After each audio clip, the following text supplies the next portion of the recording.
Down and people ride in a hole in the ground. New York, New York, it's a hell of a town. A wonderful town. That's the way New Yorkers will feel tonight if the Yankees win. But if they lose, which they can, perhaps a different mood. This is it, the game that means so much to so very many. Just one day, New York, New York, a hell of a town. The Bronx is up, but the battery's down. And people ride in the hole in the ground. New York, New York, it's a hell of a town. From Yankee Stadium in New York City, the American League Championship Series between the Kansas City Royals and the New York Yankees. The final game. The 1976 American League Championship Series Game 5 preview show brought to you by Aquavelva. No fancy bottles, no fancy prices, just cool and refreshing. Yes, there's something about an Aquavelva man. And by Firestone, who offers customer satisfaction coast to coast wherever you see the Firestone sign. Ask a friend about Firestone. Hello again, everyone. I'm Howard Cosell. Welcome to Yankee Stadium, the key, the climactic game of the best-of-5 series, the Yankees against the Royals. A chilly night. We have had swirling winds here. They seem to have died down now. Keith Jackson will be doing the play-by-play. Reggie Jackson will be doing expertise. Bob Uecker will be in one clubhouse after the game. Right now, let's put this series up to this point in perspective. Let's review the past 4 games. Game 1, Royal Stadium. Mickey Rivers leading off against Larry Gurry. Grounds it down behind third. George Brett hesitates and throws wildly. Rivers storms into second base. The Yankees are off and running. There was more misfortune to come to George Brett in this very first inning. Bases filled, 1 out. Chris Chambliss up. Gurry delivers. Chambliss hits it almost where Rivers did. Brett tags third for the force and again throws wildly. The Yankees come up with 2 quick runs as Thurman Munson crosses the plate with the second tally of the inning. Catfish Hunter needed no more than that. A 5-hitter, 5 strikeouts, didn't walk a batter, easy Yankee victory. Game 2, the story was the collapse of the Yankee defense. Look at this as evidence. Munson in the first inning. Cowan stealing second, moving on to third to set up a second Kansas City run. Munson wasn't through in the 7th inning. He did precisely the same thing. Look. So Kansas City moved on to a 7-3 victory, and the hero on this occasion was the southpaw Paul Splitoff, who came on and closed the door on the New Yorkers.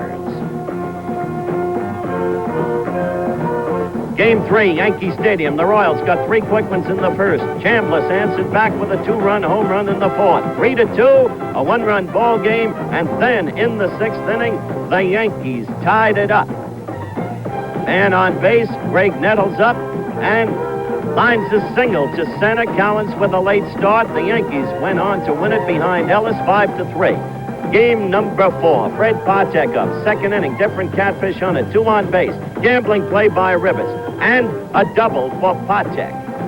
Subsequently, Patek knocked in by a single by Buck Martinez. 3-0 at that point in favor of Kansas City. The Yankees struck back in the bottom of the 2nd. Chambliss had singled.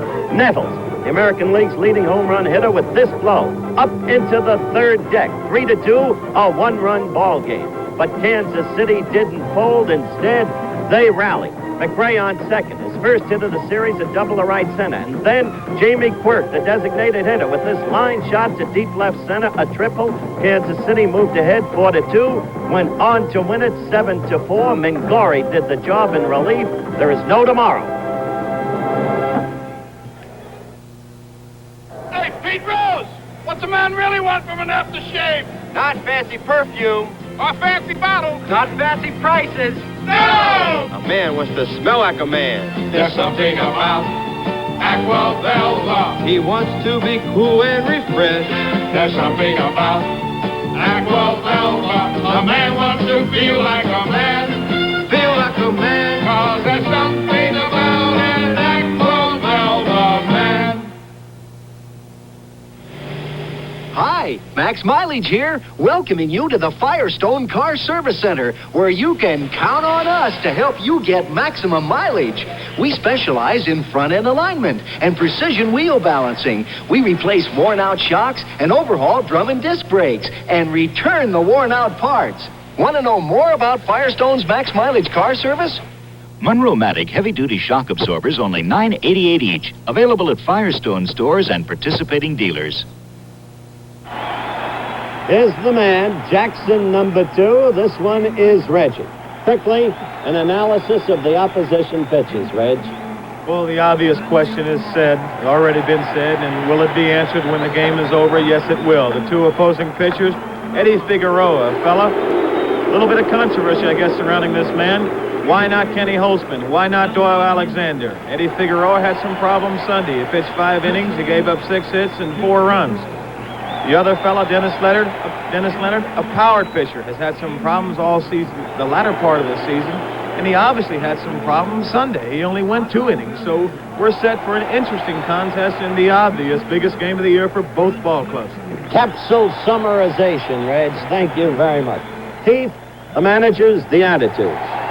I found both clubhouses to be quite loose, actually. There's some pranks going on in the Kansas City clubhouse, but I'll guarantee you there's emotion running through every ball player on both teams. If they don't have some emotion in them, they got no business being here on this night because there's too much at stake. In talking with Whitey Herzog, I felt absolute tension gripping him. No question about it. He's tight. Billy Martin, icy cool, but that's Billy's way. So I think both teams are just as high as they can possibly be for the ball game. The public address announcer, Bob Shepard, is right now announcing those people who will not be in the starting lineups and who are not the managers. But in just a moment, we'll be going down to Bob Shepard for the formal introductions of the managers and the starting lineups. And right now, Bob Shepard's ready, so let's go down to Robert Shepard. Equipment manager, Pete Sheehy.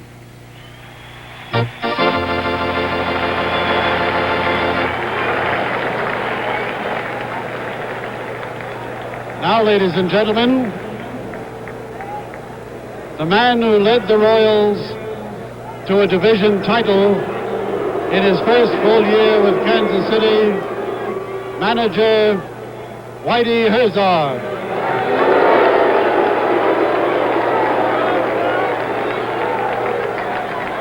Now let's meet the Royals starting lineup. In addition to strong defensive play, he recorded his Major League RBI high, plus delivering strong offensive punch, is center fielder Al Cowens. Here's the Kansas City baseball writers' Rookie of the Year for 1976, who hit over 300 in his first full Major League season, starting in left field, Tom Poquette. His 215 hits tied him with Pete Rose for the Major League lead. He led the league in hitting with a .333 average and is the first Kansas City player to record over 200 hits in a season, the Royals All-Star third baseman, George Brett.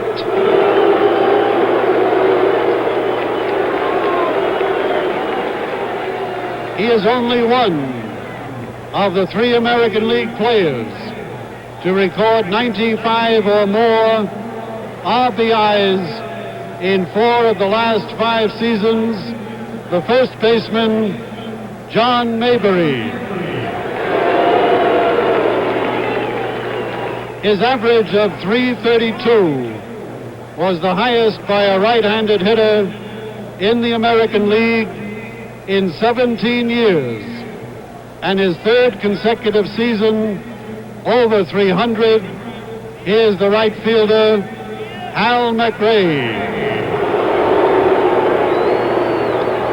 The Royals' #1 draft choice in 1972 was the Royals' top left-handed pinch hitter in 1976, the designated hitter, Jamie Quirk.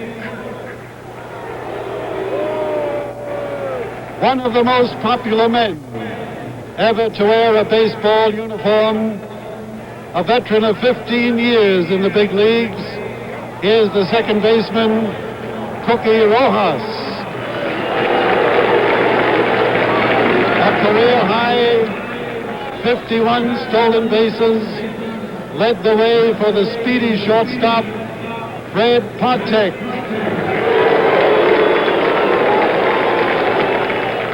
One of only two players to be in the Royals organization since its inception in 1969, a solid receiver. Here's the Royals catcher, Buck Martinez. And a native of New York, attended Oceanside High School and Iona College, the Royals' leading winner, warming up in the bullpen, Dennis Leonard.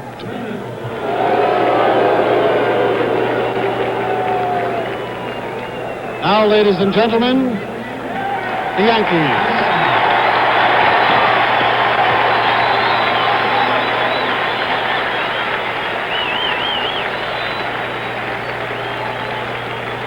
Ladies and gentlemen, here's the man who guided the Yankees to their first postseason play in 12 years, the Yankee manager, Billy Martin.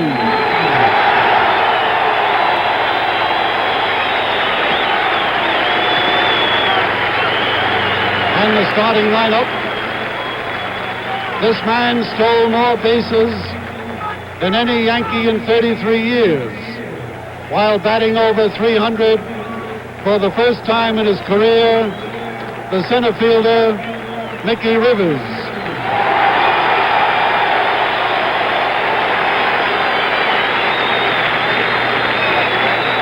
This man led the league in runs scored and moved into 10th place on the list for games played as the Yankee.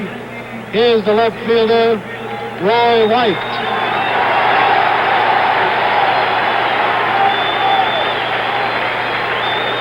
This man drove in over 100 runs for the second consecutive season.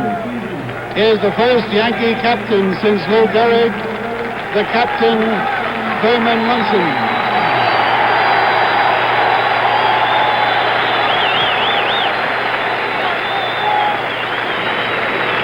This season, he established personal highs in home runs and runs batted in, and was among the league leaders in total bases. Here's the first baseman, Chris Chambliss.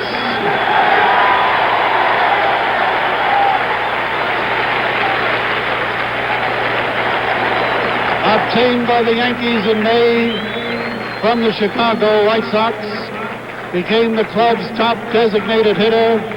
Here's our designated hitter, Carlos May.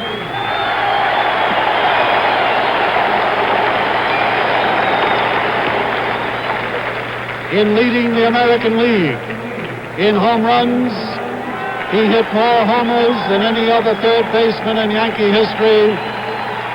Ladies and gentlemen, Greg Nettles.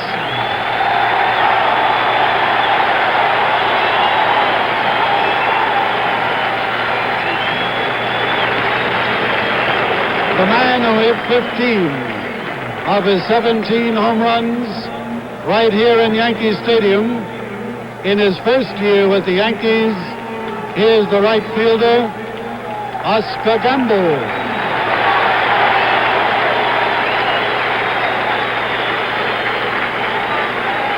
A member of the 1976 All-Star squad, he stole more bases than any Yankee rookie in some 60 years. The second baseman, Willie Randolph.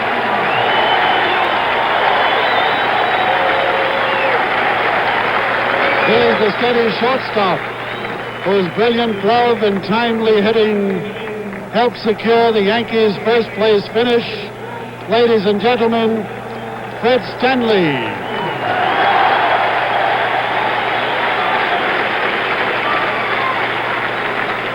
And the leading winner on the Yankees staff this year, popular pitcher from Puerto Rico, warming up in the bullpen, Ed Figueroa.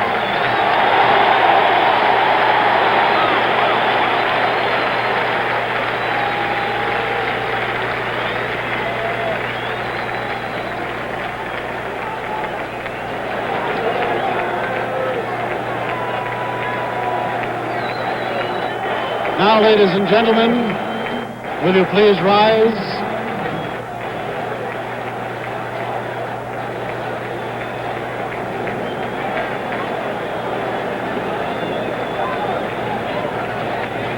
Ladies and gentlemen, we ask you to rise.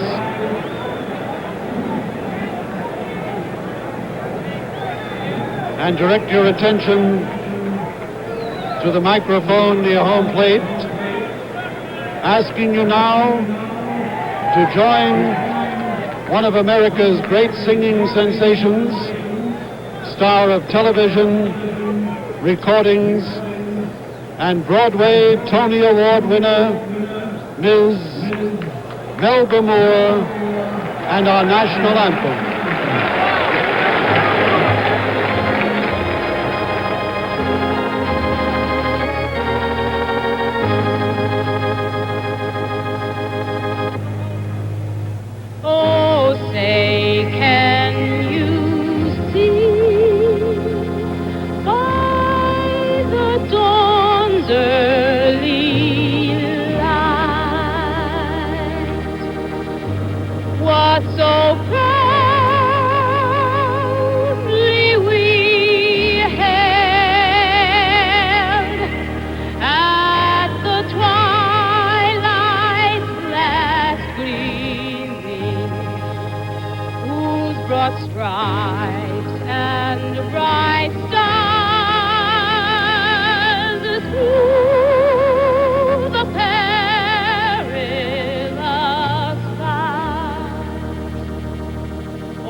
The fifth and final game of the 1976 American League Championship Series here in New York City after this word from our local station. Watch the battle for the White House, followed by the first vice presidential debate tomorrow on ABC.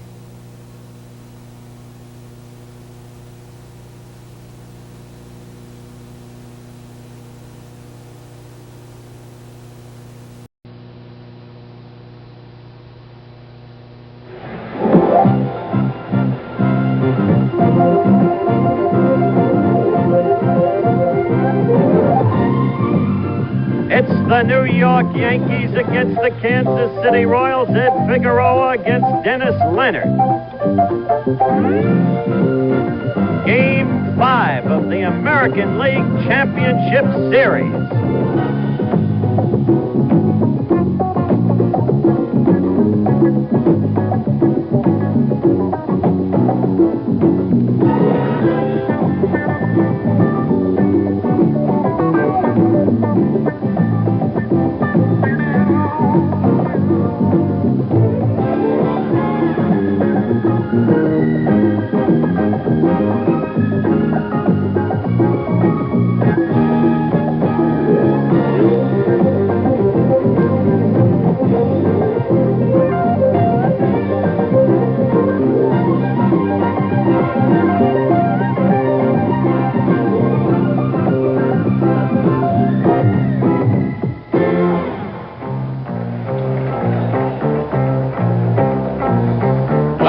From Yankee Stadium in New York City, the final game of the American League Championship Series. The Kansas City Royals against the New York Yankees. Brought to you by Texaco, makers of Havoline Super Premium, a motor oil designed to help keep down the cost of car maintenance. By Chevrolet and Chevrolet dealers who invite you to see and drive Chevrolet's totally new 6-passenger car.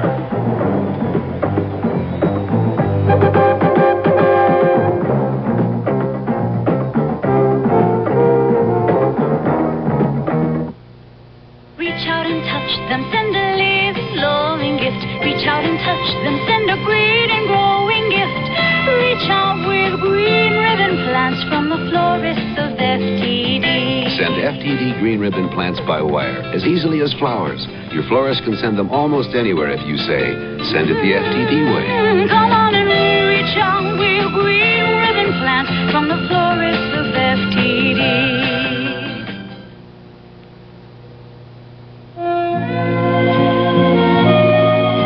I started drinking light beer from Miller a couple of years ago.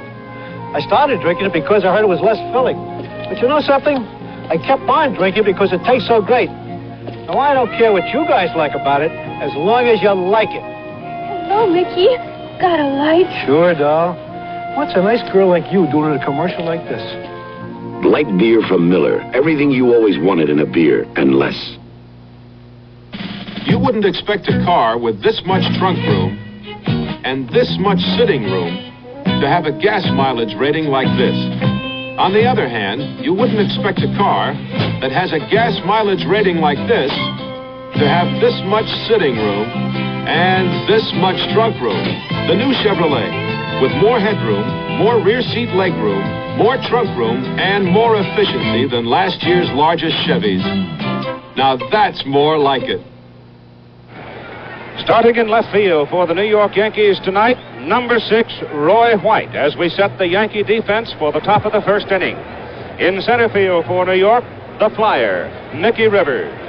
Over in right field, the left-hander, Oscar Gamble, number 23. At third base, the American League home run champion, number 9, Greg Nettles. At shortstop, number 11, Fred Stanley, who's been outstanding in this championship series. At second base for the New York Yankees, number 30, Willie Randolph. At first base for the Yankees, power hitter Chris Chambliss. Catching tonight for New York will be Thurman Munson, number 15, and doing the pitching, right-hander Ed Figueroa, who was the loser in Sunday's ball game but had a fine season, 19-10. Keith Jackson, along with Howard Cosell and Reggie Jackson. And don't you love it when it gets down to the nubs? Everything is up for grabs tonight as Al Cowan steps in for Kansas City to lead off. He'll be followed by Tom Poquette, and George Brett and John Mayberry would be the fourth hitter if someone should get on. The temperature heading toward the middle 50s tonight in New York City, and here is the first pitch of the final game for the American League pennant. If the Yankees win tonight, it'll be the 30th pennant for New York. If Kansas City wins, it'll be the first ever for a ball club that is just finishing its 8th season.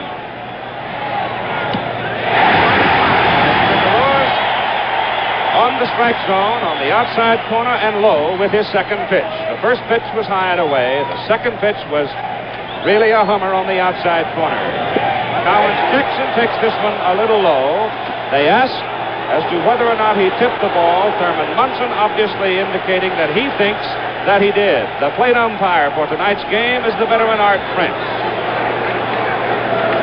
The stadium is capacity at better than 58,000. Standing room only, Keith. Place is excited. We're hot. This is it. By the way, I thought I heard a tick. 2-1. Tap high in the air to the right side. Big bounce for Randolph. Snaps the throw. Got him. The first base umpire tonight is Larry McCoy. Joe Brinkman is at second. Larry Barnett at third. Down the right field line, Bill Haller. The left field line, it's George Maloney. The batter now for the Kansas City Royals, number 2 man in the order, Tom Poquette. Well, we're off with a bang tonight. A guy can make a big, big name for himself tonight. Everything is magnified. Everything under a microscope tonight. You hit a home run tonight, it'll for sure be heard around the country. Tom Poquette at 231 on the series. Hitting left-handed, pulls it sharply foul. On the right side, it's out of play. Figueroa's whole job tonight, Keith, as you know, to keep the ball down. He was high in his last outing. And we have seen this Kansas City ball club that is very quick to jump on the pitches that are high. And today is Ed's 28th birthday. He wanted desperately to be the first Puerto Rican pitcher to win 20 games in a season that's fouled away, and the count is 2 strikes. Juan Pizarro from Puerto Rico won 19 one year. Ed Figueroa finished this season with the Yankees at 19-10. I think that if he wins this ball game, it'll sure overcome the disappointment for him of winning 20 you better games. believe. I would think so. He had 2 shots at it against Boston and Baltimore, failed. Had a 3rd shot coming up. Final day of the season, rained out. The outfield swings a little to the right for Poquette, and the fastball is a little bit high and away. And George Brett, who hit .333 to win the American League Batting Championship, is waiting in the on-deck circle. And he has done very well against Ed Figueroa in his career. 1-2 pitch. Foul. It holds at 1-2. There was a sprinkle of rain across the city late this afternoon, but it's blown away. The wind has been up and down, but doesn't seem to be a particular factor at this point. The flag for just a moment comes up, but most of the evening it's been hanging rather limply. 1-2 pitch. You say there was a time when the on-deck hitter had a pretty good series against him, or a pretty good time against Figueroa. He got 13 straight hits at one point. The pitch is high. 54 degrees at 8:30 tonight. The wind gusting 15-20 out of the northwest. The configuration, however, of the newly redesigned Yankee Stadium, I think, has changed the wind pattern somewhat. 2-2 to Poquette. Foul back here. This little guy's been a tough out the whole series. He's almost played a lot better than people have expected. But what do you expect from a guy? He's hit .300 all year, and he's doing a little bit better than that right this series. It's been a pleasant surprise for, I'm sure, all the people around the country. Not a surprise for the Kansas City Royals because they know what he can do. 2-2 pitch to Poquette. He struck him out on a low inside pitch. That is the kind of pitch Figueroa will have to achieve all night. Keep the ball down. I think you can tell, too, that Figueroa's adrenaline is flowing a little bit because here in the top of the first inning of the ball game, he has been timed on our Jugs radar gun at roughly 92 miles an hour on the fastball. There's no question about it, what you said, Howard. He's got to make good pitches tonight. He's had some rough times over the last couple of weeks of the season. Obviously had a rough time Sunday. He needs to come back with a good outing tonight for the obvious reason of winning the pennant and taking it all. Got to make good pitches tonight. The pitch to George Brett. Ball 1. George Brett against Figueroa in 1976. 3 for 9. But over the season, 6-6-6. Fouled away. And as Reggie suggested, he went 12 out of 14. There's Whitey Herzog. Face apparently quizzical on the surface, but a man who's deeply tense tonight, you better believe, as is Billy Martin. No, there he is. No difference between them. Good work, Chet 40. 1-1 pitch. Low. It's 2-1 to Brett. It just has to be that Figueroa, early in the ball game, will try to be very careful with Brett, who has been a successful foe. It has been the pattern in the series for Kansas City to jump on top as of the second game on Sunday. Foul tip off the mask of Thurman Munson. There's no question about it. We've said it before, and we can say it again. I guess you can watch throughout the evening as ABC has coined the phrase, the thrill of agony, the thrill of victory and the agony of defeat. We'll see it all here tonight. You'll see him working very, very cautious. You can't say how much he's riding on the ball game. You can't say a guy takes too much time or is being too fidgety or being too cautious, because we've got it all going for us tonight. 2-2 pitch to Brett. Outside. I think Reg is a little tight. Calm down. Hey, I feel like I'm playing a ball game, huh? Oh, you gotta like it when it gets down to the last one, though. Here's where you have your most fun.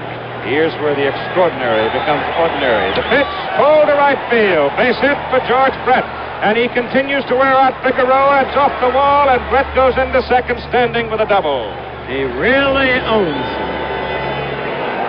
You got that right. They might be related. I know that he's from Puerto Rico and George Brett's from California, but the way he hits it, he just might own it.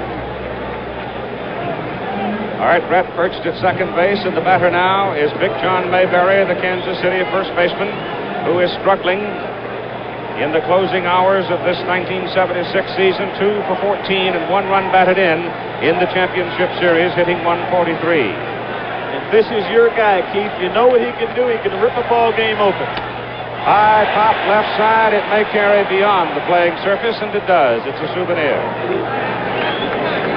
Not had a heck of a lot of success against Figueroa. He's 2 for 19 against Figueroa in his career for an average of 105 and has never homered off of him. However, he's got a flair for the dramatic. 3 times this year he knocked in 5 runs. In fact, one of them was against us in Baltimore. He just missed a grand slam yesterday by about 4 feet down the right field line. George Brett is off second base as we look in from center field, and the pitch is high and away. You can see again they're staying away from him. He really doesn't have to give Mayberry a good ball to hit. He has first base open and a right-handed hitter on deck. So he doesn't have to come with anything too juicy, and I'm sure that he won't if he doesn't have to. High shot hit deep to right. May go way up and it's 2-0. Gone. We have a perfect situation, a perfect example of that right field fence. He hung a curveball to John Mayberry. He got it up in the air, and normally, for any other ballpark in the major leagues, except maybe Detroit, that ball is not a home run. This is why you have to be so cautious. Maybe he should not have pitched to him in this situation. He shouldn't have given him a pitch to hit. Maybe they should have intentionally given him a walk and put him on first base and pitched to the right-handed hitter with the big left field here.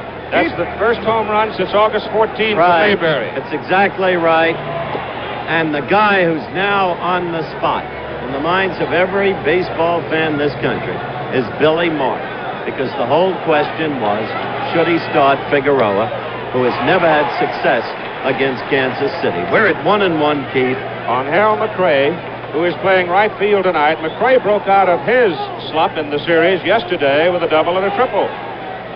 So the 2 big men in the Kansas City order now are showing some power as McRae fouls it back to make the count 1-2. It is so important for Kansas City to have their big man, Mayberry, get the long ball. You just cannot measure the impact of it. You can't. It's tough to reiterate. He makes the pitcher pitch differently to everyone in the lineup. Swing and a miss by Hal McRae on a curveball, but Ed Figueroa is damaged as Brett doubles, Mayberry homers, and Kansas City gets a 2-0 lead in the top of the first. We handed out 7 brand new Homelight chainsaws to 7 people who'd never used a chainsaw before today. Here's what happened. It's easy. It's easy because you can control a Homelight. They're lightweight, precision balanced. Best of all, they have Homelight's exclusive new safety tip. When the safety tip's in place, your Homelight can't kick back. Ask the people who never used a chainsaw before. They'll tell you you're in control. With Home Light! Hey, let's see how some owners of America's oil companies live. These Texaco stockholders, plus over 2 million other Americans, invest in America's oil industry. In 6 companies alone, over half are women. Almost half are retired. 12 million more invest through organizations like mutual funds. Who owns America's oil companies? Over 14 million Americans trusting in companies like Texaco. We're working to keep that trust.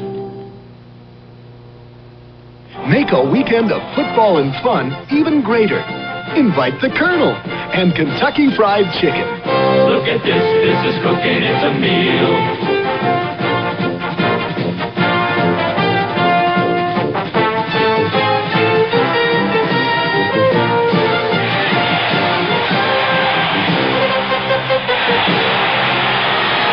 Real goodness from Kentucky Fried Chicken.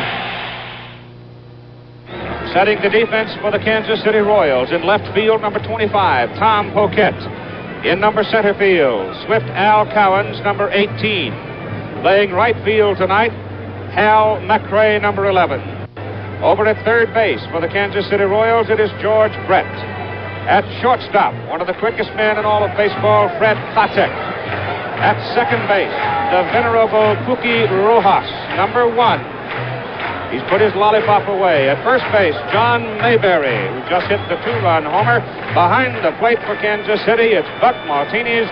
And on the mound, a power pitcher, hard-throwing Dennis Leonard. Leonard on the year, 17 and 11. He was not, however, successful in his outing against the Yankees in his first start in the championship series. Kansas City, to back up the note we made earlier on getting out in front, in game number 2, they scored twice in the first inning. Game number 3, they scored 3 times in the first inning. Game number 4, they struck for 3 runs in the second inning, and tonight they have 2 in the first.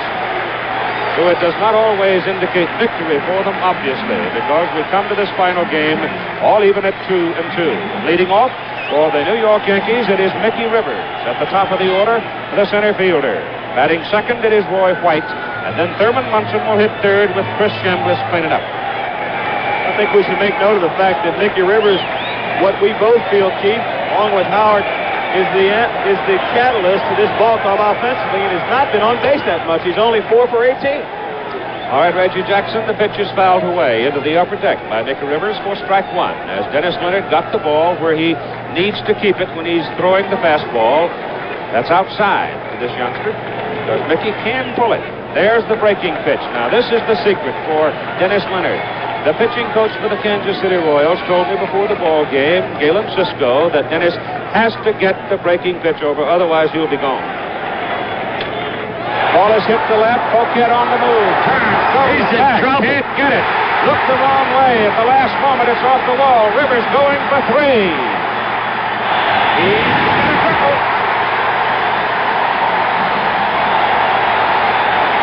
He's got him going. Poquette was in trouble immediately. He knew the ball was going much deeper than he expected. He turned the wrong way. Let's look at it again. Here's a breaking ball on the outside part of the plate. Rivers hits the ball a lot further than can be anticipated. Not a power hitter. There you see it way out there by the 387-foot mark. Poquette does the best job he possibly can. Ball hit over his head, and he just can't get to it. Rivers can fly, and there you see the stand-up triple. Keith? And immediately Paul Splittorff gets up in the Kansas City bullpen, the left-hander who is known as a Yankee killer. And he was so effective for them on Sunday night. You're looking at Roy White, a switch hitter, and the left fielder. He hits it on the ground. Patek backhands, goes to first. On the mound, he's safe, run scores. As we said before, we'll say it again, it means this much. Mickey Rivers, the catalyst, the offensive catalyst of that Yankee ball club.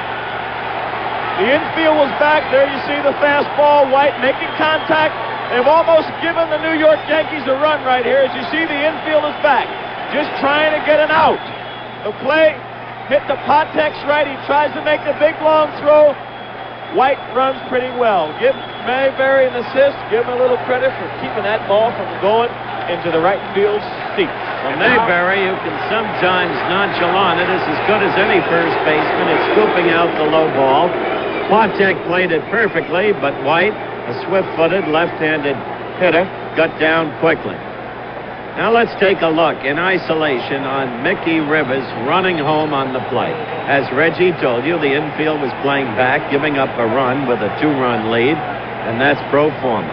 There's Mickey looking back and scoring the first tally for the Yankees. So we got a 2-1 ball game, man on first, bottom of the first, nobody out yet.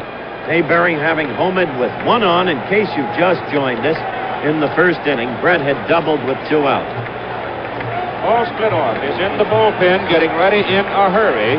Dennis Leonard has had the conference with Whitey Herzog and his catcher, Buck Martinez, and the big worry about Dennis Leonard is, as Reggie noted earlier, he's an emotional person. Very much so, Keith. He's an emotional kind of a guy. He said he was going to go out and just give it all he had. In fact, they knew he's an emotional guy. Consequently, he didn't know he was pitching until he came to the ballpark today. They didn't want to let him sleep on it because he probably wouldn't have been able to sleep on it. Thurman Munson, Keith. A .389 hitter. The Yankees have 12 doubles in this series in 4 games. 2-1. Kansas City as they throw to first to keep Roy White close. Both teams down with 2 base hits. Nobody out for New York. Run home and White on first. Stop play, balloon on field. That's become rule of thumb here at Yankee Stadium. The Yankees with an electrically excited group of fans all year long. Standing room only house tonight. We may be over 58,000 people. The fastball is low. Thurman Munson for ball 1.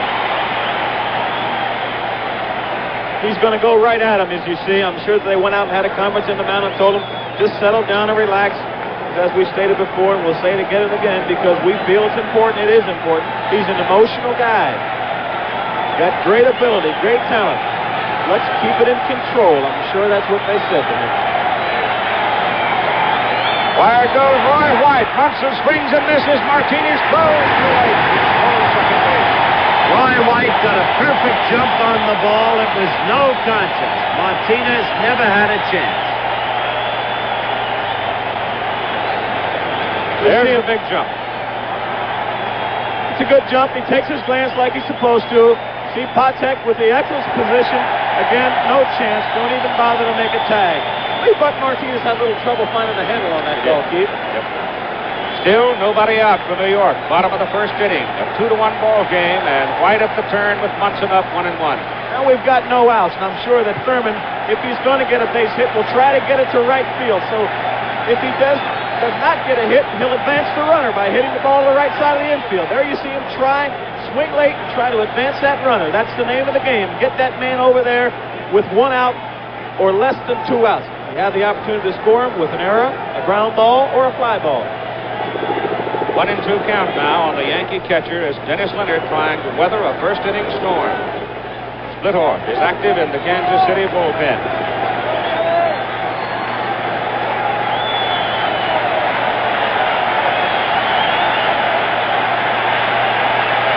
Munson settles in.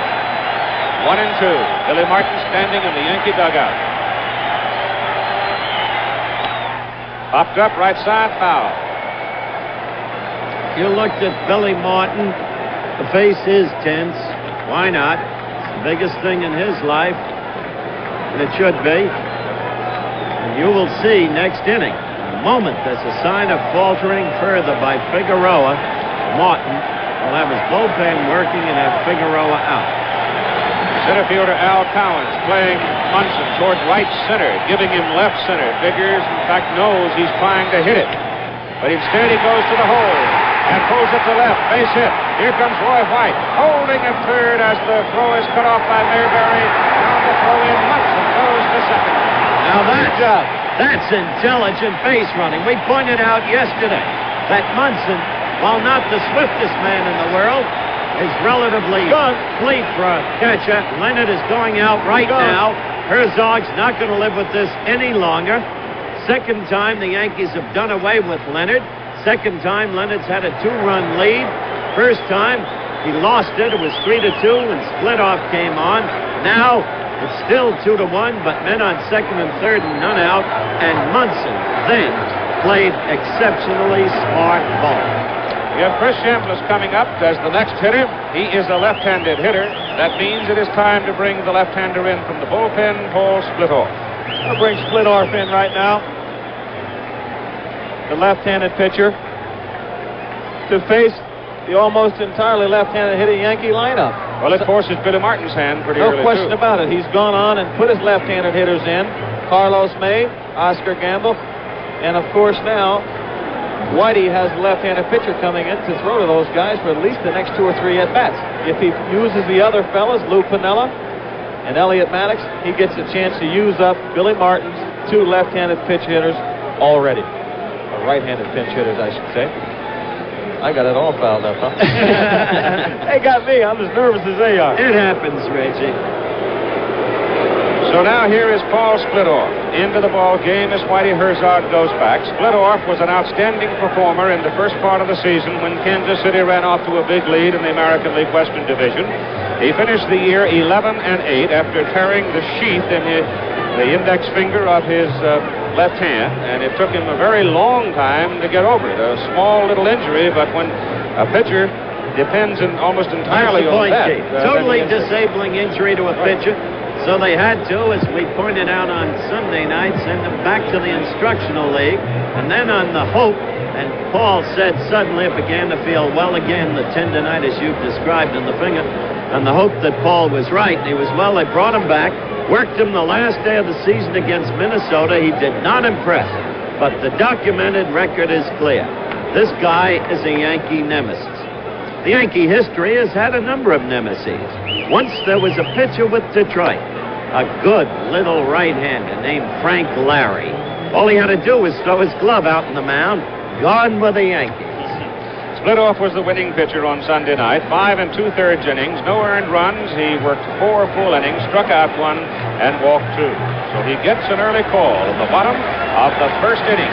And he will be pitching now with nobody out to Chris Chambliss, Carlos May, unless we get a change there, and Greg Nettles, all 3 left-handed hitters.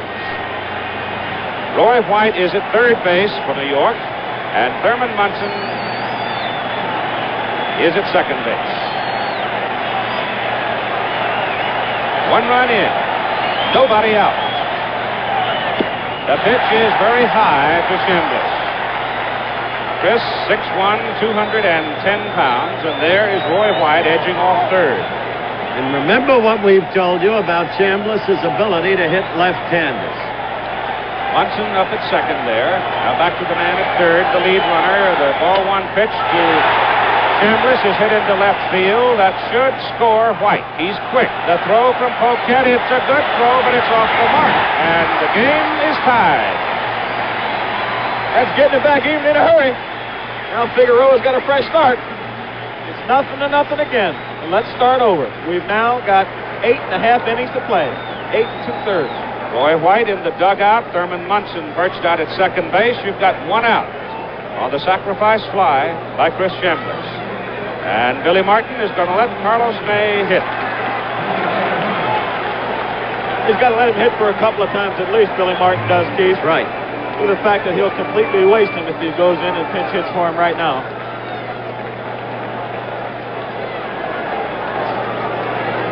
Two for 6 in the championship series, the 4 games we played.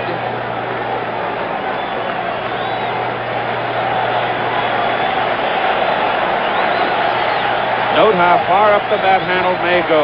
Chokes way up on it, and here's the pitch from Splitoff. Over for a called strike. Waiting on deck, Greg Nettles. Remember, May always looks, almost by habit, by ritual, at a couple of pitches. The strike 1 pitch from Splitoff. Swing and a miss for strike 2. That time, he swung on the second pitch. He really looked at it. Thurman Munson at second base with 1 out.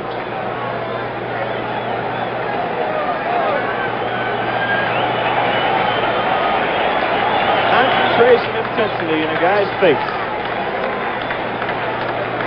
Rerun of the signs from Buck Martinez. And split off. Checks at second. Munson off. Pitch to May. Popped up on the left side. Out of play.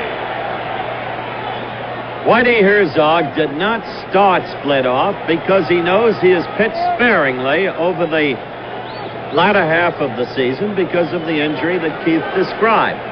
Now he finds himself in the position of having to put Paul in when he didn't think he could go a full game in the very first inning. There were none out when Paul came on. One cannot reasonably expect, despite the nemesis factor, that Paul will be able to go all the way, maybe 6 innings. Punch foul. Count holds at 2 strikes. Billy Martin. Well, I wonder what he's thinking right now.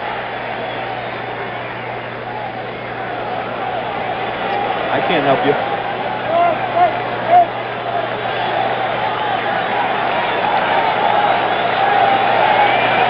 Munson on second with 1 out. And the 2-strike pitch. Hit out into left center field. Al Cowan's coming up, makes the one-handed catch. Munson retreats to the bag at second. You've got 2 down. Come on and doing the job. Got 2 retired. Made a good pitch right there. I could see that Buck Martinez was sitting outside. Split orb hit the mitt. He got the fly ball. He got the 2 outs. And here's the home run king, Greg Nettles. At 32 in the regular season, Jackson at 27. Reggie got a late start. That's true. Reggie did remarkably. Pitch to Nettles. High inside, ball 1. One of Greg Nettles' home runs here at Yankee Stadium, a high fly ball as you look at his stance. But the second shot he hit was exactly that, a bullet. Rifled it into the seats. Playing with a very sore right ankle. Pitches outside, throw back to second. Munson's back. Well, you don't expect to see those kind of chances taken right there, but the guys, even though there's a great deal of pressure on the game, they're going on and playing it the way it should be. Let's look at Nettles' ankle. There, the protective. Yes, Ray. That right there comes from fouling a lot of balls off on the instep of his foot. Just a little protection right almost there. Always the front foot, too. Foul back. No question about it. That comes from being a pull hitter, trying to get the bat out in front to see if he can reach that little short porch where the big payoff is. Do you hit yourself much? There's Oscar Gamble on deck. Keith told you about him. 17 homers on the year. Was a very important cog in this Yankee machine as they won the Eastern Division in the American League. Cleveland and was allowed to play as soon as he got a haircut. Right. Had to get rid of that hair. Munson on second. Keith. 2-1 pitch now. Nettles. High pop left side. Might be a play on it. Patek. Brett together. Patek. Short left. Down the line, makes the catch. The inning is over. So the Yankees and the Royals, after 1 complete inning of play in game number 5, all even at 2-2. I don't even know what they mean when they talk about tires and bias belted and double ply and radials or anything else. Ask a friend about Firestone, Firestone, Firestone. I was totally in the dark when I first started tire hunting, so Firestone had a good name, and a couple of people recommended them to me, so it was good enough for me. I think you should ask a friend about Firestone, and you should tell a friend about Firestone, too. Firestone. The Concours d'Elegance is a gathering of some of the finest cars ever built. That's why Chevrolet has taken this name, Concours, and applied it to one of the finest luxury compacts we've ever built. The Chevrolet Concours combines manageable dimensions with engineering that has been tested and refined for over 14 years. It offers a truly luxurious interior, elegant styling, thoroughly capable performance. Judge it for yourself. Concours by Chevrolet. It is one of the finest luxury compacts Chevrolet has ever built. Only at JCPenney. The big difference between us and them is the pocket and the price. With the score even at 2-2, we go to the top of the second inning for Kansas City. Jamie Quirk, the designated hitter. Cookie Rojas, the second baseman, and Fred Patek, the shortstop. We're getting toward the bottom part of the Kansas City order, and it was the bottom two-thirds of that Kansas City batting order yesterday that did all the damage.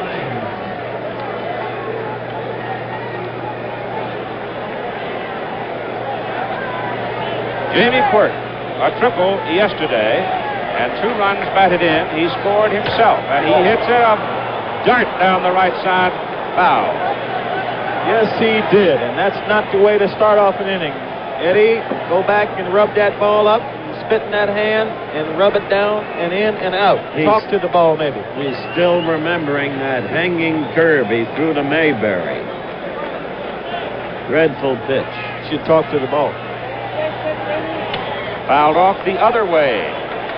The ball was not doing nice things.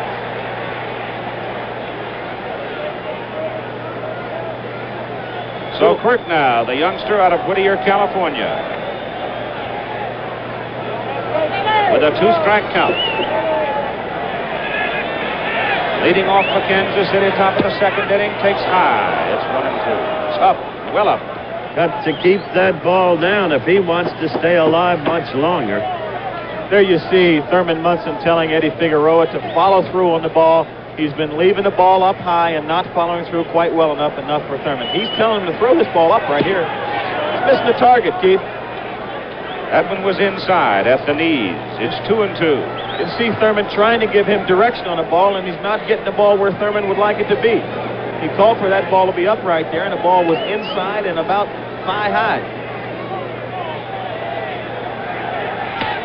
Fouled off. Count holds 2-2. There's Cookie at 37 years of age. But he was a very important figure yesterday in the victory for Kansas City. He's also a very steadying influence defensively. Ball is hit to left field. Roy White circles over, makes the catch. Ball was hit hard. Yes, it was. He threw it where he wanted to. See Thurman call for him to keep the ball away, turn the ball over so it'll sink. Got it where he wanted to, and Quirk hit it where he wanted to, right on the button. Now the batter is Cookie Rojas. You noticed when he was introduced, if you were with us for the introduction of the players, had a lollipop in his mouth. Says it's energy. Also something to chew on before the anxieties get you down. Figueroa blazes the fastball in for a strike ball. He also watches Deli Savalas. 88 miles an hour on the fastball. The score is all even at 2-2 here at the top of the second inning. It's now 1-1 to Cookie Rojas. This program, an exclusive presentation of ABC Sports. Let's pause 5 seconds to allow our local stations to identify themselves.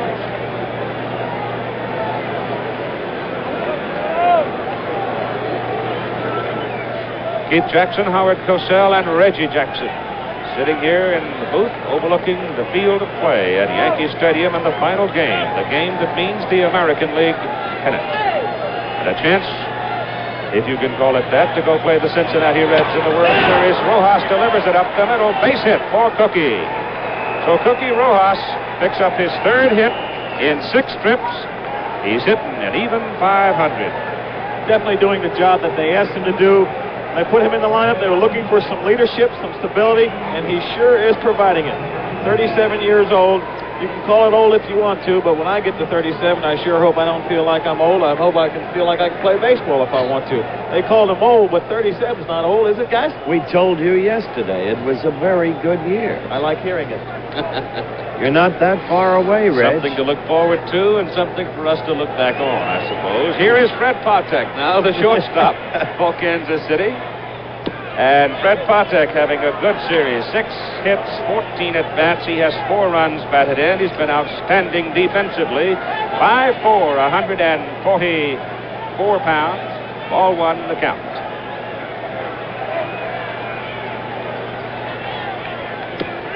Strike call. 1-1 breaking pitch was in. Freddie played last year up in the 60s. He lost 20 pounds at the suggestion of his manager, Whitey Herzog, and Whitey checks him once a week, and for every pound over 145, it costs him $100. Outside corner, just on the black, And in case you don't know what that means, home plate is edged in black. And if you can get the ball in that area, you've got a pretty fair pitch. A little perimeter about an inch wide that goes around the whole plate. And when you're doing that, you are what we call in baseball dealing. 1-2 pitch to Patek is high. 2-2. You're in charge. Cookie Rojas is on first. You've got one out. Quirk is gone, but Quirk hit it hard. Chambliss holds Rojas. Cookie goes. They got him caught. He's out. No, he's safe. He may have kicked it loose at second base, and suddenly he saw Figueroa ignoring him, and he took off. That's not an easy play for the first baseman. You see him take off early. He gets caught. And now remember that Chambliss has to throw right over Cookie Rojas' head. He goes to the side and not quick enough to get bat. And you see Rojas get in safe. So how do you do? Now Cookie's in scoring position at second base. Again, experience there. Showing. One out. Patek up. Base hit could deliver the man. But Freddie swings and misses. Strikes out on a high pitch. And a big strikeout. A big strikeout right there. Figueroa struck out 3 thus far. We're into the second inning. Rojas does so many things. I don't know how many fans know this as Billy Martin runs out now to talk with Ed. I don't know how many fans know that Rojas, Keith, is one of a tiny, well, not tiny, a handful. Bob Lemon. It's Bob Lemon, not Martin. I'll talk about Lemon in a minute and his relationship with Figueroa because Figueroa is his boy. Lemon, of course, a recent inductee into the Baseball Hall of Fame. Rojas is one of a handful of major leaguers who has played in the majors all 9 positions, Keith. He even pitched 1967. It's the kind of versatility this guy has had. With 2 out now, Rojas off second base, and the pitch to Buck Martinez. And we've been told now, I was introduced to Buck originally as Martinez. Reggie Jackson's middle name spelled the same way, pronounced Martinez. Reggie's been calling him Buck Martinez for I don't know how many years, but now we're told that the absolute correctness of the pronunciation is Martinez. Right field, base hit. 3-2. Ball gets away, and Bucko head for second. Cookie scores. Buck safe at second. It's a 3-2 ball game. I think I'm just going to call him Buck from now on because my middle name is Martinez, and I don't know what to call him. There you see Buck go with the pitch quite well. Ball outside. Gamble charges the ball. Doesn't take a bad hop. He just kicks the ball. Bounces off over to his right. Here comes Mickey Rivers. Makes a throw in a second, but Buck's in with a sliding double. No, 2 things, thus the importance of Rojas getting the second. And secondly, Martinez, or Martinez as we will now call him, in accordance with owner Ewing Kaufman's dictates, Martinez, number 21. A hidden hero in this series. Many key hits. Al Cowan's top of the order is up there. It is officially a single for Martinez and an error on the right fielder, Oscar Gamble. And action in the Yankee bullpen, as expected.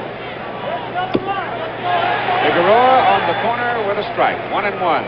We've got some action in the bullpen, but I don't know if it's as expected, Howard, because it's Grant Jackson. And everybody's still wondering where Kenny Postman is.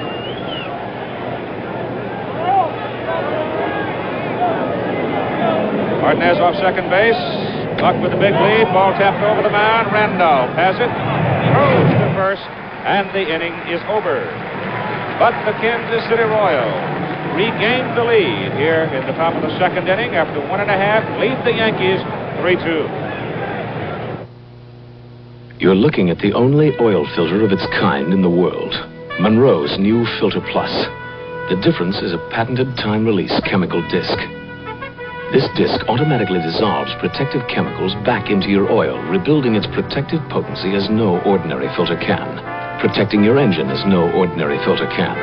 For the kind of double protection no other filter can give your car, get Monroe's Filter Plus, the only oil filter of its kind in the world. United Airlines makes me feel like the boss. They know I'm a busy woman. So they've given me more carry-on space than any other airline, which I prefer to think of as carry-off space. I grab my case, and hat from above, completely unsquashed. I get my clothes, free of wrinkles, from the closet. I whisk my suitcase from United's brand new luggage racks, and the boss is on her way. By those friendly skies of United. Where you are the boss. Before you buy a CB system, find out where the radio goes. The high gain 9 goes in the trunk. Out of sight. A cable leads to this mic speaker unit with volume, squelch, and digital channel readout. It even disconnects, so you can lock it away. And the high gain 9 can be remanufactured for 40 channels. After January 1st, send this certificate to High Gain with $25. The High Gain 9. It's out of sight. High Gain. We keep people talking.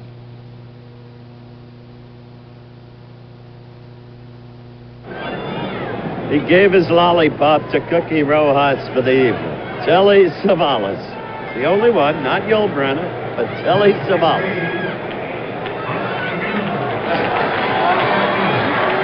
Oh, me. Well, I thought it was Otis Sistrunk. Otis, number 80, Oakland Raiders. Bottom third of the order now for the Yankees. Oscar Gamble, Willie Randolph, and Fred Stanley. As we go to the bottom of the second inning, and it's foul. And I'll guarantee you if that one had gone into the crowd, somebody would have had some sore fingers. Did I say 80? 60.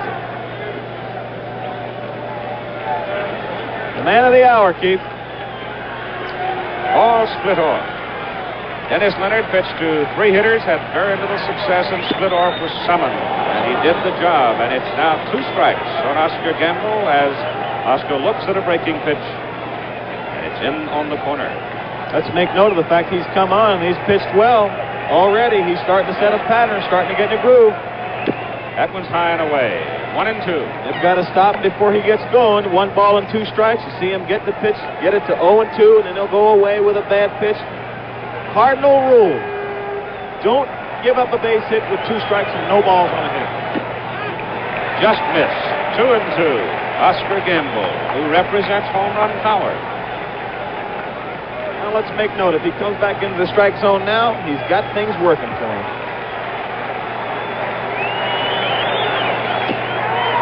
Got him on the outside corner. Strike 3 call. 1 out. He might have it going.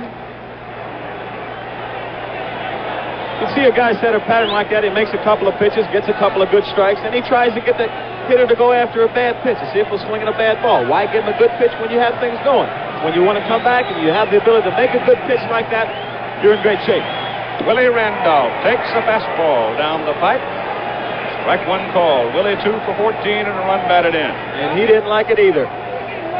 He didn't like that call.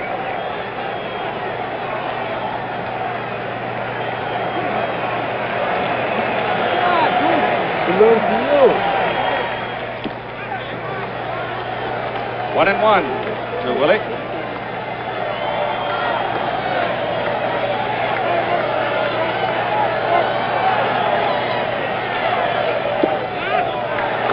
Two and 1. Splitoff pitching fine. Saw him strike out Gamble with a half the ball on the plate. Art Krantz, the plate umpire. 2 and 1 pitch. Popped up. Out into short right. Coming over. Al McRae staggers a little bit, but makes the catch. It's a designated hitter playing the outfield. Playing a new position. He hasn't played a lot of defense all year long, and due to the injury to Amos Otis, out with the ankle injury after the first ball game, he's got to force to play the outfield now because Whitey is trying to get as much offense into the ball game as possible. Consequently, he's making the designated hitter Jamie Quirk. Keith? Fred Stanley, Yankee shortstop, 9th hitter in the order. Takes it a little high. Ball 1. 2 out. Nobody on. Kansas City leading 3-2. Bottom of the second inning. Game 5, the last one of the American League Championship Series. There's a strike. It's 1 and 1. And I'll tell you this, Splitoff looks very quick. He is firing the ball. He is totally confident against this particular ball club. His only question will be stamina if one goes by what's happened in the past. just low. It's 2-1. We time him at 90 miles an hour on the fastball.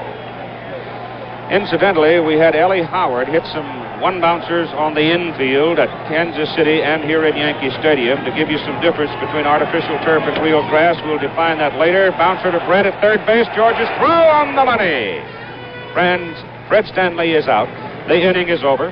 The Yankees gone in order after 2 complete innings of play. It's Kansas City 3, New York 2. I was asked to talk about the incredible Black & Decker Workmate. There's almost nothing it can't hold. But the Workmate is so incredible, I'm going to let it do the talking.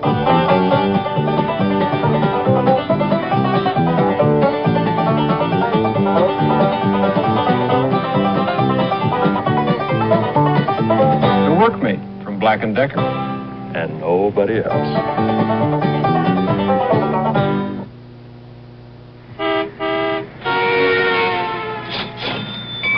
Remember when gasoline used to be on sale? Not anymore. But better mileage for your car still is. Tests all over the country on cars like yours prove that replacing worn plugs with fresh Champion spark plugs alone can improve your car's mileage and performance. So even though gasoline isn't on sale anymore, better mileage is. Fill her up with Champions and save. I'm Kathy Davis, model. I'm Jan Jordan, actress. I'm Debbie Shelton, Miss USA. And I'm Mickey Mantle, executive. Mickey's very successful, and he looks it. He uses a natural conditioner every day. Brill cream, regular or anti-dandruff. So his hair looks healthy, alive, naturally terrific. Tell him, Mick. Brill cream, a little devil do ya? For men who use their heads about their hair. For the Kansas City Royals, in the top of the third inning, it's Tom Poquette, George Brett, and John Mayberry. To finish the story on the AstroTurf or the Tartan turf or whatever the artificial surface might be, Ellie Howard hit a bunch of ground balls the other day in Kansas City. We took the Jugs radar gun. Then he came to Yankee Stadium and hit 20 ground balls. Same stroke, certainly not a scientific measurement, but the difference, the artificial turf is roughly 8 miles an hour faster than real grass. And to see if we can go a little bit further, we've had Figueroa clock tonight one time at 92 miles an hour, and then we've seen Nolan Ryan, the fastest pitcher in the game, at right around 100. That's an 8 mile an hour difference. Ball bunted, Figueroa traps, throws, Poquette's out. Poquette trying to drag it to the right side, did not get it far enough around, and Figueroa made a good play on it. You know, Keith, we asked many of the members of the Cincinnati Reds whom they would most want to play against in the World Series and why.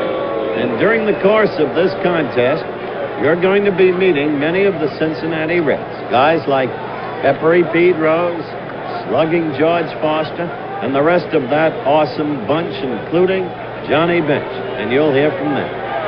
Now here's the man that figures he owns Figueroa. George Brett hitting .467 in the championship series. He's at bat here in the top of the third. He doubled off Figueroa and scored a run in the first inning. Fouls this one over the left side, out of play. He went in there first pitch with a changeup, then came back, and you saw Munson twist his hand a little bit, turn the ball over, try to keep the ball away from Brett. There's really no way to pitch Brett. However, in this ballpark, you've almost got to stay away from him, because he can still turn that ball and hit that ball in the right field bleachers. And the way he's hit Ed Figueroa's got to be careful. 1 out, nobody on as Poquette tried to bunt and was thrown out by the pitcher. And that one's high and tight. Hello. In the meantime, Figueroa has given up 4 hits and 3 runs in 2 1/3 innings, and therefore action continues in the Yankee bullpen. Brett Jackson warming up, left-hander. 1 and 2 to Brett. Foul. Big John Mayberry on deck. 2-run home run, first inning. It's your man, Keith. Well, in baseball, you talk about the law of averages, and when you're that big and that strong with a stick in your hand, sooner or later something's going to happen. 1 and 2 to Brett. A high fly ball into center field for Mickey Rivers. 2 gone. This game telecast under television rights granted by Major League Baseball solely for the entertainment of the viewing audience, and any publication, reproduction, retransmission, or other use of the pictures, descriptions, and accounts of the game without the explicit written consent of Major League Baseball prohibited. Any commercial or other use of the program, such as charging admission for its showing, similarly prohibited. 2 out, bases clean, Mayberry up. Goes well away. Ball 1. Well, he knows what he can do to him. He's going to establish the fact he's going to try to stay away from him, and I'm sure that they've told him in the dugout last inning that they've had great success with Mayberry by keeping the ball away from him. Not like that. Hard shot to right. Willer Randolph slips, falls down, throws, gets him. So the defensive shift by the New York Yankees pays off as Mayberry hits it hard to Randolph. The Kansas City Royals gone in order. After 2.5, it's 3-2 Royals. Introducing the Kodak Instant Camera with a twist. Meet the Crank. Can you feel a brand new day? Imagine instant pictures with color. Color by Kodak. Just crank, crank, crank, and in minutes you get bright, colorful, instant pictures with a textured satin luxe finish. See your photo dealer and shake hands with the Crank. The Kodak Instant Camera with a twist. This is a day like no other day. Today you can go and no one has gone, and be what no one has been. Monte Carlo by Chevrolet. A car like no other car. A car as unique and original as you are. This is a day like no other day. This is a Billy, stay in the car later. Oh, Mom. Headache. Take something strong. Adult strength Anacin. Aren't they all for adults? Yes, but while ordinary aspirin, buffered aspirin, and Anacin start with the same amount of pain reliever, adult strength Anacin adds 23% more. Then Anacin adds an extra ingredient not found in the others. Headache gone, Mom? Mm-hmm, and fast. And Anacin didn't upset my stomach. Adult strength Anacin. Pete Rose, whom would you like to play? Like I said yesterday, I think there's a lot of tradition with the Yankees being in the World Series. Ever since I was a little kid, whenever you think of the World Series, I used to think of the New York Yankees. And also, personally, I would, because I feel that I know their pitching staff. And I'm not implying I can hit their pitching staff, but I personally feel more comfortable batting off the pitchers that I faced before. And I faced Hunter, I faced Holzman, I faced Dore Alexander, Grant Jackson, and fellas like that. So, you know, I would feel more comfortable by facing the Yankees, although Kansas City's got a fine ballpark. Some comments of the man who made belly flopping and stealing bases fashionable, the scrappy leader of the Cincinnati Reds, Pete Rose. The batter now for the New York Yankees. As we go to the top of the order is Mickey Rivers. Roy White will follow, and then comes Thurman Munson. World Series opens on Saturday, and Mickey Rivers, who hit a triple to lead off for New York and scored a run in the bottom of the first inning, fouls it away. And Petey's audio, Keith, wasn't that distinct. He wants to play the Yankees, as you could have deduced. Get up the middle. So Mickey Rivers with a .341 batting average against Paul Splittorff is having a big night. A triple and a single and 2 trips to the plate for Mickey, leading off for the Yankees. He makes them go. He's hit .351 off of Splittorff for his career, so I'm sure we'll see some action down there by Rivers. Will he run? Will he get something going? I'm sure that he will. You get a guy like that on the bases, makes things happen. He's got your infielders wondering who's going to cover second base if he goes down the field. He's got all kinds of movement happening. The catcher's thinking about making a good throw. He takes and distracts from the concentration of the pitcher. Keeps him from thinking completely about the hitter. But the left-hander should be able to keep him a little bit closer to the bag. Mayberry holds against him. Roy White slides up the bat panel as if to bunt and move him up towards second base. Pulls it back and takes ball 1. Elston Howard is the coach at first for New York, and Dick Hauser is the coach at third.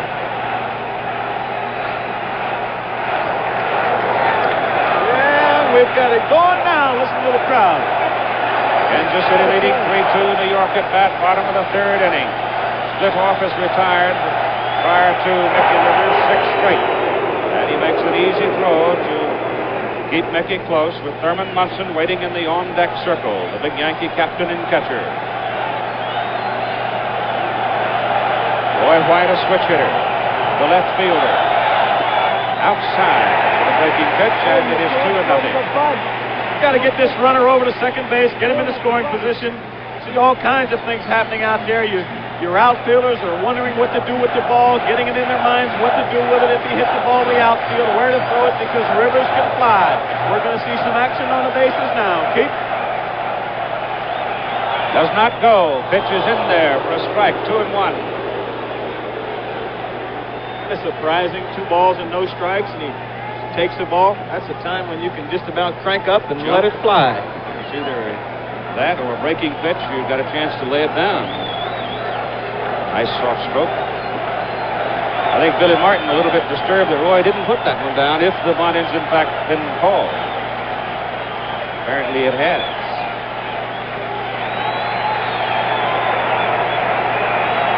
Two and one. Go to first. On to the inside there. Mayberry having to stretch it as Whitey Herzog looks on from the dugout. There's Martin. And they go to first. Trying to keep him close just to see if they can take that one extra step away from him. Just may keep him from going to third base on a base hit. May help him get a double play at second base because, as you said before, and you can't say it enough, he can fly low to the ground. That one's high and away. Snap throw to first, and Rivers is back. Keeping him in check. Well, Buck took a shot at him. You can see now it's very obvious the attention that Mickey Rivers is drawing. Throws over to first base, throws from the catcher, excitement from the crowd.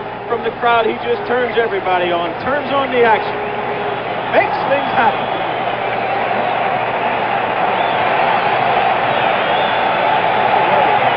Three and one to White. Outside, ball 4. Well, that's what they wanted. That's right. There you go. Take a little concentration away from Splitoff because he was sailing along. Now with nobody out, you've got Yankees at second and first. And both of them can really run. Rivers and White. Thurman Munson. Power at the plate. This is really the first time that Splitoff has been in trouble against the Yankees in 2 outings. Now let's see how he reacts. Remember, he has pitched but sparingly this year, at least the last half of the year. Munson hit a home run off Splitoff earlier in the season. The only hit that he had off Splitoff. Now you have Hassler and Patton both throwing in the Kansas City bullpen. Nobody out.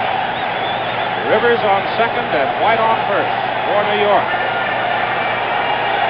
And Al Collins is playing Munson in right center. Left center is wide open, and so is the area down the line. And the curve is way off the mark. Maybe running into a few problems. We're going to get a little conference right now from Galen Cisco. Been having some problems right now. Try to get him back on the track. Take a little pause. Keith? The old Buckeye fullback going to the mound. He's been the pitching coach at Kansas City for 6 seasons, walking out with George Brett. Obviously, the presence of Mickey Rivers on base, a disturbing influence on Splitoff as Andy Hassler throws hard in the bullpen, along with Marty Patton. Patton has not pitched in the series, neither is Al Fitzmaurice. Hassler has. There they are. The left-hander is Hassler, and the right-hander is Patton. Well, if Splitoff has to go, and that remains to be seen, it hasn't eventuated yet. Probably Herzog will want to go with the southpaw. Keep that southpaw lineup in. The Yankees not being on the record as effective against southpaws as against right-handers all year long. Tendency to agree with you, Howard, even though he pitched here Monday, or Tuesday rather. I have to agree with you because I want to keep the left-hander on the left-handed hitting lineup for the Yankees. Runner's edge off. The pitch to Munson. Punched foul down the first base side.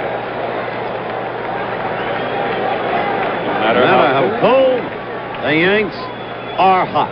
Well, we'll see about that. Thurman trying to hit to right behind the runners. Reggie expounded on that in Thurman's earlier time at bat. Men on first and second right now. Nobody out. Let's get him into scoring position. 105 RBIs. He's been known to chauffeur them home. Check it second. Pitch to Munson. Hit down the right side and in the crowd. Just foul. I know the feeling, Hal. McRae. I've been in right field myself, too. I was hoping that ball would go foul, too, if I'd have been out there. I'm right with you, big guy. McRae makes the move on that ball. If it's fair, and he makes the catch, Rivers would be sitting on third with one out. Possibly White also, because Hal does not throw real well, Pete. Right. No, Rivers would have moved up. Nobody out, and it's 1-2 on Thurman Munson.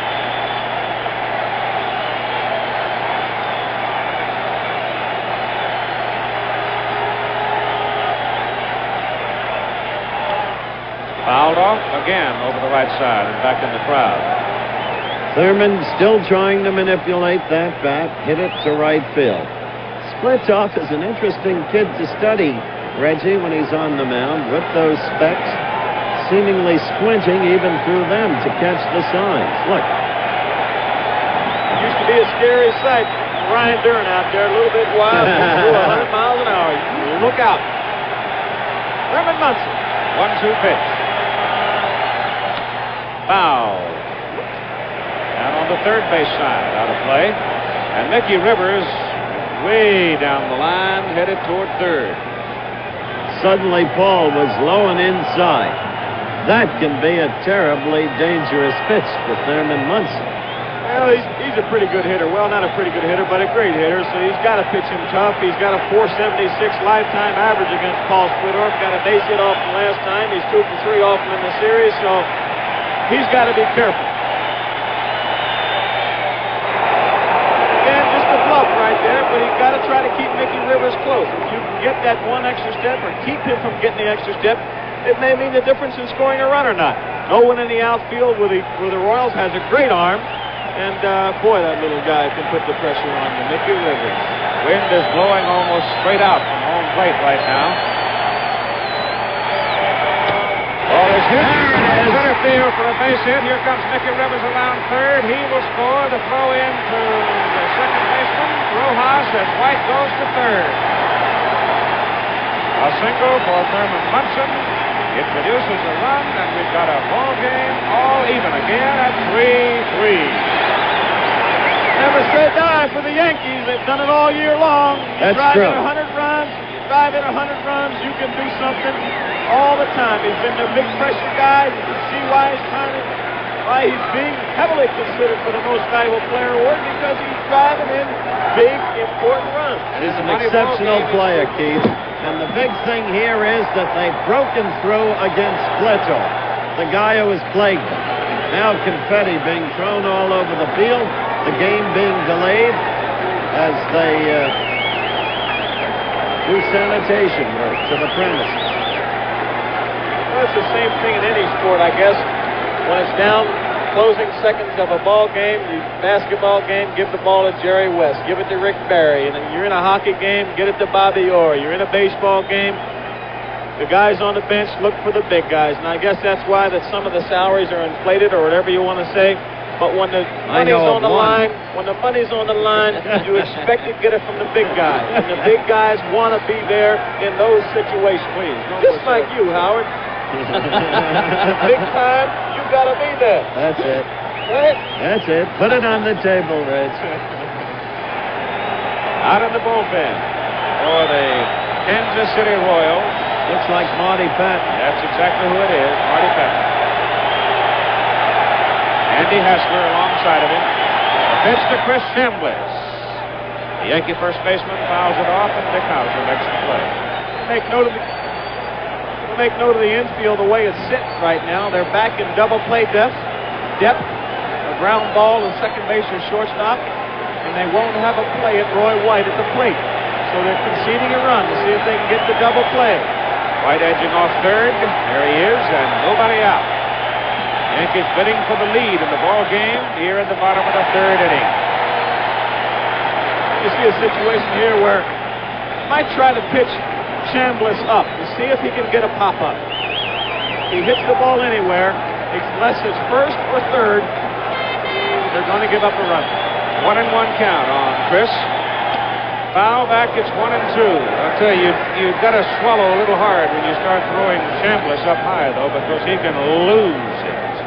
There's Roy White sitting at third base, representing the go-ahead run for New York, and Thurman Munson is over at first base. Nobody out. A tough situation right here. What makes men and what makes pros, you just got to go after him. He's got no choice. He's got to try to either strike him out or pop him up, and the way to do it is by pitching him up. What we have here in the bottom of the third inning is a rerun of what happened in the bottom of the first inning. It's true. First and third, nobody down. Ball toward Cookie Rojas. They go to second, get one. The run scores. Throw back to first. Pulls him off the bag. White scores. Yankees lead 4-3. See what kind of slide Thurman Munson came up with.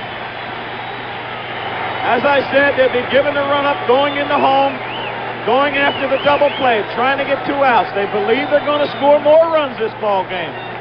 The throw to second, and there's Munson.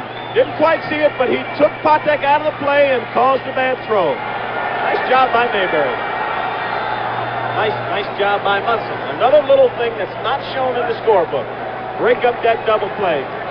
Now only 1 out instead of 2. And here's Carlos May. 4 runs, 5 hits, and an error for the Yankees. 3 runs, 4 hits, and no errors for Kansas City. The Yankees are cooking here in the bottom of the third as May hits a high fly ball into center field.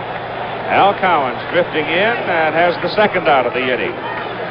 Chris Chambliss comes back to first, having been aboard safely on that fielder's choice as Kansas City missed on the effort at the double play.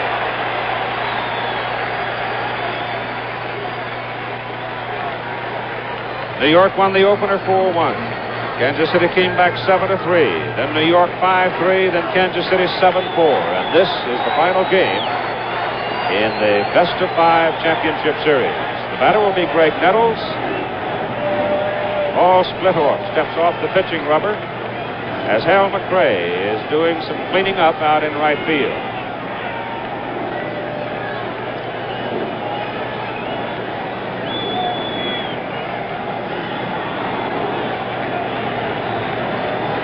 Greg Nettles, high pop down the left field line in short left as Fred Patek made the play on him. So he's 0 for 1. Well, you can see he's hit a couple of home runs. Big day yesterday. 2 out now. Chambliss off first. 2 runs in. Splittorff's pitch just outside.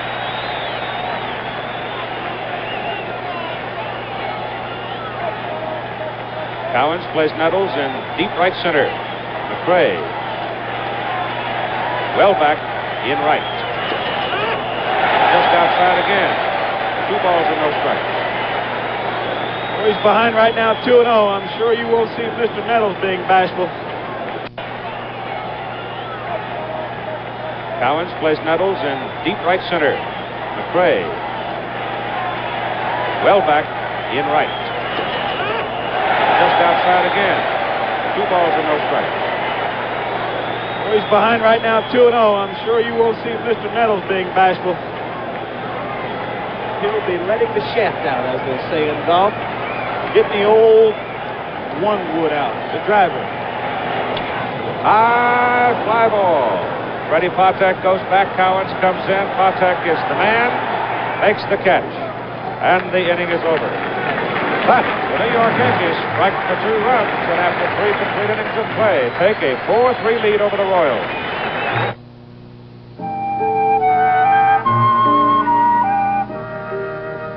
Up to 2,500 more times with Ditronic watch batteries by Rayovac.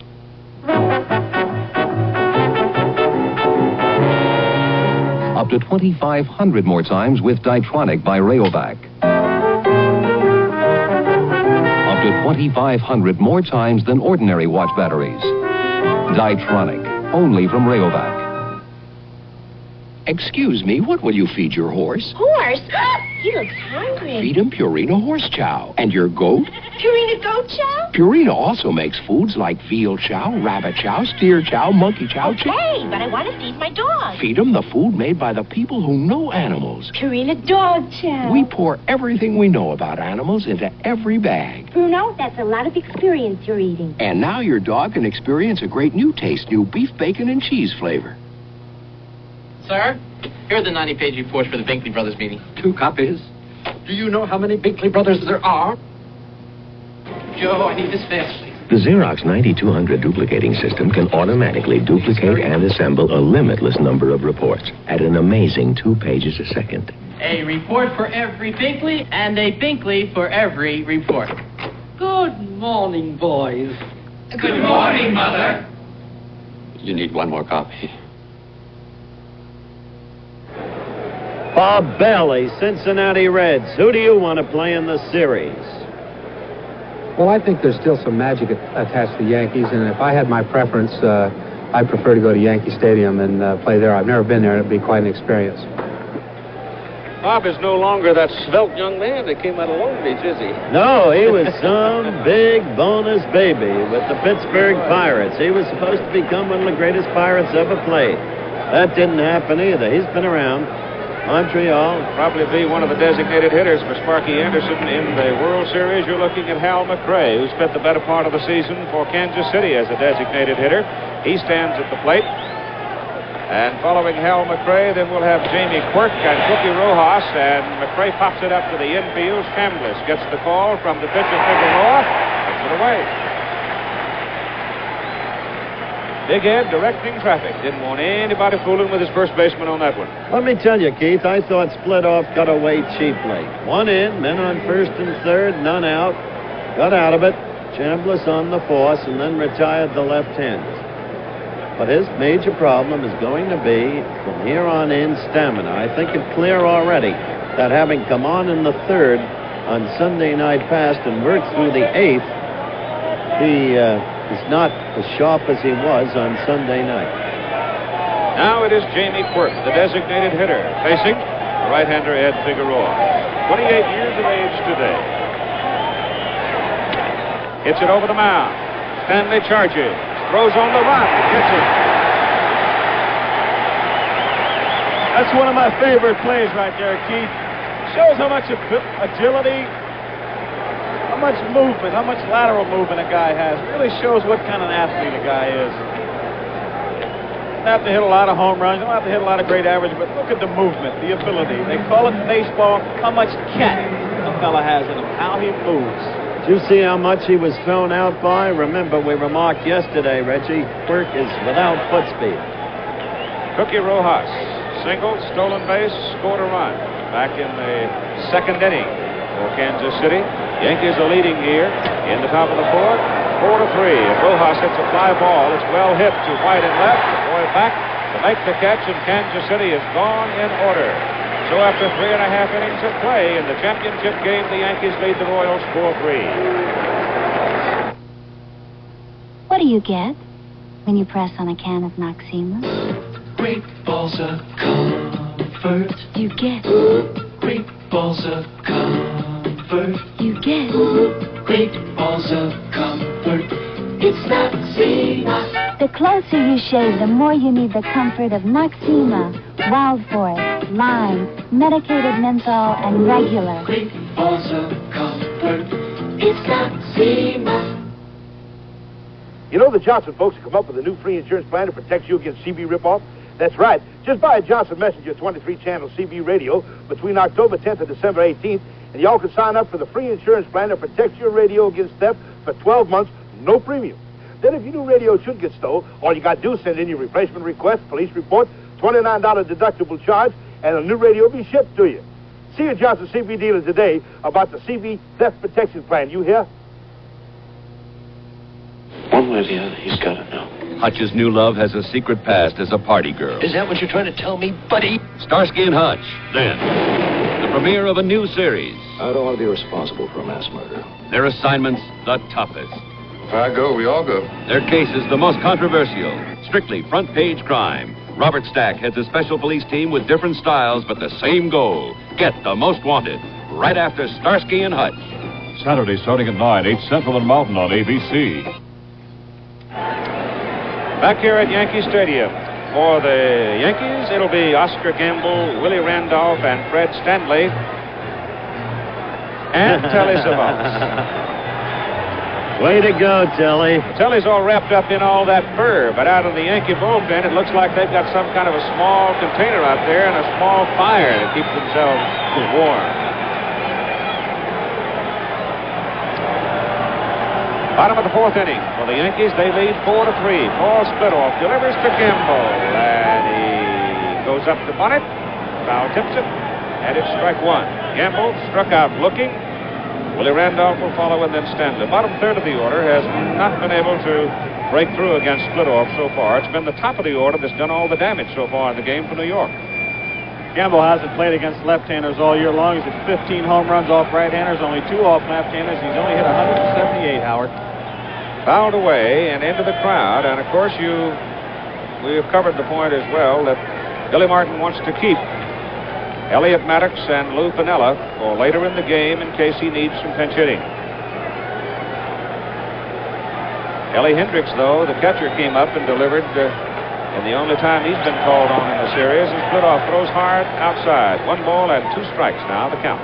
Special quality to be a pinch hitter. There we see Splitoff. In control. Can he keep dealing? Aces.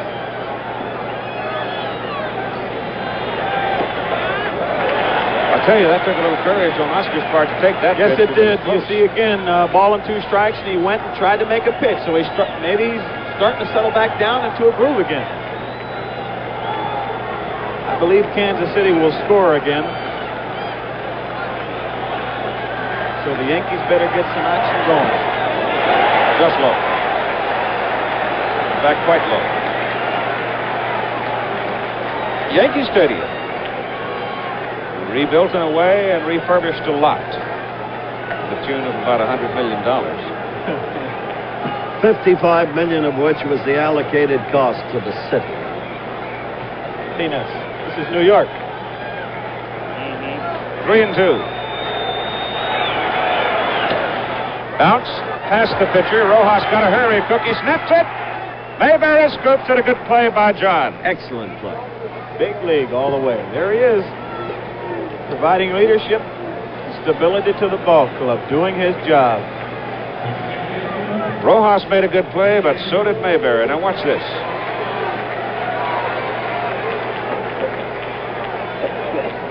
Got a half a pound of dirt with it. Doesn't matter. Here's Willie Randolph. Hits it to the right side. Bang, bang. Mayberry. 2 gone.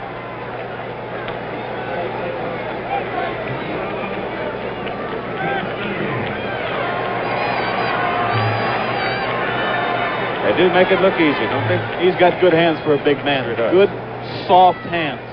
Not like mine. In fact, I noticed that yesterday when you poured your coffee all over it. I was thinking about signing a glove contract with Bethel Steel. Ball is inside. 1-0 now, and you are looking at Fred Stanley, the Yankee shortstop. He's had an interesting series thus far. Look at that batting average. Just off the outside corner. 2 out, nobody on. Well, again, here's a guy that knows his limitation and his capacities. Just try to hit the ball to right field. Just try to move it around. Just get it over the infielder's head because he knows he's not a home run hitter. But there was one night here, Reggie, during the season. It was against the Minnesota Twins. He hit a home run down the left field line, just foul. He got back up there, and he repeated. This time, just fair. The ball went about 314 feet and in. Home run. There's the strike. 3-1. Definitely taking. Now, will he be taking on this pitch? We heard about that home run. When a guy like Stanley hit him, everybody in the league opens up their eyes. Yep, taken all the way. 3-2. Trying to be a base runner. Trying to get on base. Gotta admire that guy.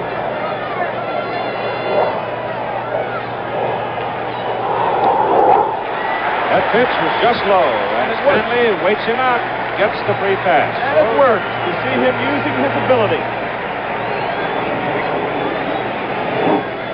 Down the left field line, in toward the home plate here at Yankee Stadium. You can see it is absolute capacity. The wind continues to swirl around, and if it's blowing in any particular direction, it will be straight away. Here's the top of the order now. Mickey Rivers, 2 for 2. You see, a triple and a single, and he has scored twice, and he has been trouble tonight. Swing and a miss. He's got some of the weirdest actions at the plate of anyone I've ever seen. There's Paul Splitoff, but Mickey Rivers is always moving, always dancing, kind of fidgety kind of a ball player. Both feet move. Like he's running in the box. 0-1, just high. In batting practice tonight, Mickey hit 2 in the seats down the right field line. He has occasional power, Keith. We've discussed that earlier on in the series, and he proved it in the very opening inning when he tripled over Pocat's head. He hit 1 here this year, a home run into the right center bleachers. It was a tremendous post. Stanley off first, 2 out for the Yankees. Bottom of the 4th inning, Rivers fouls it away, and it's 1 ball, 2 strikes on Mickey. Waiting on deck is Roy White, who's also scored twice tonight. So it's Rivers and White who've done all the scoring. They've gotten all of the Yankee 4 runs. 2 apiece.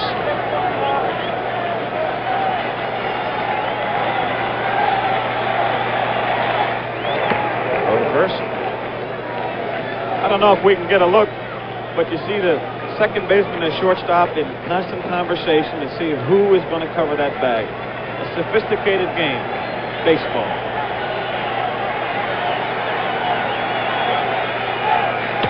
Rivers hits it foul down the left side. Got some wood on it, though, and knocks it well back into the crowd. He really did. He hit that a good piece.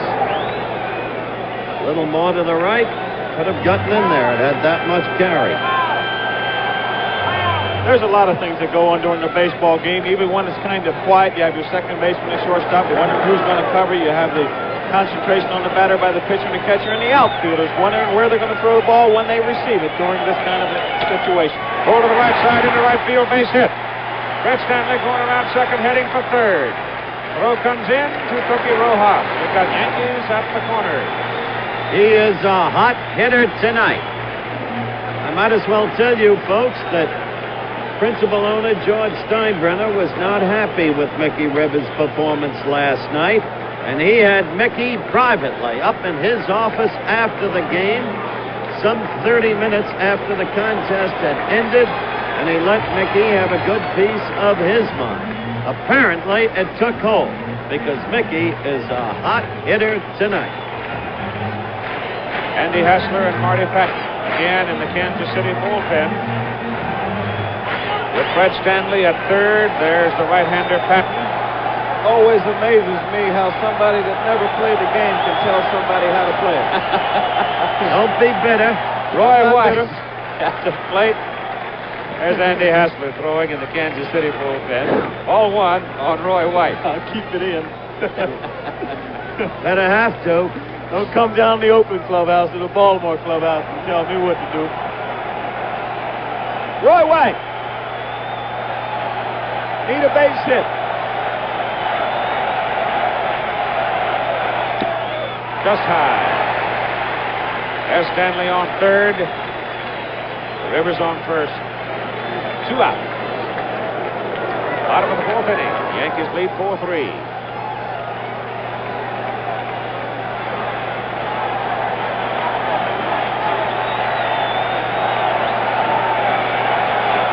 No strikes to White. 3 balls, no strikes. I'll tell you this, on that particular pitch now, Reggie Jackson looked to me like Splitoff was trying to reach for a little too much. Well, Splitoff may get out of this situation, but now, second straight inning, he's had to work very hard again, and there's no way, in my judgment, with the limited amount of pitching he's done this year, that he can go very long tonight. There's the counsel. Nemesis should end tonight. Galen Cisco and Whitey Herzog across the way. It's Billy Martin looking on. Yankee dugout on the first base side and wipes the board. Bases loaded. 2 out. Time called by Kansas City as Brett will come to the mound. Well, he's loaded them up. Now, Whitey Herzog coming out of the dugout. That could be it. Yeah, I'm sure it will be, Keith. We're going to get another pitcher because he doesn't want to look at Thurman Munson. He hits left-handers exceptionally well. He's hit .470 against Paul Splitoff in his career, and he's got a hot bat tonight. He's swinging a bat good. So I'm sure we'll see Marty Patton right now. Marty Patton. Been around a while. He pitches more now, perhaps with guile, than he ever has in his career. So time is called here at the bottom of the 4th inning. The Yankees leading the Royals 4-3, and we'll be back with more in a moment. Got a story to tell you, it's short and sweet, about 3 Chevy Monzas loose on the street. Coupes are moving all dazzling class, plenty of action, plenty of sass. It's a Monza, 2 + 2 running swift and low, getting kind of famous for his get up and go. It's a Monza, here comes Spider out of the night. Calm down, honey, it ain't gonna bite. It's a Monza by Chevrolet. It's a Monza by Chevrolet. It's a Here's your car battery. Add water. Keep it clean. It lasts an average of 38 months. Here's the battery that will make yours obsolete. The J.C. Penney battery. It started a revolution in car batteries. You never have to add water. It's so powerful, it's fully warranted for as long as you own your car. If it fails, return it. We'll replace it free. Only at J.C. Penney Auto Centers or catalog desks. It's the last battery your car will ever need. You fly a lot closer to the crops than to the clouds. But when those last acres are dusted, you know it's Miller time. Time to head for the best tasting beer you can find. It's time to relax. America's quality beer, Miller High Life. Miller stands clear, beer after beer. If you've got the time, we've got the beer. Miller beer. Well, the Yankees in front 4-3 with 2 out, and the bases loaded now in the bottom of the 4th inning. Paul Splitoff leaves, and 33-year-old Marty Patton, 5'10", 180 pounds, comes in with an 8-14 record on the season, but a very good earned run average, 2.49. The book on Splitoff. He went 3 2/3 innings, 2 earned runs, 3 hits, struck out 1, and walked 3. He relieved Dennis Leonard, who pitched to 3 batters and was roughed up for 2 earned runs. And Thurman Munson will be the first man to hit for the New York Yankees against Marty Patton. Munson with a pair of singles in the ball game tonight. And characterizing Patton, Keith, he is not overpowering, but he's been doing better than expected in the late going of the season. He keeps his fastball away from a right-handed hitter. He can't hold runners, according to the scouting reports, and has balked occasionally. That's the scouting report on Marty Patton. Now we get to the nub of it, as you would say. He goes against the Yankees' most solid ball player. And as Munson walks in for this moment of drama, 56,821 people here, which is a new record for Yankee Stadium. Red Stanley is over there on 3rd base. Mickey Rivers is on 2nd base. Roy White is on 1st. 2 are out. 2 out. Patton now needs to get an out to avoid. He's swinging a bat good. Royals are facing the stacked deck right now in the Yankees' favor. They got their big gun at the plate with the bases drunk. Loaded or filled. Ball is hit to left field. Poquette holds his position, makes the catch, and on 1 pitch, Marty Patton gets Thurman Munson. And so Kansas City avoids the big inning as the Yankees are gone. And after 4, it's 4-3, the Yankees. Degrees below zero. Protected by Texaco's antifreeze and coolant. Did it work? Watch. For test purposes, we modified the cooling system slightly so you can immediately see it didn't freeze up even at 30 below. No other antifreeze of this type protects better against freeze-ups. So ask for Texaco's antifreeze and coolant or pick up the new do-it-yourself jug. Some famous hits are turning to men who use Vitalis. I try not to look obvious when I look, but I look. Heads are turning to Vitalis. If a man can turn, why can't I? Heads are turning. I don't turn for just anybody. Heads are turning. More women are turning to men with shorter hair. That's why more men are turning to Vitalis with that clean together, younger look. So use Vitalis. Heads are turning. Major League Baseball. That's the all-American dream. It's a dream within the reach of those who have the talent, desire, and determination. You have heard how Major League players have a lot going for them, and it is true. We have a lot going for us, too. It isn't all easy, but umpires have it pretty good, including family and retirement benefits, and it's going to get better. Dedication and hard work are vital, but I think you'll agree a Major League Baseball career is worth it. The preceding a message on behalf of Major League Baseball, and now we move to the top of the fifth inning. For the Kansas City Royals, it'll be Fred Patek, Buck Martinez, and the top of the order, Al Cowens. Well, that's the city at night. Downtown, the foot of Manhattan, Battery Park, World Trade Center, that big building which we identified yesterday. There are two of them. You only see one behind the other. Back to the action. But Ed Figueroa pitching to 5'4", Freddie Patek. A swing and a miss on a raking pitch for strike one. May I say this, Keith? In perspective, this reminds me of last Sunday night's game. The Yankees went ahead then 3-2. I'll continue in a moment. Tight with it. But in that game, if you remember, they had 9 hits after 3 1/3 innings and only 3 runs. Split off got away in a potentially destructive situation, explosive, cheaply, and Kansas City got out of it last inning. The Yankees have not capitalized. Ball is hit high on the right side of the infield. Playable. Chambliss backing up. Chris in foul ground. Makes the catch. 1 out. Ed Figueroa now has retired 7 straight. Seems to have settled down, Reg. He has seemed to have settled down, Howard. He's going to have to get some kind of good rhythm, because I'm sure that at the slightest sign of any slippage at all, that Billy Martin will get him out there, because he's got 4 or 5 guys out there ready and willing and able, that's for sure. Martinez again. Into left field, base hit for Buck. Played very well in the series. He certainly has. He's an unsung leader of this club in this series, coming into it batting .221 on the season, Reg. No question about it. As we've said before, a short series, anything can happen. A lot of unsung heroes. A lot of unsung heroes, and you never know what can happen. A guy can get a hot bat. Look at Fred Stanley, and of course a guy like Munson that just continues to apply the pressure.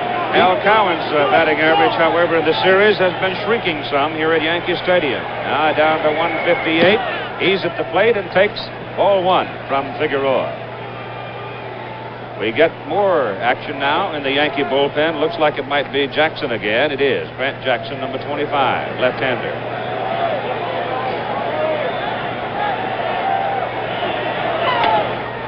There's on the ground. It's over to Stanley. Steps on the bag. Goes to first. Double play.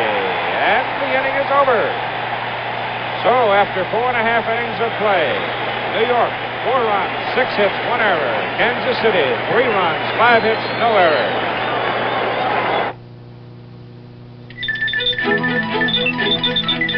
Announcing General Motors full-size cars for 1977, designed and engineered for a changing world. When GM began designing its new full-size cars, it had a goal: to use the world's foremost automotive technology and build from the ground up a line of totally new automobiles that would help conserve our natural resources. These cars were refined by computer to help make them strong and secure, yet without using excess steel. To help make them last, they received extensive new corrosion-resisting treatments. And to help reduce drag, they were tested and tuned in the wind tunnel. Yet, with all this concern for conservation, GM still retained the comfort and feeling of spaciousness people look for in full-size cars. The new full-size Chevrolets, Pontiacs, Oldsmobiles, Buicks, and Cadillacs. designed and engineered for a changing world.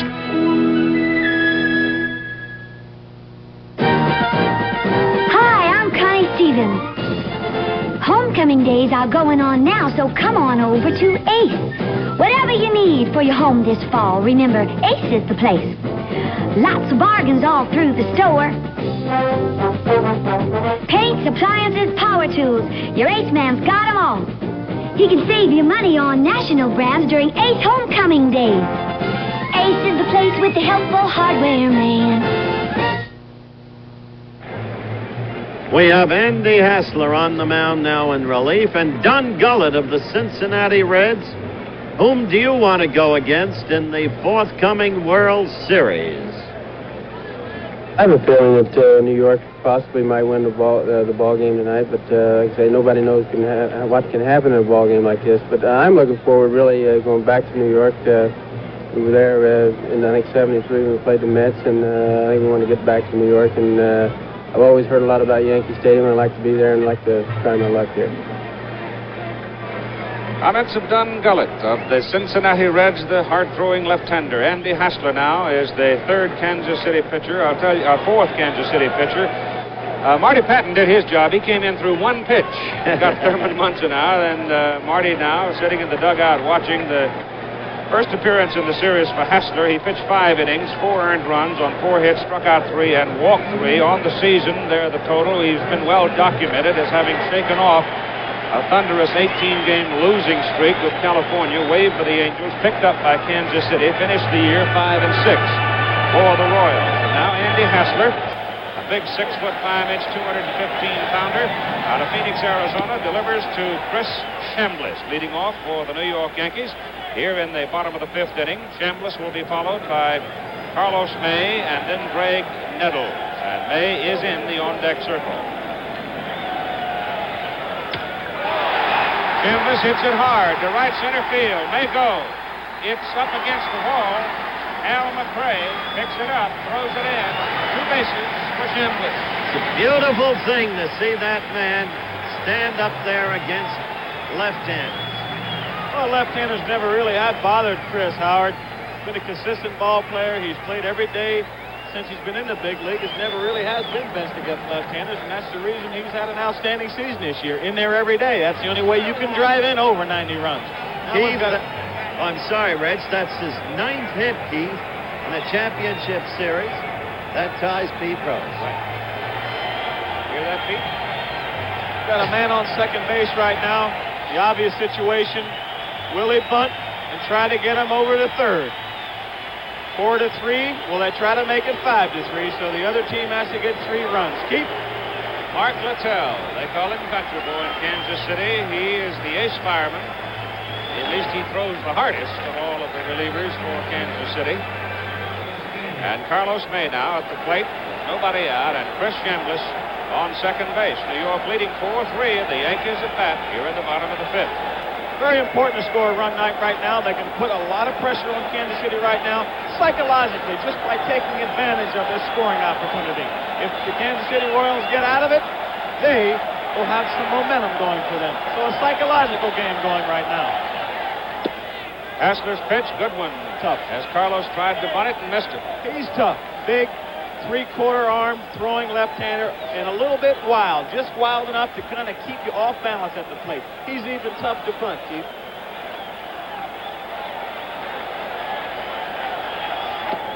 Strike 2.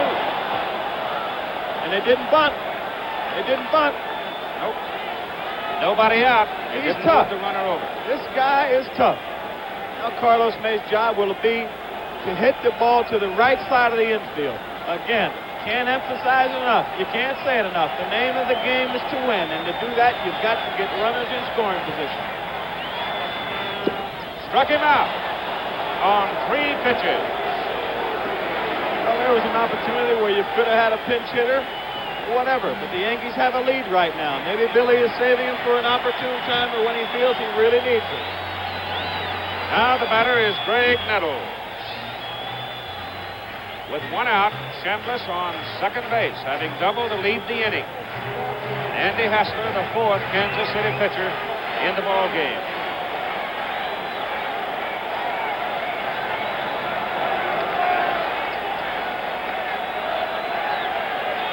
Big Andy. Little problem with the signs. Maybe he didn't want to throw him that pitch. You have a situation where the catcher may have read the scouting report and he knows what the manager wants to do, where he wants to pitch him. Consequently, Andy Hassler may not agree. Let's go out and have a little summit meeting. Now they're asking Poquette, the Kansas City left fielder, to come in some. Way back at left. They bring him in. The center fielder, Cowens, well over into right center. And you see the big hole there in left center field for Greg Nettles. And let's talk about Hassler, who's the main figure right here, going against the home run champion, Greg Nettles. Again, 2 home runs yesterday. But he doesn't give up a lot of home runs. Pitched 99 innings in Kansas City and only gave up 2. Over 147 innings for the year, he only gave up 5. High fly ball on the right side of the infield for John Mayberry. Just fair. John puts it away, and now you've got 2 out, with Chambliss still sitting out at second base. He failed to advance him. For the Yankees at this point, even though they're 1 run ahead, the omens are not good. They continue not to capitalize on scoring opportunities. That's the key point here. Because sooner or later, one can expect Kansas City to explode.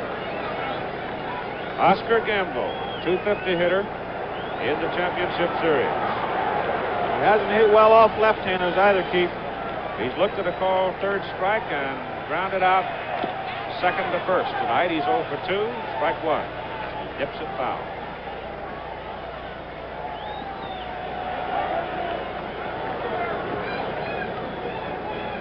Hassler taking his time, coming down off the rubber, going to rub the ball. Shake off the trimmers that might grip him. I tell you, you got to be pumped up under these circumstances. You got to be high. You have to look at his feet, how he's standing, how he's going after it. What's he thinking? Tough situation for the big guy. He's got him running and hiding right now, Keith. Count is 1-1 on Oscar Gamble. And again, they play Oscar to pull, or that is, the center fielder goes into right center with him.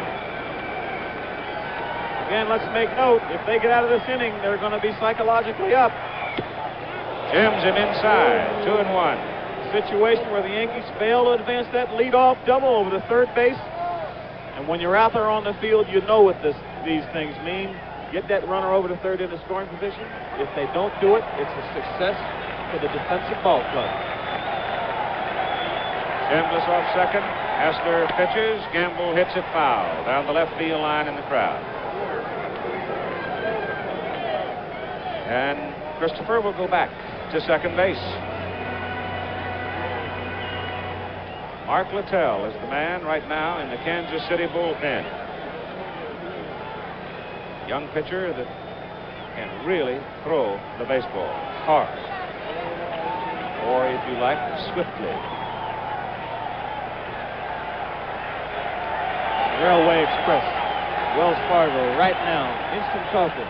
2-2 to Gamble. Hassler off. Wind whipping around, swirling the papers, swirling the dust. It's been gusty all day in New York City. Sort of a sign that winter's coming. Pitch inside. It's full, 3-2. You see right there, missed his target.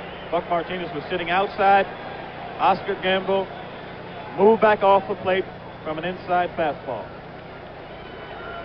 3 runs, 5 hits, no errors for the Royals. 4 runs, 7 hits, 1 error for the Yankees. Yankees at bat in the bottom of the 5th inning.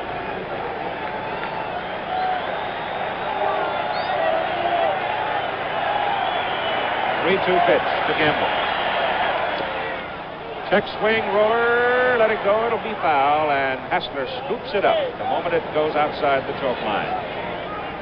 He's tough. He keeps you off balance, as I said before, and you haven't really seen Oscar Gamble or any of the left-handed hitters have a real good full cut, a good swing off of this guy. Chambliss, double. He's annoying. He's uncomfortable. And Chambliss hit the first pitch for a double. You know what? As big as he is, and as strong as he is, and as athletic he is, his wife, Deborah, can run him on the golf course. She is a good player. Yes, from Arizona. Yes. Right. A pretty blonde. Full count to Gamble, and Oscar again comes back away. Late umpire Art Plant's calling time. Chris Chambliss at second base, 2 out.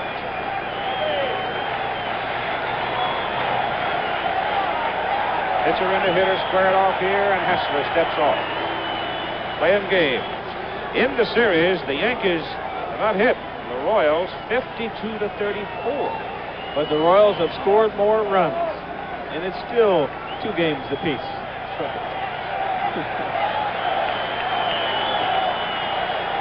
3-2 pitch. Low, ball 4. So it's a walk for Oscar Gamble. Now you've got 2 on with 2 out as Oscar goes to first. Elston Howard there, and over at second, it's Chris Chambliss. And he probably wishes he had a jacket by now. There's some conversation.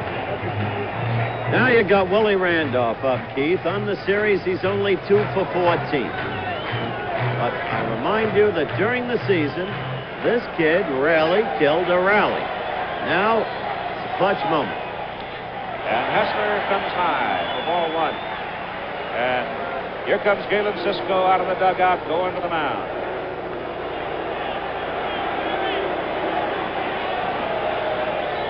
Go out and talk to him right now. Tell him to settle down a little bit, big guy. You got good stuff. Throw the ball over the plate. Give yourself a chance. You got no chance if you walk guys and give them free passes and put them on base. Make them hit the ball. Don't lose. Make them beat you. Make them hit the ball. But make them hit them at somebody. Try to. Give your team a chance to help you. Beutel remains active in the Kansas City bullpen. A ball 1 count on Willie Randolph with Chambliss at second, Gamble at first. And Hessler is outside the pitch. The temperature now in the low 50s. May get to the 40s before the game is done.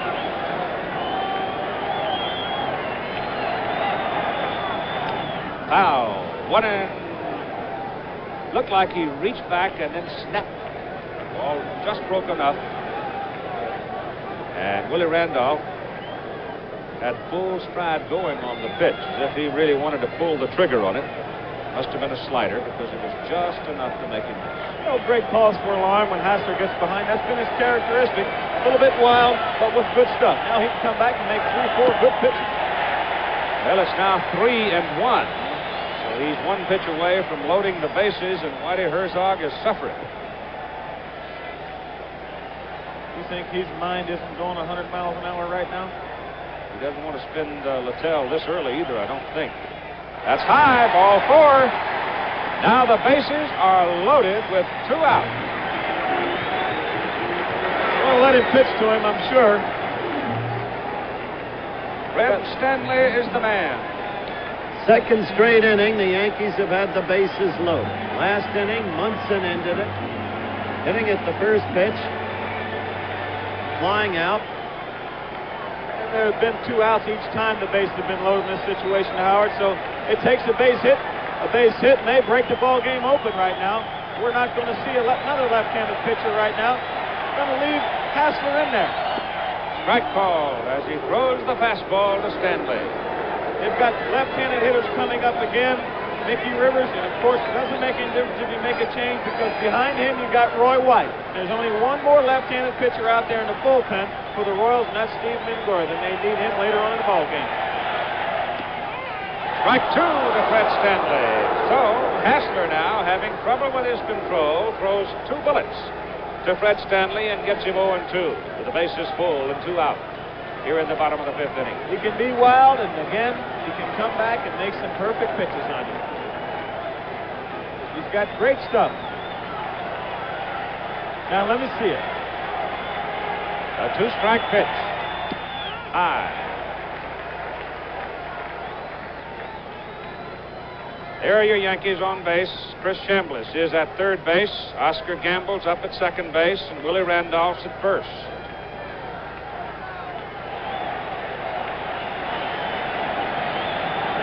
One and 2. With 2 out. Hassler pitching to Fred Stanley. High. Ball 2.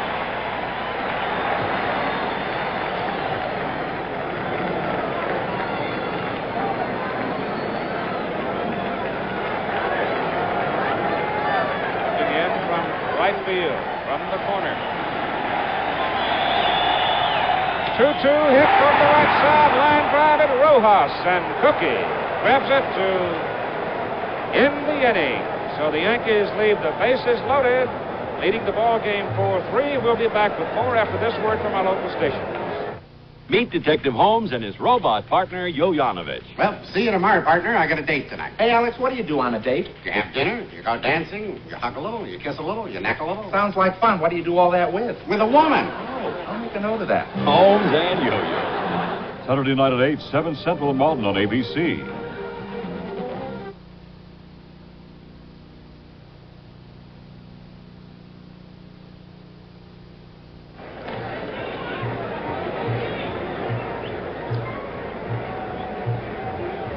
We're back at Yankee Stadium as we move to the top of the 6th inning. The score is 4-3. New York leads Kansas City. Keith Jackson along with Howard Cosell and Reggie Jackson. There's the line total in the ball game so far, the line score. You can see the Yankees about hit Kansas City, but the Royals still within reach. And here is young Tom Bouquet to lead off. Point to be made is that the Yankees have 7 hits, 4 bases on balls. They have left 8 men on base. This game, certainly up to this point, with the Yanks still ahead, resembles the pattern of Sunday night's game. Bouquet looks at the pitch from Ed Figueroa. Low ball 1. George Brett is on deck, and then will be the cleanup hitter, John Mayberry. This guy's used to leading off innings, hitting .337 leading off innings. Keith, I'm sorry for walking on you. Right. 1-1. Boy, wind is cold. You know that?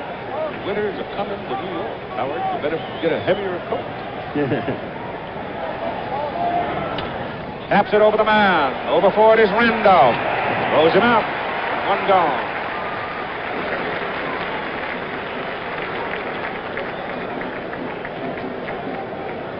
So Willie makes the defensive play, and now here's Kansas City third baseman George Brett. He has doubled and hit a fly ball to center field. He has scored 1 run. In this game tonight, the final game of the American League Championship Series. The winner here tonight goes on to play Cincinnati in the World Series in Cincinnati on Saturday. Big red machine.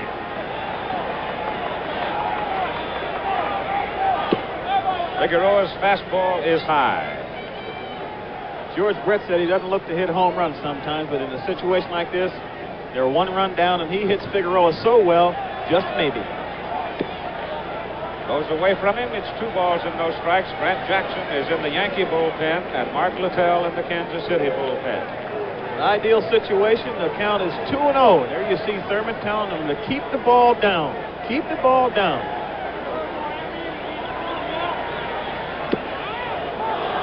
All 3, Ed Figueroa Sunday night in the second game traveled 5 1/3 innings. And right now that's where he is, 5 1/3. Will he be swinging 3-0, Keith? Nope. You got to tell me before he throws. That's no fair. 3-1. He just wants to get on to give Mayberry a shot and hope for a pitching mistake by Figueroa, as occurred in the first inning. Get up, right center. Rivers on the move. Mickey's got it. Covers a lot of ground out there. He does. Great speed. Great speed. Ball hit well. George Brett doesn't hit too many easy balls. He hits them all on the nose. Mickey with 3 for 3 leads off next inning for the bottom half of this inning for the Yankees. Having a brilliant night, Rivers.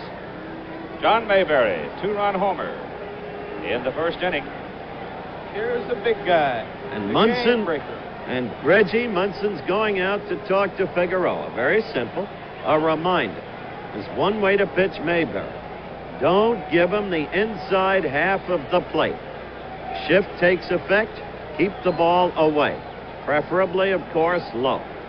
All right, now you look at it defensively. You can see out there in the top left of your picture, that's Roy White, the left fielder. He's almost straight away and left, but there's about 4 acres between him and Mickey Rivers. And then you come over to the right fielder, who's straight away and right. The infield, the shortstop is on the second base side of second base. The third baseman, Nettles, is up at the normal shortstop position, and Figueroa is high on the first pitch to Mayberry. It's ball 1. That one is also high again, Keith. Here's a situation here. He's got to be careful with Mayberry. It's 4-3, and the right field porch is right on his left shoulder, really. Just a little blooper can get over the right field wall here. And you see Big John gritting his teeth and grinding it out. He can't be swinging for a little blooper or going to left field. He's got to go for the marbles. And he got low there. And John's got to do it. Was hoist. We have just had another balloon removed. I was talking to Charlie Lau about how far John appears to be standing away, and Charlie said, well, last year he hit a ton, stepping forcefully into the pitch, and there's a shot. Going toward the corner, it is off the wall. Good play by Gamble as he holds into a single. He hit it so hard that all Oscar had to do was turn around and play the ricochet. Well, you see the expression of Mayberry. Nice play by Oscar Gamble off the wall, an outstanding throw. This ball's hit so hard. Fastball inside. Hit it hard enough to be a home run, but he didn't get it up enough. Off the 310 sign, and a good play by Oscar, holding Big John to a single. Well, you know how bright, how astute Billy Martin is. He took cognizance of that. Figueroa couldn't pitch Mayberry the way he was supposed to. Hal McRae, a little tap out in front of the plate. Figueroa up, throws, gets him. So Hal McRae, an excuse-me swing, taps back to the pitcher. And so we've gone through 5 1/2, and the Yankees still lead the Royals 4-3.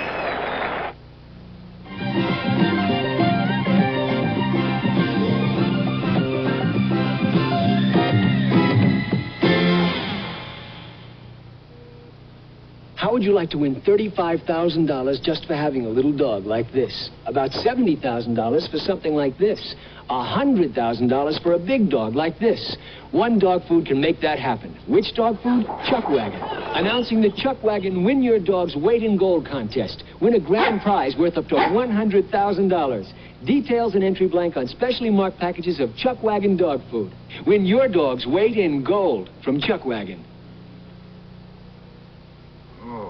This painful sinus attack. Why me? Behind your face, all your sinus cavities can fill with congestion. Membranes swell and throb. So that's why my head aches. What can I take? Millions take Tristan tablets. Tristan really works. Tristan helps drain sinus congestion, relieves swollen sinus ache behind the eyes, cheekbones, and nose in minutes. It really worked. Next time, take Tristan tablets. Fast sinus relief. No wonder millions use Tristan. The Grand Lady, the Statue of Liberty, seen here in the New York Harbor. Did you see the ABC helicopter, the picture breaking up just a little bit? But so, boy, I tell you, we had some pictures yesterday afternoon as the sun was starting to go down that was absolutely incredible about the city. True. Well, we've got Mickey Rivers coming up. Now, Reggie, I talked about the owner, George Steinbrenner, earlier, talking with Mickey Rivers last night. Let me tell you something about Steinbrenner. He's brought a lot of color, a lot of flamboyancy. His aim isn't to tell Rivers how to play. It's to motivate the man. And I think he's succeeded. Well, whatever he did, he's 3 for 3 in the ball game. He scored 2 times. And he punched it out in front. No, he did it. No contest. Mickey Rivers right there did not make a good punt. He got the ball down, right out in front of the catcher, right out in front of the pitcher, but he's so fast. A running start.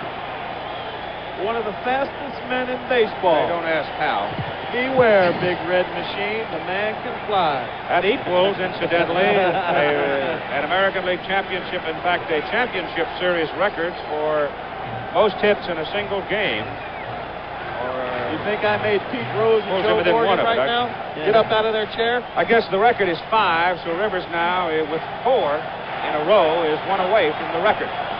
Meanwhile, he's had 8 hits in the series. 22 at-bats, and we've got a ball one count. And here's where all the things Reggie has talked about in terms of what Mickey Rivers does to unsettle the opposition, all those things now come into play, into focus. Roy White, the hitter for New York. White and Rivers have scored all of New York's runs.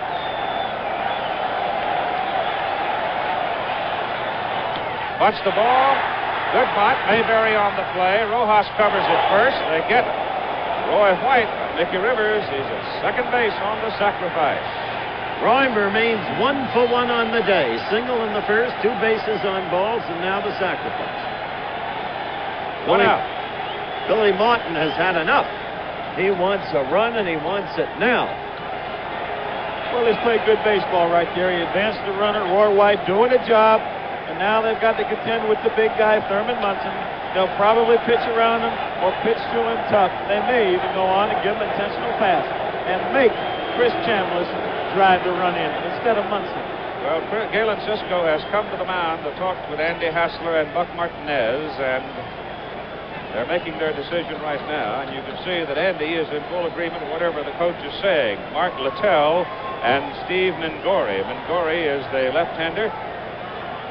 Baby daughter born to the Doris yesterday. Steve saw a picture of her first time today. And there's the country boy, Littell, number 17. Thurman Munson at the plate. You've got 1 out. Rivers at second. I don't think I've ever seen a manager get more out of his roster than Whitey Herzog has gotten out of his in this series, Reggie. He's been a brilliant manager. Great job overcoming the injuries. I don't think they're going to pitch to Munson. They're going to pitch around him. If he hits, he's going to have to hit a bad pitch. They pitch to him, they're crazy. Well, they just zipped the fastball over the inside corner for a strike. 91 miles an hour on that pitch. He's not making that $150,000 for nothing. Is that what Thurman's making? If he ain't, he's spitting on it.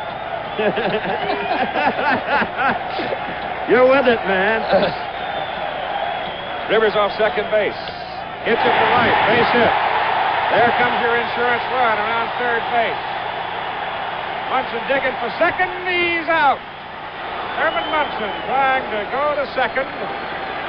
He is thrown out by Hal McRae, but Mickey Rivers scored from second base, and the Yankees lead it 5-3. I say to yourself, why watching this TV game sitting at home, why did Thurman Munson go after that? Why did he try to stretch it into a double? There you see him going with the pitch, as he's done so well all year long. He's done the last couple of years, driving in 105 runs. If he's on second base with 1 out, they don't have to waste time or waste another out getting him over to second base. It's a good play to try to get over to second base right there, and it takes a perfect play, a perfect throw to get him. Thurman came back to the dugout, though, and he said, who said McRae couldn't throw out of that right field corner? He shot him down. All right, Keith. Thurman Munson has just connected his 10th hit of the series. Howard said he couldn't throw. Now, you were right. They were crazy to pitch them. Look at Mickey go. Got the go sign from Dick Hauser. Never looked. Just checked his coach and came on in. 2 out now. The bases are empty for Chris Chambliss as the Yankees build the lead to 5-3 here in the bottom of the 6th inning. Andy Hassler being pummeled a little bit by the Yankees here. Munson 10 out of 22 on the series, a new record in total hits in a championship series. Sorry about that, Pete Rose. Petey doesn't mind. He just wants to win. He's throwing things around his house right now. No, he's in Johnny Bench's restaurant. Better not be throwing around the house. Carol will get after him. There's a strike. 2-1 to Chambliss.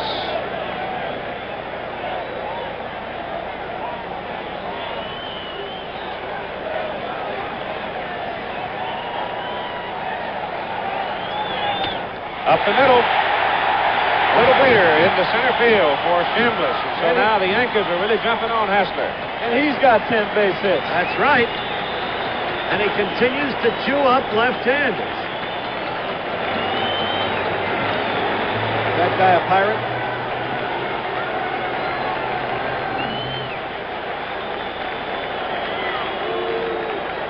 Now with Chambliss on first base.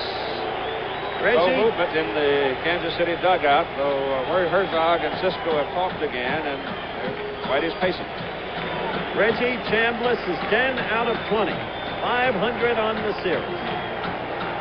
That's what you call scalding the ball. And 7 RBIs on the series. Now, who's the most valuable? Now, that's why there's some question on this ball club as to who is the most valuable player. Both of these fellas, Thurman Munson, along with Chris Chambliss, along with Mickey Rivers, that's right, have exemplified or showed you the reasons why they are being considered all in the running for the most valuable player award. Who do you give it to? Carlos May takes high, ball 1 from They've all been outstanding. Whom do you give it to? I don't want to get in it. You raised the question.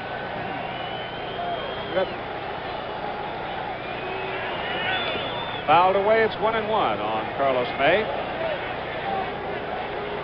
Yankees leading 5-3 in the ball game and hitting in the bottom of the 6th inning. For a little more undecidedness, Howard, let's throw in Greg Nettles with 32 home runs. 1-1 pitch. There goes Chambliss. Swung on and missed. Throw to second base. Safe. Look at the big man move it. He didn't have a particularly big lead. He just simply took off and made it. Good slide. Fadeaway slide. Now with 2 outs, Chambliss out at second. The base hit that's scoring. Carlos May up there as you see the replay looking in from center field. And it's 1-2 on the batter, May. Little tap. George Brett charging at third base. Throws in the dirt. Mayberry can't handle it. Here comes Chambliss to the plate. That's a big run. That's the biggest run of the ball game right there. It gives them a 3-run lead. Right. And it now takes 4 runs for them to get beat. So that's suddenly, the biggest run in the ball game. That's right. Suddenly the Yankees have totally capitalized. Billy Martin and his people using the running game that served them so well. Let's take another look. Little tapper by Lee May. Carlos May, forgive me. I was suddenly with Reggie Jackson's club. And John couldn't hold on to the ball. Thrown into the dirt. Error on the third baseman. The third throwing error on George Brett in this series. Now it is a 6-3 ball game, and we've got time called as the umpires and the ground crew and everybody out there has to take a moment to help clean things up again. So George Brett charging that little tapper at third base, could not get the throw on the money. Mayberry, who is as skilled as anybody in digging them out, could not come up with that one cleanly, and Chris Chambliss running on the tap came in to score. Tough play right there for George. He hurried himself a little bit. Didn't have to quite hurry that much because he had, look, it appeared as though he had plenty of time. Make an error like that, George knows what he's done. I believe it'll just make him a better hitter the next time he comes to the plate. Well, the Royals are going to need a little hitting because they're now down by 3.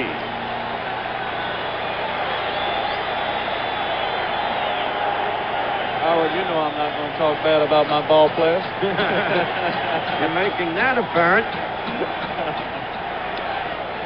Hassler delivers to Greg Nettles with Carlos May on first base and 2 out, and he misses ball 1.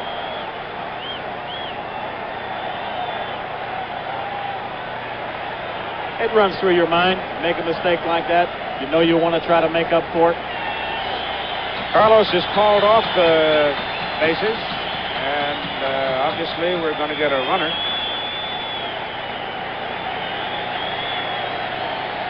Sandy Alomar goes out to run for Carlos May. He's using his entire roster tonight. He wondered where some of them were, but now he's coming through and starting to show you where they are, I guess. That probably means we'll see Lou Piniella going up as a designated hitter.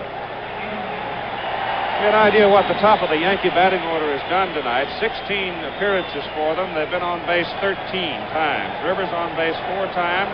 White on base 3 out of 4 times, Munson on base 3 out of 4 times, and Chambliss on base 3 out of 4 times. So the top of the order has really done something.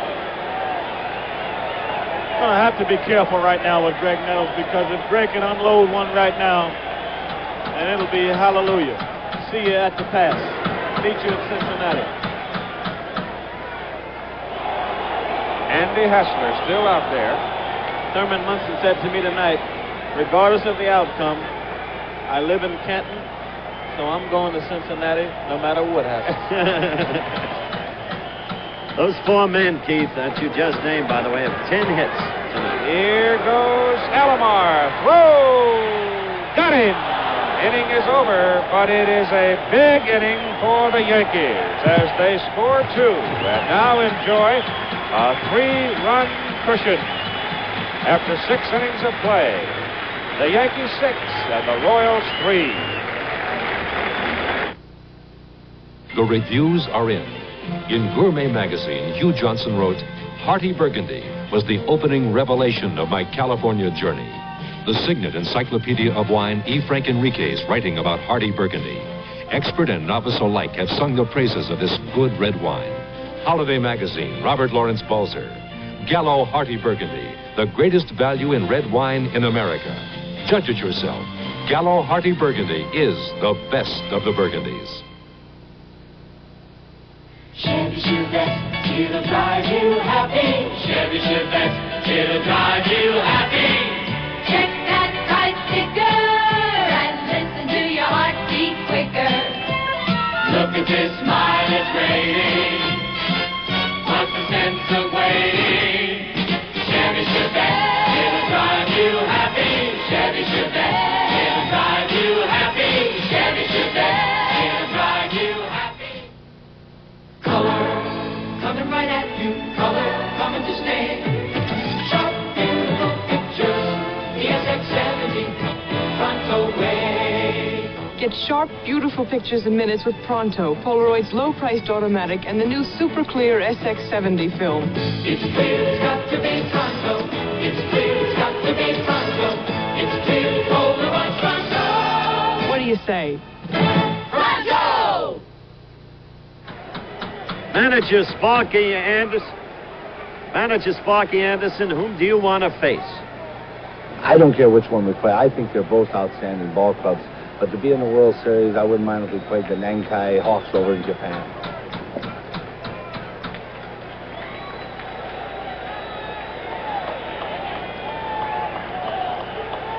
You're looking at Jamie Quirk, the designated hitter for Kansas City, to lead off the top of the 7th inning. Then Cookie Rojas, Fred Patek, Buck Martinez would be the 4th hitter. Jamie Quirk in the ball game. Fly ball to left, grounded out to short. He's 0 for 2. The Yankees lead 6-3 Kansas City. Now getting down to cases. They better come up with some offense against Ed Figueroa if they have any hopes at all. The Yankee bullpen is now very active with Grant Jackson and Dick Tidrow throwing. Martin won't waste a moment. The slightest sign of faltering. Out will come Figueroa. 2-1, strike call. I think we got to give Billy Martin a little bit of credit. He certainly has gotten stuck with Figueroa. He stuck to his guns all along, and up to this point, Gotta give him pretty good. Got to give him a lot of credit. It's 3-1 as Ed's high.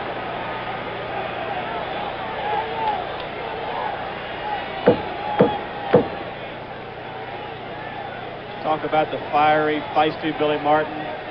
He's shown me a lot of class the last couple of days. Hard shot. Chambliss fields it at first base. Chris Chambliss leaving his feet. Pulls it down. Watch the quickness of the big guy at first. No chance for indecision. Bang, bang. Stick your glove up and hope it's there. And hope it doesn't rip your head off. Looked into his glove to make sure. Gotta believe it. See it to believe it. Otherwise, it could have been 2 for Burke. Cookie Rojas takes curve. Strike 1. Figueroa's moving along quite easy right now, setting a nice pattern. He's got everything going for him.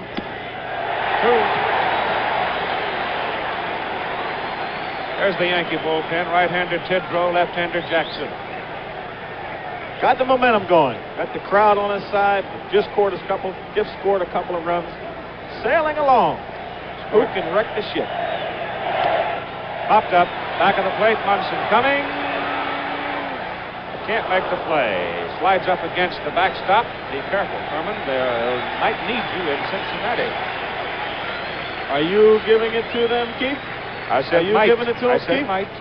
Might. Always slip in that little qualifying adjective. Telegrams from Kansas City. You, though, however, would certainly hate to see a premier performer like that get injured at this juncture of the season, wouldn't you? I know the feeling. Yeah, I'm sure you do. 2 strikes now on Cookie Rojas. Low. 1-2. Settled into a nice pattern. Eddie Figueroa keeping the ball away, moving the ball around the strike zone. In when he has to, away when he has to. Just outside. Knows he can give it all he's got right now. He's gotten him to the 7th inning, and he's got relief in the bullpen. Now we've got a 2-2 count on Cookie. He is really something special, this fella. 37 years of age, 15 years in the big leagues, hits the ball on the ground to the shortstop, Stanley. Fred has it, throws him out. 2 down, and Saturday afternoon at 3:30 over most of these ABC stations, NCAA college football. It'll be Alabama and Tennessee from Knoxville at 3:30 p.m., and that is one of the wars during the football season down south. You talk about giving a manager credit, and about Billy Martin, Reggie. He's the kind of guy, as I've said, who'll take the blows and do it his way. 2 down now, and Freddie Patek hits it foul off the right side. He met with his coaches. He knew everybody was saying, big ballpark, look at the competitive record in championship games. Pitch Ken Holtzman, and this game is far from over. But that fellow right there, in discussions with his coaches, they said, Figueroa, he's won 19 for us. Billy went with him. And if he gets knocked out now, he has done his part of the bargain. Figueroa has produced. So Martin has proved out. He has yielded 2 singles in the last 16 batters for Kansas City. 1-1 count to the Royals shortstop. Now 1-2. Freddie takes a strike. Matter of fact, Reggie, he looks sharper now against the right-handed batters than he's looked all game. He looks sharp right now. He's got his adrenaline flowing, and you can sense it in Yankee Stadium right now. The crowd getting a little anxious, and the people in New York, of course, anticipating all the time. Hard shot, third base. Nettles knocks it down. Stanley picks it up and throws. Goal. Got it! How about that? Close play. Did they get it? No, didn't. I was fooled by the call of the umpire, too. He called safe with his fist. Yeah, when you double up the fist, Bill, that means you're out. Have a look at it. It's a great comeback by Freddie Stanley. Right over there where he should be, gets off a great throw, but this man can run. And there you see, it looks like he's given the outside. He did, didn't it? It'll be a base hit. Sharply hit by Freddie Patek. So this scrappy little guy, he's just absolutely been marvelous for the Kansas City Royals. He is the leader. He's the guy that takes them and shakes them and moves them around. Patek off, he might go. Pitches inside. Given just a little bit of room as Buck Martinez is up there and 2 for 2 in this ball game. All these at-bats right now are what you can call throwaways. No deposit, no return. Said it before and I'll say it again. There's no tomorrow. Cash in your coupons, boys.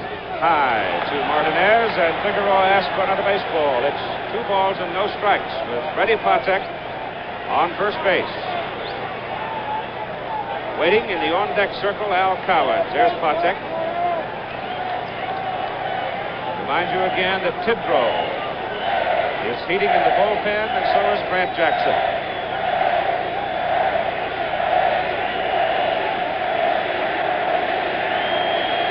Crowd here is getting a little anxious, a little anticipation. Don't count the Royals down. They've proved before that they're men and pros can be pros. Ball players don't give up. They never give up. 3 balls and no strikes now to Buck Martinez. That's why they tell you when you've got another team down, just try to bury them. Keep going. There's a strike.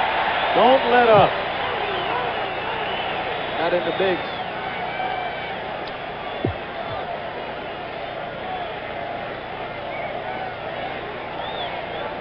Here's Tidrow, the right-hander. Jackson, the left-hander. Patek edging off first. Strike 2 call. Crowd is chanting, in case you find the rumble in the background. They're chanting Eddie, Eddie. Got to go after it. Buck is trying to take food off of your table, Ed. There goes Patek. Ball hit to left field. Roy White has a play. Inning is over. Kansas City, no runs on 1 hit. They leave 1 after 6.5. It's 6-3 Yankees.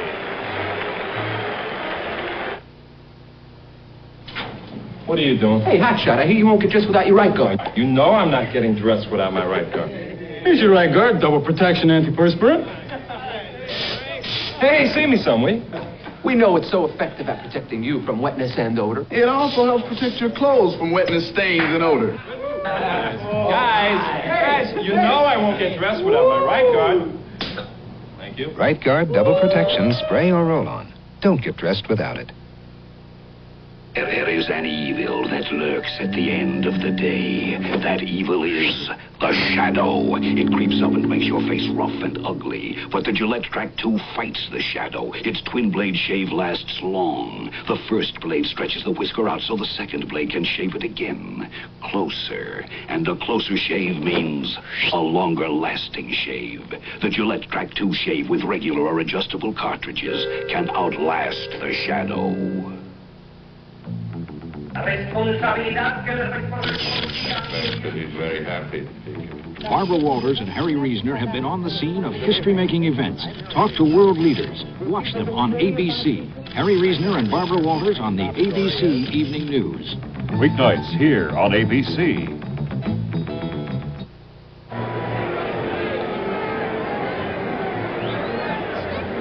Crowd looks like they're almost prepared for snow, or it might be a football crowd, but it's not. It's the final game of the American League Championship Series. The winner of the game tonight goes on against Cincinnati in the World Series. And the Yankees now are leading by a score of 6-3 going into the bottom of the 7th inning. And the line score you see, New York, 6 runs on 10 hits and an error. Kansas City, 3 runs, 7 hits and an error. And Kansas City scored twice in the first inning, once in the second. New York getting 2 in the first, 2 in the third, and 2 in the sixth. And here is Greg Nettles to lead off for the Yankees, to be followed by Oscar Gamble, and then we'll get Willie Randolph.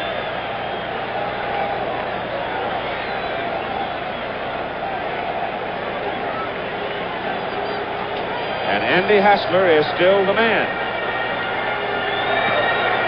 He is the 4th Kansas City pitcher. And the first one to Nettles is inside, ball 1. I'm sure the old American League home run champ here just like to dial 8 like they do in a hotel for long distance. Just one more time for good measure. Outside, ball 2.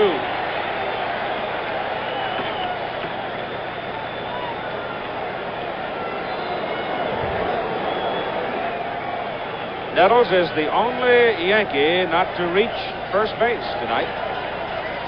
He's trying to reach the seats. I suspect you might be right. Trying to go long distance.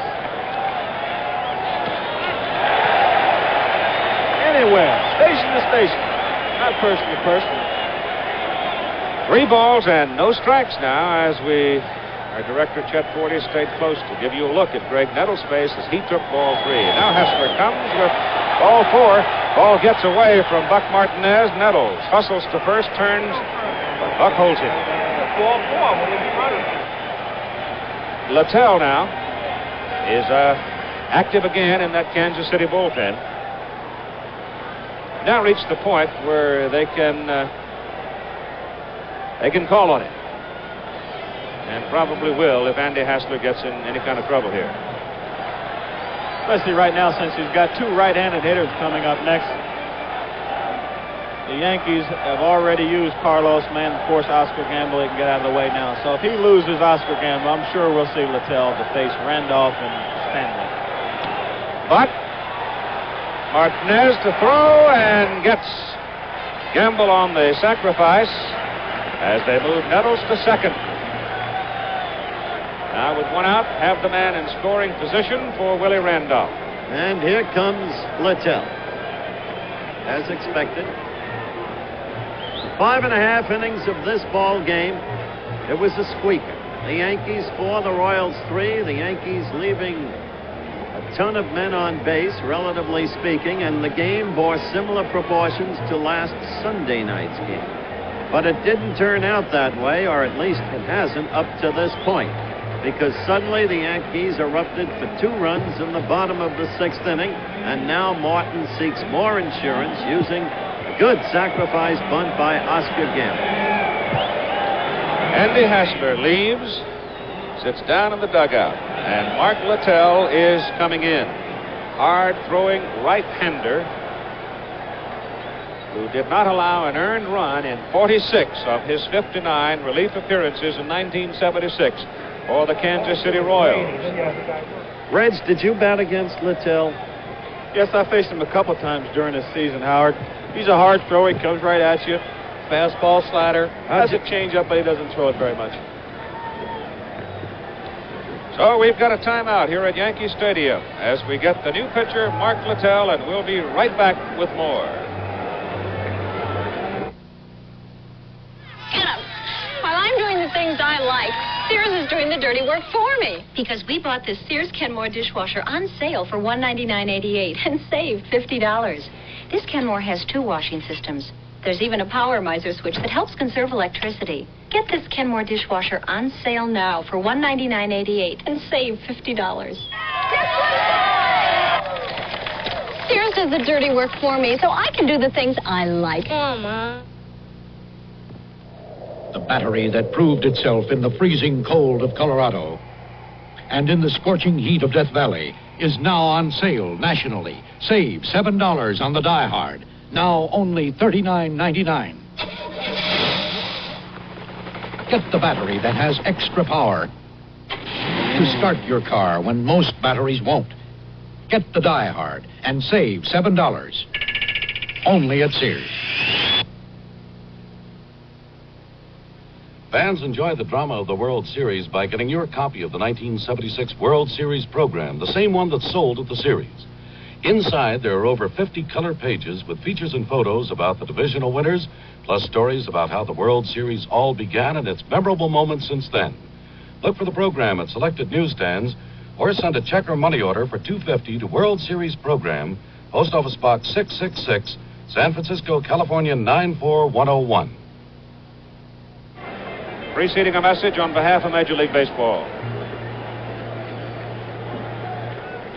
All right, George Foster, whom do you want to face in the series? Well, I'd rather play the New York Yankees more so than playing the Kansas City Royals, mainly because financially I think we'd be in a better position by playing the New York Yankees. And also there are a lot of memories in that ballpark of the players like Babe Ruth, Will Garrett, who have played there. So Mark Littell, the hard-throwing right-hander, comes on now. He is the 5th Kansas City pitcher in the ball game. He relieves Andy Hassler. Hassler responsible for Nettles, who's leading off second base. Willie Randolph, the batter, with 1 out. Yankees leading 6-3 and trying to get more here in the bottom of the 7th inning. Littell's fastball is inside. Reggie, you said you only hit against Littell a couple of times. Let's show the memory of a hitter. What did you do against him? Well, the first time up, I hit a ground ball to second base, and the next time up, I lined out to the first baseman, Mayberry. The first pitch, I hit a fastball. The second one was a slider. Tap toward short. Patek throws and gets Randolph as Nettles goes to third with 2 out. His job, he comes in there. You see Greg Nettles getting a little whisper from Dick Hauser. He comes into the game, Mark Littell does, knowing that he cannot afford to give up another run. If he does, the psychological advantage could get completely out of hand for the Kansas City Royals right now. So he's got a job to do, Mark Littell does, for his ball club. And there's Fred Stanley. Nettles off third. Stanley the batter. Littell with 2 out.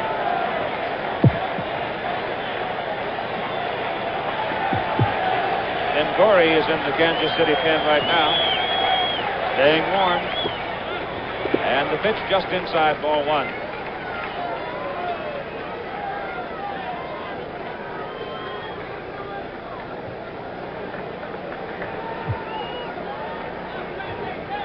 There's the left-hander, Ngori, Steve Ngori. Casey's called on.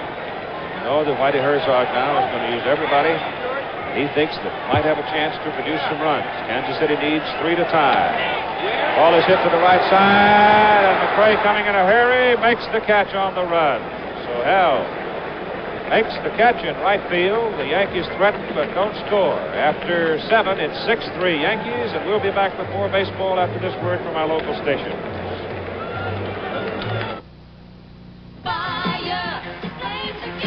Friday night is Hot Stuff with Donnie and Marie and their special guests. Sonny and Cher, Edgar Bergen, Lawrence Hilton Jacobs, Loretta Swift, and Paul Lynde on the Donnie and Marie Show. Tomorrow at 8, 7 Central and Malden on ABC.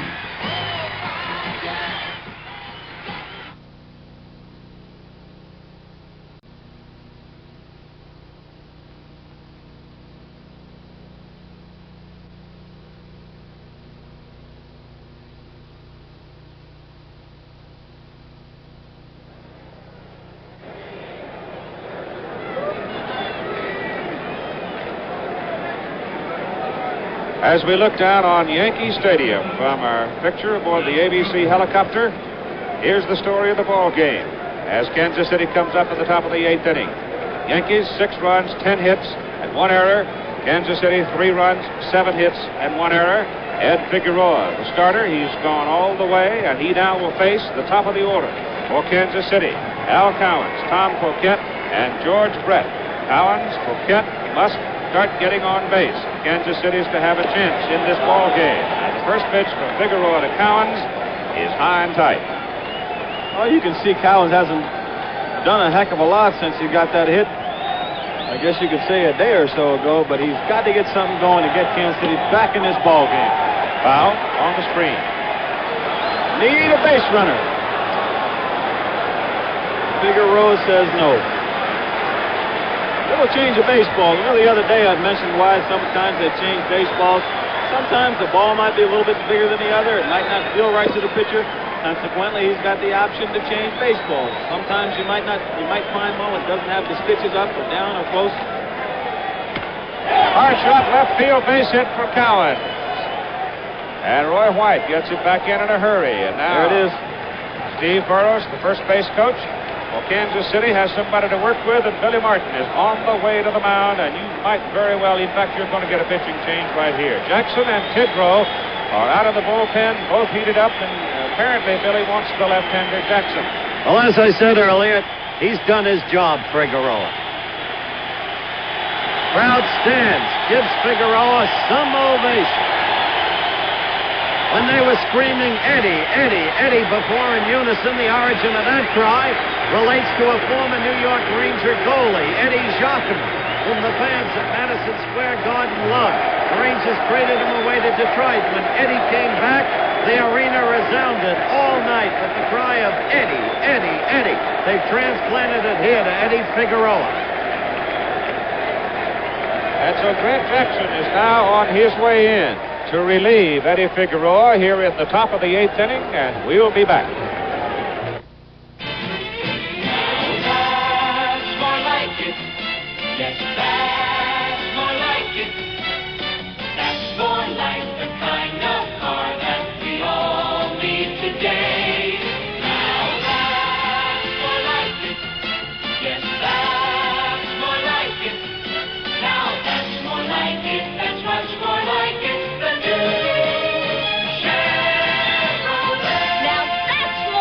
It. Casey, how would an umpire describe the taste of Kellogg's Cornflakes cereal? Hey, right in there. When they steam right the bowl, I can't wait to slide into that first bite.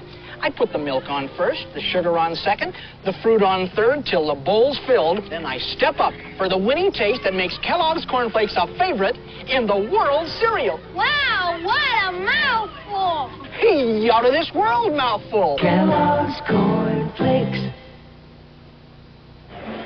Billy Martin returns to the dugout now, having put Grant Jackson, veteran left-hander, into the ball game in relief of Eddie Figueroa. Figueroa traveling 7 complete innings. Jackson on the season 7-1. He'll be facing a pinch hitter for Kansas City, Jim Wolford. Summoned, he will hit for Poquette. He's a right-handed batter, and he's 1 for 1 in the only appearance against Grant Jackson this year. Wolford, a .249 hitter. Moon looking like a piece of green cheese out there tonight. Keith, you play Wolford straight away. He goes with the pitch most of the time. You don't like to give him the right field line because he's good hitting down there. He's always ready and looking for the fastball, especially with 2 strikes. The book on him is to throw sliders just off the plate and down. Al Cowens led off for Kansas City, number 18, standing right there. Number 14 is Steve Burris, the first base coach for Kansas City. Chuck Hiller is waiting over at third, wanting a little piece of the action himself, the third base coach. It's a situation where you have some scouting reports. They say the book on him is to throw him sliders down and in. Grant Jackson's a power pitcher. He doesn't have a real good slider. He's got a 3-run lead to work with, and I'm sure he'll go right after Jimmy Wolford, especially since he's got that great big left field, I guess you can call it Yellowstone Park, working for him here. I think you're right. Throws it on the inside corner and gets a call strike. Not fancy. He just charges. Cowens off first.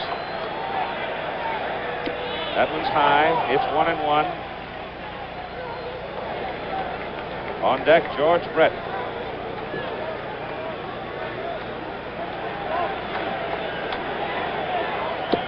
Swing and a miss. It's 1-2. Billy Martin going for Grant Jackson. Because he knows the power men coming up to Kansas City are from the left side, obviously. He wants Jackson to work against Brett and Mayberry. Figuring that Jackson is at least the equal of Wolford. Wolford fouls it back 1-2. Last 2 pitches are according to the book, Reg. Sailing away to the outside and down. One fastball away, and the other one was a ball that was down. It was a breaking ball, kind of out of characteristic for Grant. But you never know in situations. There's the story on Grant Jackson's career versus the Kansas City Royals. The Royals have been in existence only 8 seasons. Here they are fighting with the Yankees for the American League pennant. That pitch is just high, 2-2. It's the Royals' dream to duplicate the miracle of the Mets, who in their 8th year won everything in 1969 as they astonished everybody by beating the Birds of Baltimore in the World Series in 5 games. Just low. Now it is 3-2. There'll be no tricks now. He's missed with 2 sliders. He missed with a fastball. He tried to go down with it. It's fastball all the way right now. Power against power. Here we go. Ball, a little bleeder hit out into short center field. Rivers coming, no play. Whoa, Cowens delayed on it. They almost came up with a play at second base. Rivers might have had a chance with it, Keith. So now you have nobody out, and you have the tying run coming to plate. Now watch Cowens. He had to hold up because of Mickey Rivers' speed out there in center. And then he realized that Rivers couldn't get to it. And if they had really gone quickly for the throw, they might have had a play at second base. But they did not. That's the important thing. And now George Brett, the American League batting champion, is at the plate representing the tying run in the ball game. At second base, Al Cowens. At first base, Jim Wolford. Now here is George Brett. Talked to George yesterday, and he said he doesn't try to go for home runs unless the situation warrants it. He represents a tying run. Grant Jackson's fastball is high and tight. There's no quitting this team, and George Brett, the best hitter in the American League, has hit .362 with men on base throughout the year 1976.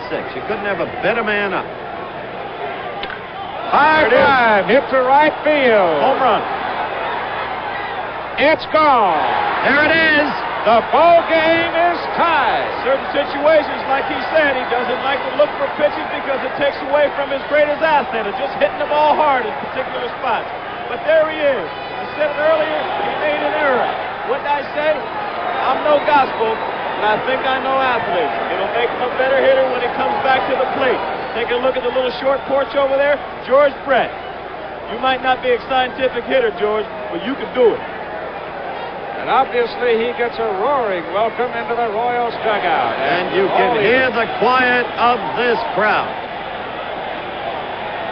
Big John Mayberry. Here's Mayberry now. Jackson throws it over his head.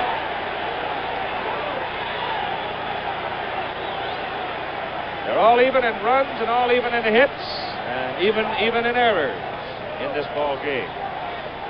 Atmosphere changes. How Got quickly. quiet all of a sudden, didn't it? On the corner. Make note that we're all standing up right now. Note this, there's no excitement in George Brett's face. He's concentrating, Howard. Now there's a little bit. joy. He feels a great deal of jubilation. He knows that he made a bad play the last time, uncharacteristic of him. Billy Martin got lots and lots of things on his mind. Uncharacteristic of George Brett. He's made a couple errors in this series, but he's come back like a true pro, like a champion has. Mayberry pops it up. It'll be out of play as Munson lets it go. Has a look. That is the second home run of the ball game for Kansas City. Mayberry had a 2-run shot in the first inning, and Brett a 3-run shot here in the top of the 8th inning to get the Royals even at 6.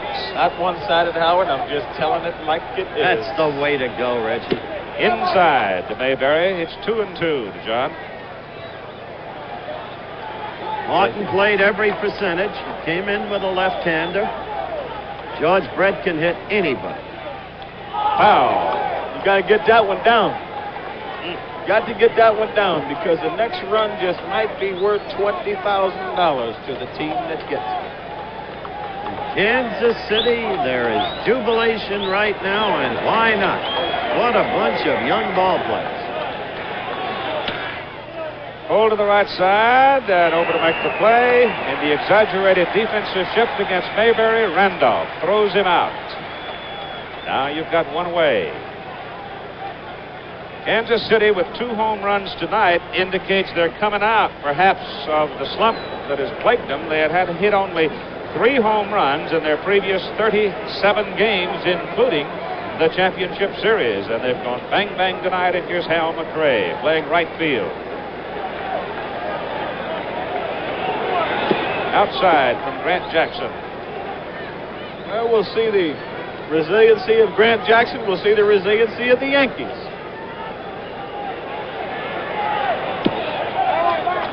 Two balls and no strikes to Hal McRae with 1 out, and the bases are clean thanks to a 3-run home run by George Brett. 3 balls and no strikes. Stage is getting to be set for somebody to be a hero. Billy Martin on the steps of the dugout. Sparky Lyle and Dick Titrow are active in the Yankee bullpen.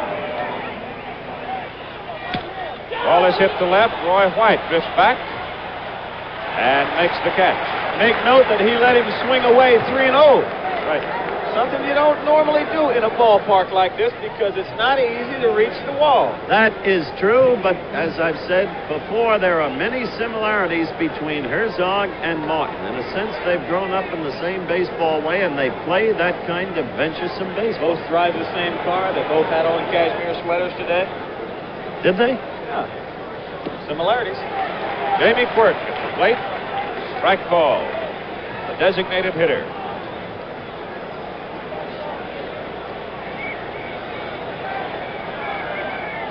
Swing and a miss as Jamie went for the fastball and didn't get it. Trying to dilate.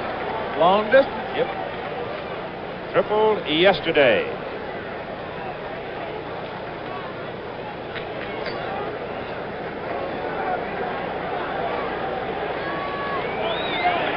Inside.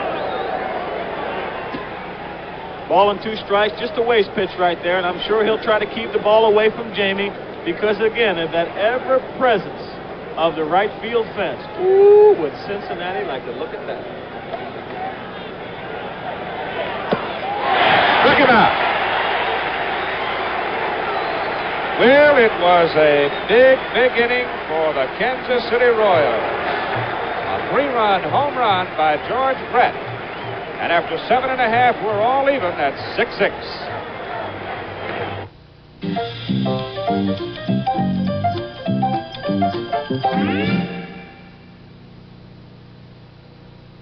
You know, we've had a few disagreements over the years, but there's one thing we do agree on, and that's light beer from Miller. Light is 1/3 less calories than their regular beer. But the best part is that it tastes so great. The best part is it's less filling. Nah, it tastes great. Less filling. Tastes great. Less filling. Less filling. You know even less about beer than basketball. That's it, Heinsohn. You're out of the bar. Whoa. Light beer from Miller. Everything you always wanted in a beer, and less. Going to be a little short. About 70 miles. This is Bob for Texaco Hope in the Gulf of Mexico. This water is 260 feet deep. It can cost up to 6 times more to drill for oil out here than on land. But we've got to do this if America's to become less dependent on unreliable sources of oil from abroad. At Texaco, we're working to keep your trust.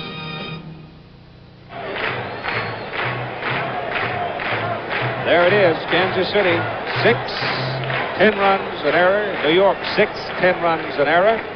And we go down to the bottom of the 8th inning for the New York Yankees. Incidentally, Ed Figueroa charged with 4 of those 6 Kansas City runs. And now for the Yankees. It is the top of the order, which has been particularly troublesome.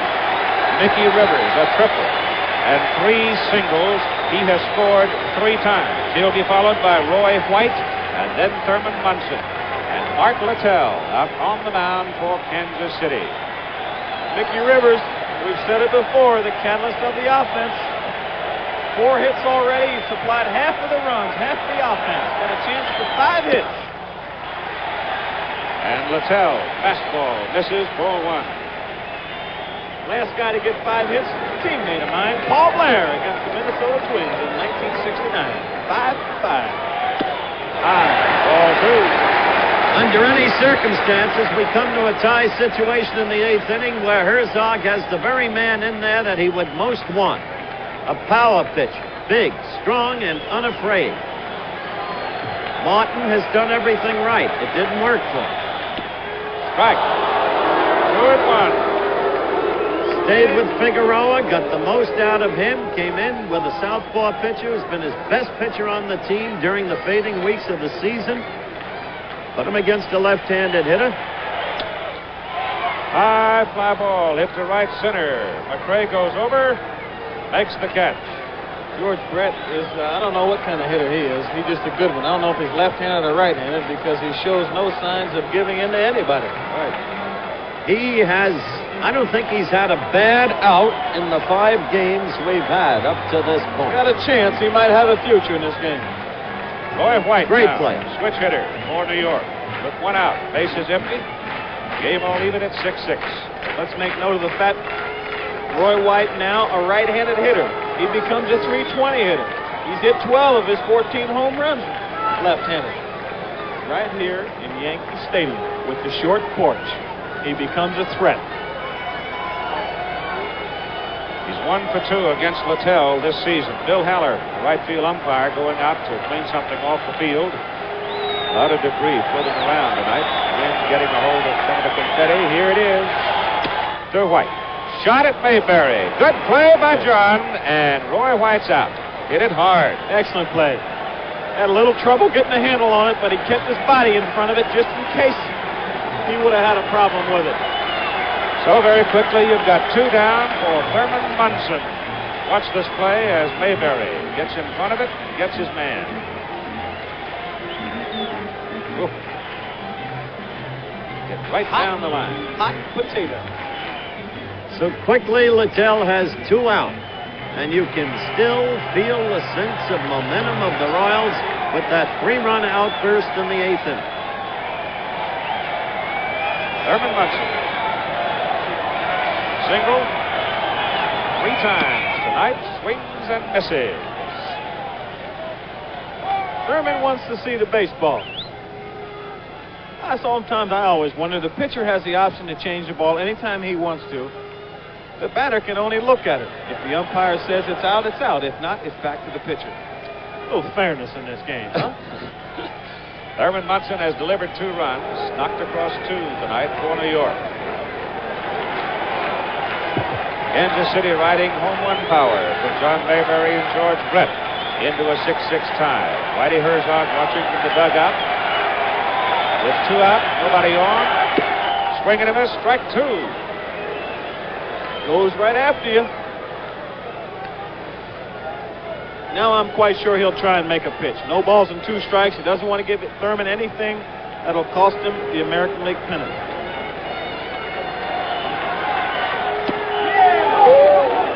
Just missed. Yes. Yes, it did. He tried to make a pitch on it. This kid tries to pitch low to everybody. Hard slider. Good fastball. Done some job. Great ratio of hits against innings pitched, Reggie. You see him back off the mound before he can go to his mouth. You're not allowed to go to your mouth when you're in the dirt on the pitcher's mound. Munson fouls it out of play. Straight back. If you do, it's an automatic ball. Very hard to hit home runs against Mark Littell.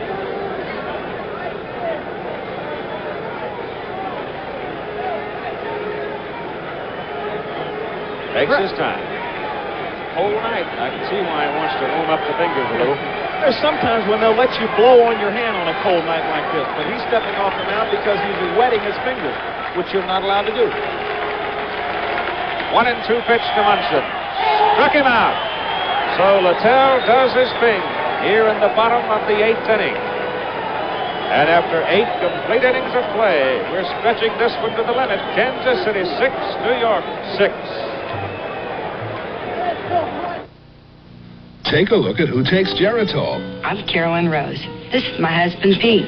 Pete Rose, the baseball player.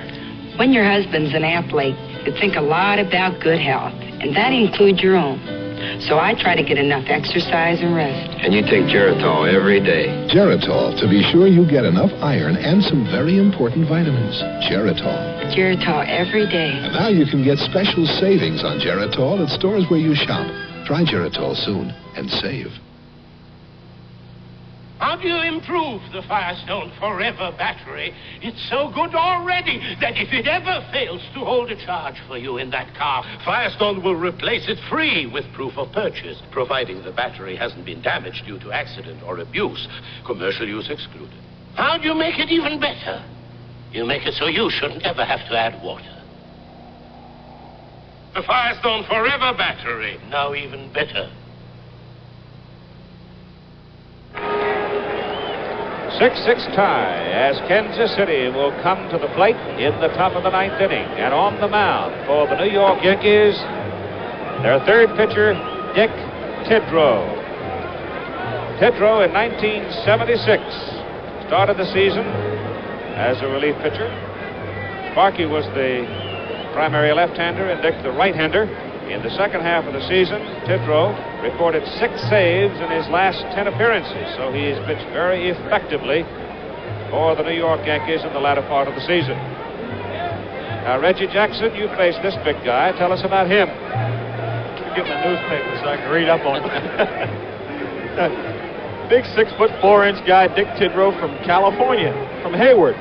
Used to be a starter, was with Cleveland, got traded over here to the Yankees in one of the big trades. It brought Chris Chambliss over here. What did you hit against this guy? He's a power pitcher, Howard. Fastball and slider, occasional changeup, not too much. He'll turn the ball over. When I say turn the ball over, change the rotation on the ball, try to get a little bit more movement. But basically a power pitcher. He'll throw as hard as he can for as long as he can, and then wait for Sparky Lyle to come in. How many times did you go to bat against him? Oh, I've faced him quite a few times. He's been around ever since about 1971 and 1969. Had decent success with Dick. I hit a couple of home runs off him early in my career, but now I'm running a little streak on him right now with about 4 or 5 strikeouts in a row. Really? You have 281 career home runs. Do you remember every homer and every opposition pitcher? Howard, I guess that's my bread and butter. As I say, home run hitters drive Cadillacs or whatever you want to say, or Pontiacs, but I remember every one of them, and I can tell you the pitcher and the pitch. Keith?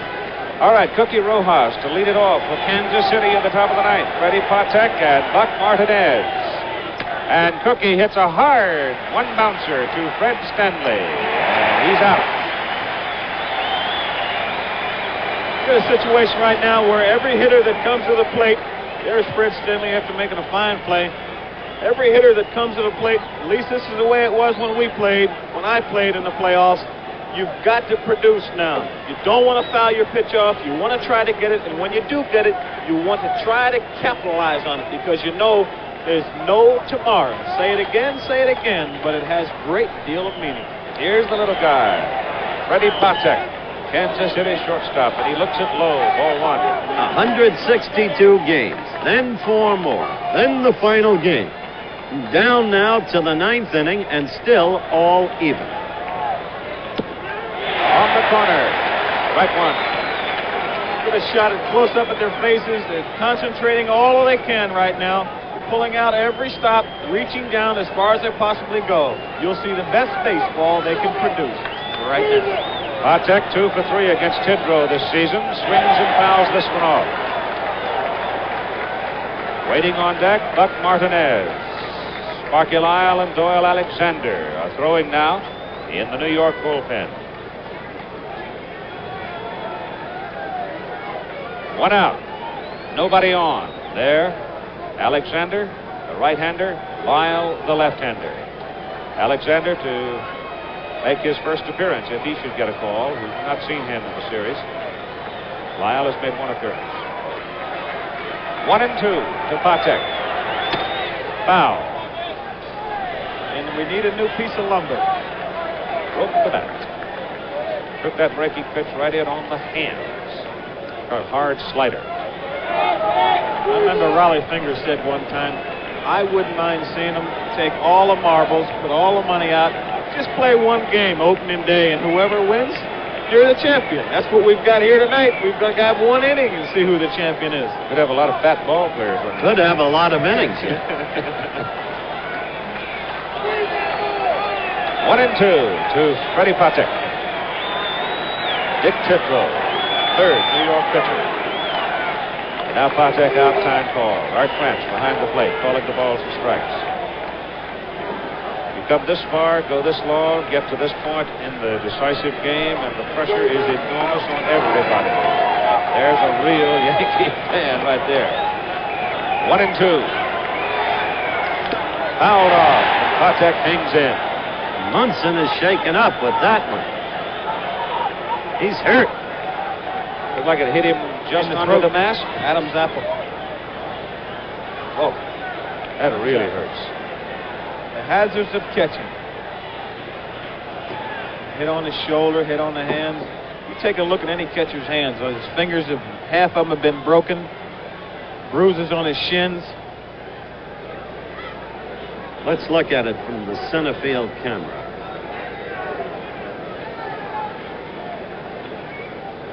Yep, Adam's apple. There's no real way to measure the velocity of a fastball thrown in there and then nipped by the bat. It just increases. Ouch. The velocity. Ouch, ouch, ouch. At this stage of the game, if he had a broken hand, he'd see it through, knowing Thurman Munson as I do. No question about it.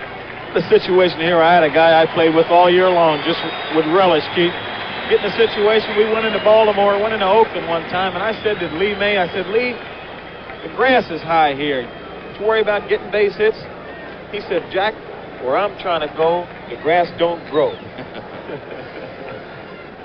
I said, well, why don't you hit the ball to right field sometime and try to get a base hit, bloop one in once in a while? He said, Jack, for the last 10 years, I've been making a pretty good living going over that way. I said, I'm not going to change now. I'm sure we'll be seeing a lot of the guys trying to hit one out now. All right, but probably not Fred Patek. 1-2 to the little Kansas City shortstop with 1 out, nobody on. And it's outside. It's 2-2. The game now 3 hours and 1 minute along.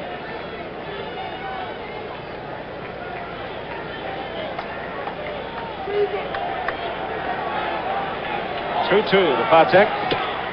Back toward the hole, Stanley. Over. Long throw. Good play. Good play. They're all good right now. They're all tough right now. You know how easy it becomes to fumble one in situations like that one. No question about it. There's dollar signs and championship rings and diamonds all around that ball every time it bounces now. Stanley moved quickly to his right, scooped it up sure-handedly, made the long throw, never wavered for an instant. Professional play. 2 out. Batter is Buck Martinez. For our local stations, your break is coming right after this half inning. Here's the pitch, and Buck hits it into left center field. He has had some special night, hasn't he? 3 out of 4. So he's on first base. I think Buck would like to make a career of playing against the Yankees. So Martinez is on first base, and we'll go back to the top of the order. Al Cowens, who fought his way on base in the 8th inning, was sitting there when Brett delivered the big home run. Led off the 8th with a sharp single to left against Ed Figueroa. Eddie was removed. On came Grant Jackson, and then came disaster. A blue hit by Wolford, a 3-run home run by George Brett. Potential go-ahead run at first base at Martinez as Al Cowens looks at the pitch from Tidrow, and it is low. The score is tied. Royals 6 and the Yankees 6. The Royals getting even on George Brett's 3-run home run in the top of the 8th inning. They're now at bat in the top of the 9th. The winner of this game is the American League champion. Cowens looks, it's low again. 2 balls and no strikes, and I would have to say that Al Cowens is due. Well, he singled in the 8th. Catch this, Howard. He's so due, he's wet. I caught it. Tidrow watching Martinez on first.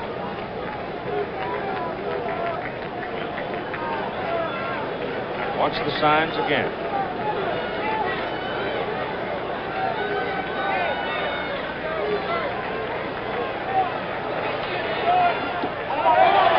Pitch misses. 3 balls and no strikes with 2 out. Buck Martinez at first, and Cowens ahead of the pitcher Tidrow, 3-0. Yankee fans here edgy. The folks in Kansas City hopeful. Strike call. 3-1. There you see him taking a situation like that. Try to get that runner down in the scoring position. Take 1 extra pitch.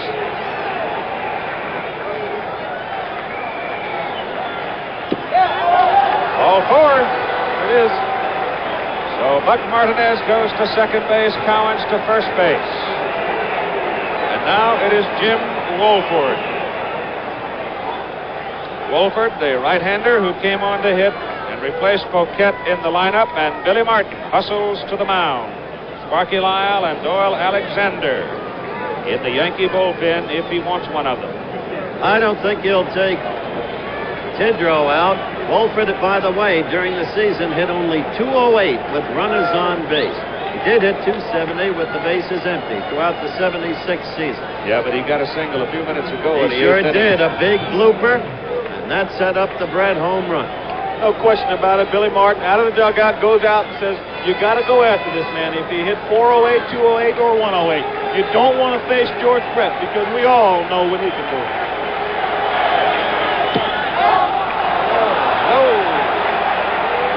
Here's the big man, George Brett, cranking up in the on-deck circle. What Jimmy Wolford wants to remember right now is you know he's going to get a pitch to hit. Popped up foul on the right side, well back into the crowd. It's 1-1. Well, looking back to that 8th inning blooper of Wolford's, remember, it's easy to second guess. But we suggested then that Rivers may have gotten a slow start on the ball. If so, keep playing the ball game. If so, what did you think, Reg? I don't remember. 1-1. It's inside. Pitching, eh?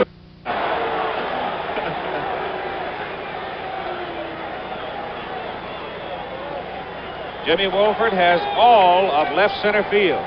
Enormous hole. They don't figure, at least Mickey Rivers doesn't, and Bailey Martin does not figure that he'll pull tit row. Hits it toward the shortstop. Third baseman Nettles cuts it off. Flips it over to second, the short way on a boy. way. That was bang, bang. Yes, it was. I don't think Cowens liked it. Have a look at it. Watch how close it really was. Little indecision on Nettles' part, too. Watch this. No, not really. Straightened up, could only throw to second. I couldn't tell. Well, Joe Brinkman standing right there and made the call, so we'll go to the bottom of the ninth inning, tied at 6-6, and we'll be back with more baseball after this word from our local station. Premier Elite Police Force hunts most wanted following Starsky and Hutch Saturday.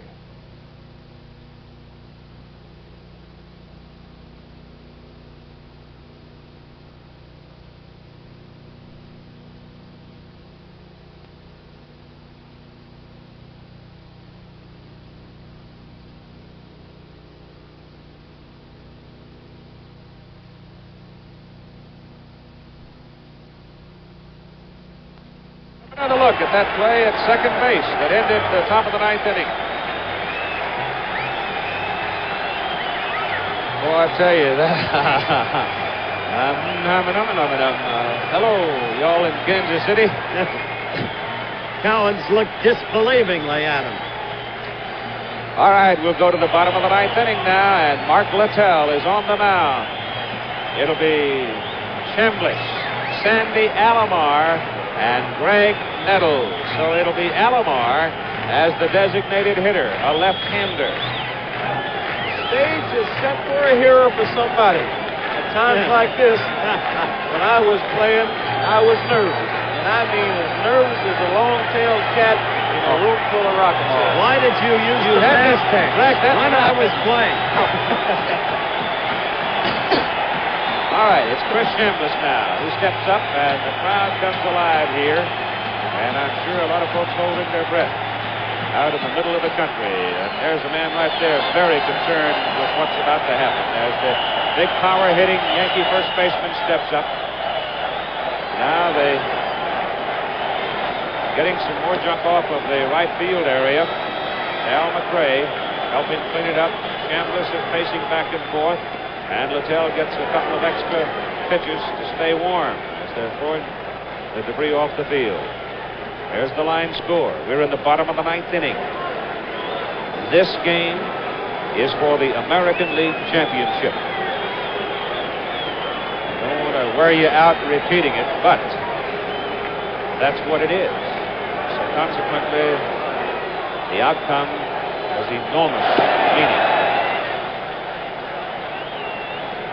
What Kansas City has done in this series has been really exceptional when you stop to consider that one of their finest players, the man who ordinarily ignites their offense, and the man who is so fleet-footed and such a threat on the bases, Amos Otis, from the very first inning of the first game has been out. Now you see unthinking fans throwing bottles, dangerous instrumentalities. Wonder again about the mentality of people who will stoop to such an act. Do it, Howard. Do it, Howard. Just telling it like it is. All right, now the plate umpire, Art France, coming over to talk to Billy Martin.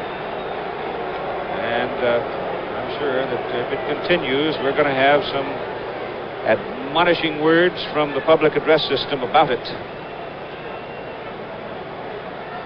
McRae was hit in the leg by an object thrown out there. Remember, Pete Rose was involved in the things not quite. Well, I remember Pete Rose. Dodger Stadium. I remember Pete Rose at Shea Stadium. Yeah. Here's the public address announcer's warning. Please do not litter the field. Please do not throw bottles on the field. Throwing objects will endanger both the players and the spectators, and the Yankees request good sportsmanship on the part of all. Thank you. There's another one. Just disgraceful. A throwback to that terrible situation at Metropolitan Stadium in Bloomington, Minnesota, in the waning seconds of that Staubach-led Dallas victory over the Vikings last year. I remember one time we were playing the California Angels, and I was running off the field and got hit in the head with a beer can. I went and grabbed a guy out of the stands, and I got sued. That's right. Oh, boy. All right. Maybe we can get things under control and get on back to the object of the moment. The American League Championship is Chris Chambliss. Walks to the plate. Chambliss, a sacrifice fly to left field for a run. Fielder's choice, a double and a single. Bird and Mingori are warm in the Kansas City bullpen. Chambliss is so hot he's got his shirt unbuttoned. He's in heat.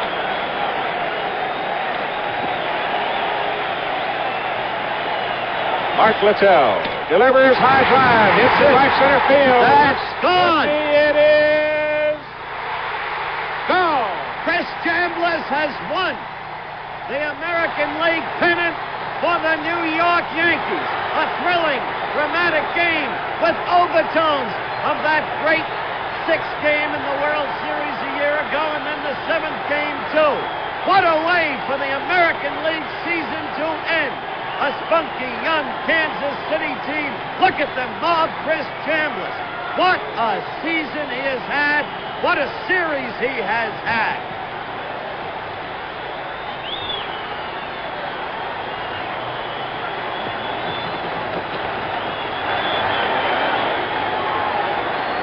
Well, there obviously was no opportunity for Chris Chambliss to travel around the bases. He had to almost fight for his life to get to the clubhouse. He didn't touch home plate, but I'm sure it won't make any difference. There'll be an easy ruling on that one right there.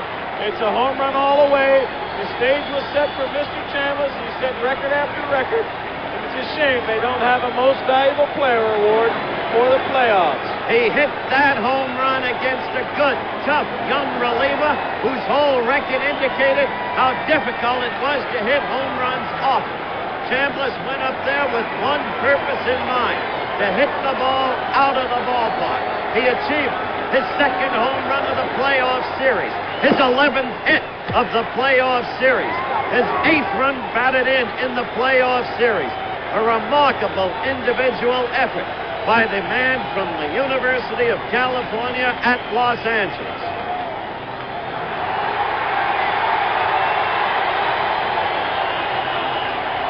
Well, you can see the melee on the field as they literally came pouring out of the stands. There was just no chance at controlling the crowd.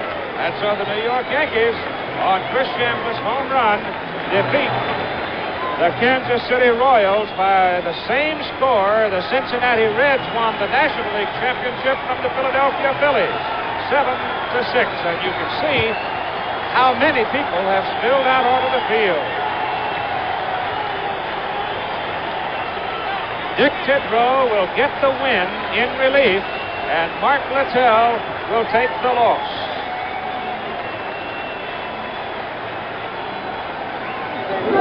Now here is Bob. Let's go down. The Yankee clubhouse, the American League champion New York Yankees, and the manager, Billy Martin. Billy, you did it. Tough series. Big home run by Chris Chambliss in the ninth inning. Outstanding, Billy. The guys played great. You see how they played all year like that. They did it. I'm so proud of them. Billy, the series outstanding. Whitey Herzog and the Kansas City Royals. A lot of people thought it wouldn't be this close, Billy. They took you 5 games, and it took that big home run by Chambliss to win it. I thought Whitey Herzog did a super job, and their players ought to be commended. They played great. It was just a great series. What about the ball game tonight, Billy? Anxious moments for you tonight? I know you're all keyed up, but I got to ask you. Well, the guys are up. I was a little disappointed when we let that 3-run get away from us, but they came back as usual. You know the thing, Billy, I noticed tonight, the introduction of the players on the field. You were standing, I haven't seen you do this in a long time. You were standing there clapping as each player was introduced on the field. Well, I kind of like my players. I love them. Billy, outstanding job tonight, buddy. Congratulations. Billy Martin, the Yankee manager. Where's Chris Chambliss? Get Chris Chambliss over here. We got to get Chris Chambliss. Where's Thurman Munson? Come here, Thurman. Outstanding series. Thurman Munson, the Yankee catcher. Big base hits tonight. Thurman, what about your feelings on the series? I'm not sure it's ended yet. I don't know if anybody catched home plate. We're just happy as hell to be here. You know, we blew a 3-run lead there, and the guy hit a ball that really the wind took out. He didn't hit it real well right down the line. And then, you know, we came back, and Kidro came in and pitched well, and, you know, you can't fault Jackson. It was cold and the ball slipped. It just feels good. The ball that George Brett hit, Thurman, I know everybody wants to know. What was it? It was just, we were trying to pitch him away, just keep him in the ballpark, and he let a fastball slip. It was real slippery as it got cooler. He came in, he wasn't loose, and he kind of threw the ball up, that's all. And it really wasn't hit well at all. Like Mayberry's, you know, they're both strong, and it happened, that's all. Thurman, what about the home run by Chambliss? What did you do when Chris Chambliss hit the ball? Did you know it was gone? I was out in the field by home plate almost before the damn thing went over the fence. You know, Chris has done it all year, you know, like everybody, and there's really nobody you can pick out on this club that has done, you know, really a better job. And just thank God, you know, the Lord was on our side, and just one of those things. Thurman, you had an outstanding series. Again, congratulations. Now let's go back upstairs to Howard Cosell. Thank you very much, Bob. Thank you, Billy Martin. Thank you, Thurman Munson. Our congratulations to you. Billy Martin said one thing in that interview to remember. He said, "We came back as usual." The whole trademark of this now championship Yankee team throughout the 1976 season has been its resiliency. Now we have Chris Chambliss ready in the clubhouse with Bob Uecker. Go ahead, Bob. The hero of tonight's ball game, Chris Chambliss, the game-winning home run in the 9th inning. And Chris, you had to go back and touch home plate. What happened? There's so many people around. I couldn't see any bases. I don't know. I couldn't find home plate. They finally took me back out there and finally touched it. Did you tag them all? Did you tag them all, or do you know? I went over all of them, but it might have been some people laying on them at the time. But I think I touched all of them. Chris, an outstanding series. This got to be your greatest thrill ever. Ever in my life. Well, I tell you, it's really been a great year for us. We've got a great ball club, and we really went to them. We had to just go after it ourselves, and because Kansas City's a tough ball club, and I'll tell you, it's all worth it. I'll tell you, it's been fantastic. I got to ask you, did you get down a little bit? The 3-run homer by George Brett. I was down a little bit, but geez, it only tied the game. You know, we had a good lead, and it didn't put them ahead, and I think that made us feel good. Brent went out and got the rest of those guys out, and that was very important, and it kept the tie. And just because it tied the game, it didn't hurt us at all. Chris, an outstanding series, an outstanding ball game tonight, buddy. Super effort. And now here's the other guy, had an outstanding series. You know, they talk about this guy, they talk about Craig Nettles, but right now we're going to go back up to Howard Cosell and take one more look at the home run by Chris Chambliss. All right, thank you very much, Bob. But right there, a study in contrast.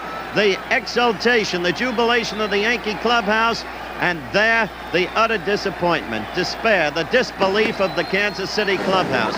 That's the crowd. That resembles the Mets celebration in '69. Now, the winning home run.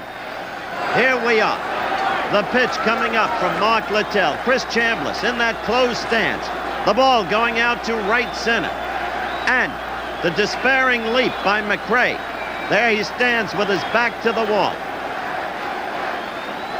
And the fans pouring out on the field. Remember, Reggie, remember, Keith, the way it was in '69 when they did this at Shea Stadium? Absolute bedlam. There they tore up the turf. The fans are still out here right now, all over this Yankee Stadium, covering the place, human bodies, sign after sign. One even says, Reggie Jackson for president. That's questionable.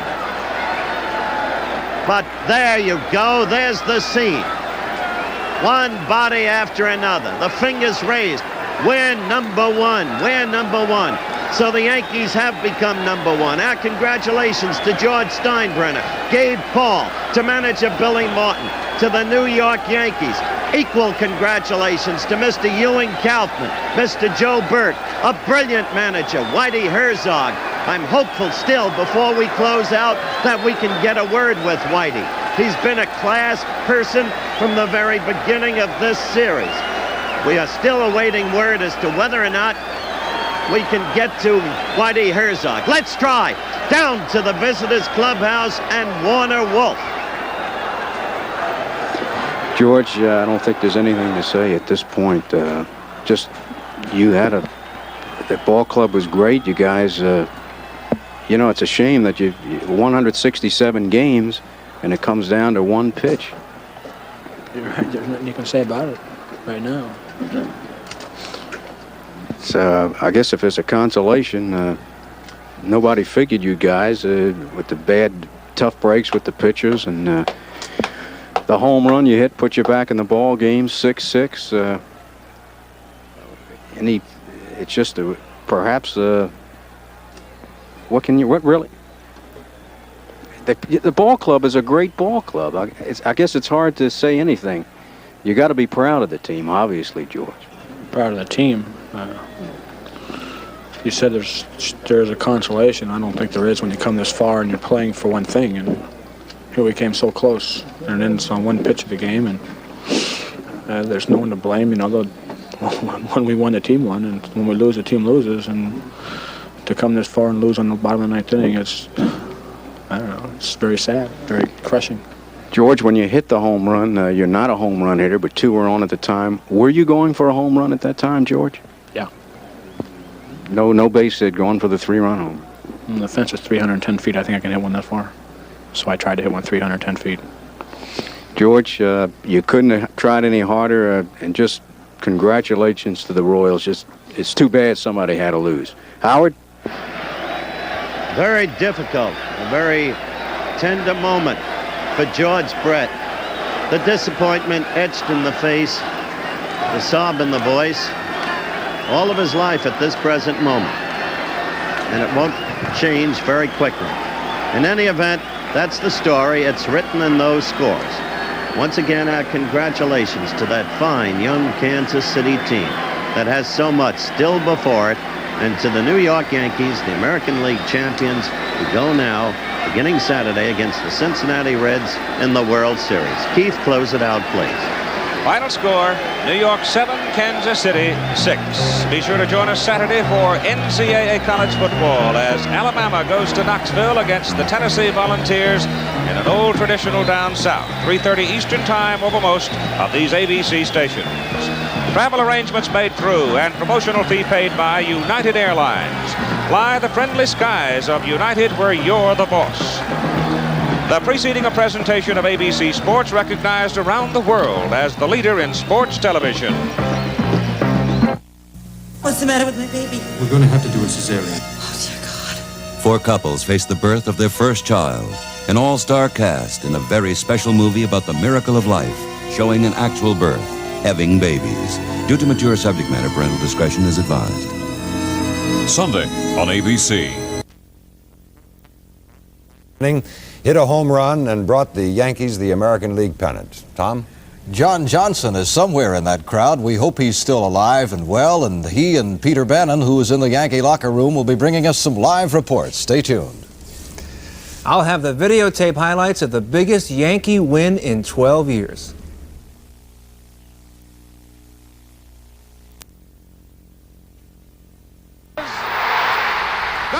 And the New York Yankees are the champs. After a 12-year drought, Chris Chambliss put one out of the ballpark. The Yanks have won the American League pennant by beating the Kansas City Royals in their playoff series. This is Eyewitness News, Thursday, October 14th, 1976.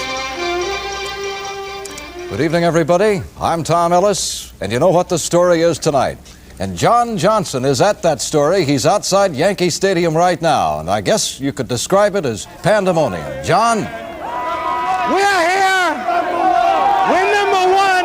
The Yankees have done it. It was a great game. Everybody is here. Right here with me is when Chris Chambliss hit that home run. This is the guy who got the ball. All right? How do you feel having that ball? Oh, very good, man. Very good. New York needed this win. New York needed the Yankees to win, right?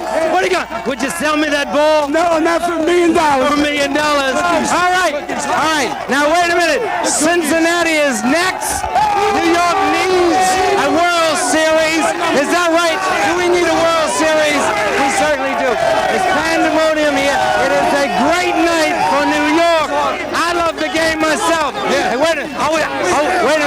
it. Are we going to beat Cincinnati? Yes, we're going to beat them. In order to beat them, you have to eat my cookie.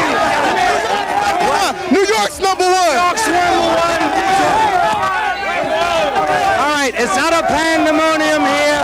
It's a great night for New York. It's a great night for the Yankees, and we are number one. This is John Johnson. Back to you now, Bill. Thank you, John. Sal Marciano said it would be the Yankees in 4. It really took 5, but it is the biggest victory in over a decade, and we won't hold that being one off against you, Sal. Tell us about the game. We had it all the way, Bill. And you know, John said a very good thing tonight. This is really a great moment for New York. We've got a lot of problems in the Big Apple, but tonight, New York is number one. The Yankees have won the American League pennant after 13 runs and 22 hits in the 5th and deciding game. Chris Chambliss with some old-fashioned Yankee 9th inning lightning won the game 7-6 as seen on ABC. Now let's take a look at all the highlights, starting with the first inning.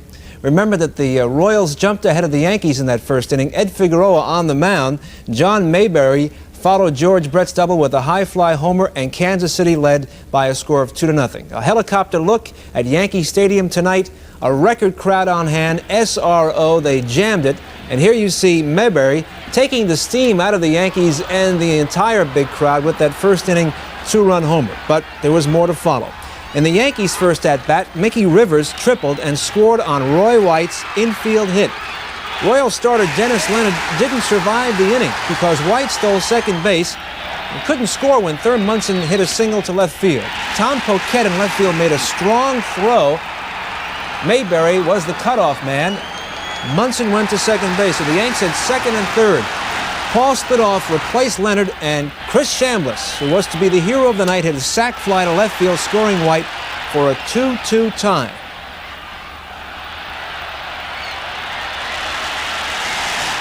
Now we're in the Kansas City second. Cookie Rojas, the 15-year veteran infielder, stole second base with a fall-away slide, evading Willie Randolph's tag. Now this was a big play because Bucky Martinez singled to right field, scoring Rojas, and the Royals had the lead again, 3-2. Oscar Gamble with an error there.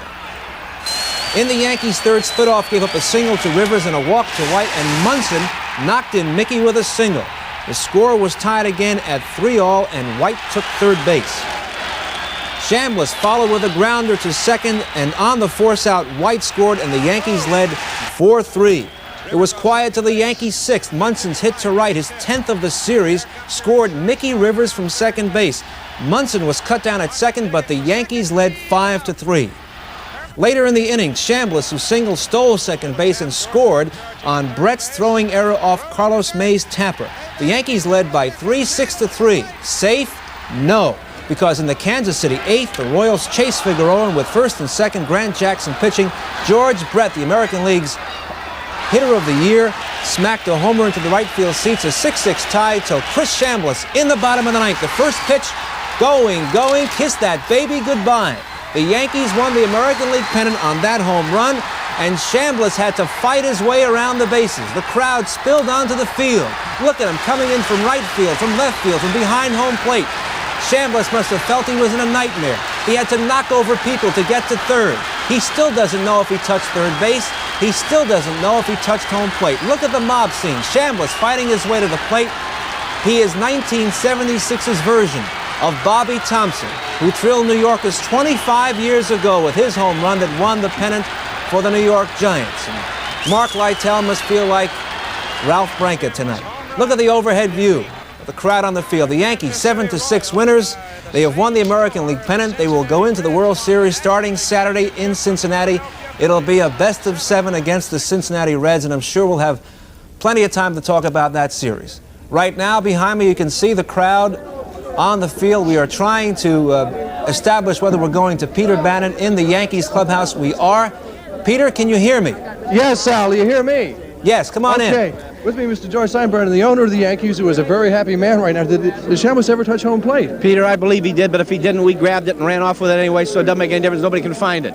That is the most amazing thing I've ever seen in baseball. It was a great finish, and I'm happy for Chris, but I'm most happy for Grant Jackson because he's been a great pitcher for us, and he just didn't deserve that kind of a fate, and I'm glad they pulled it out for him. And I'm proud of Mickey Rivers particularly because he went out there today and did a hell of a job. 4 out of 5. type. And when Rivers goes for us, this team goes. And I'm just so proud of our guys and happy for New York City. That's the big thing. Okay, Sal Marciano's back there, and he wants to ask a couple of questions. Sure. I'll let the relay. Go ahead, Sal.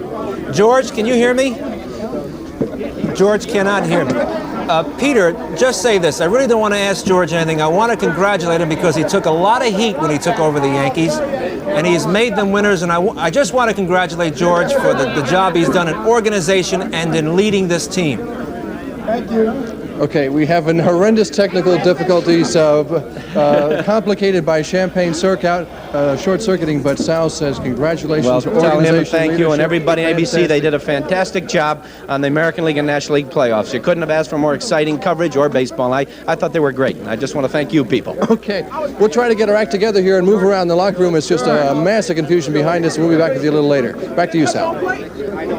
Okay, Peter, we will go back to the Yankee locker room later in the program, and I'll tell you what, if you stay up, we're going to give you another view of Chris's home run. Bill?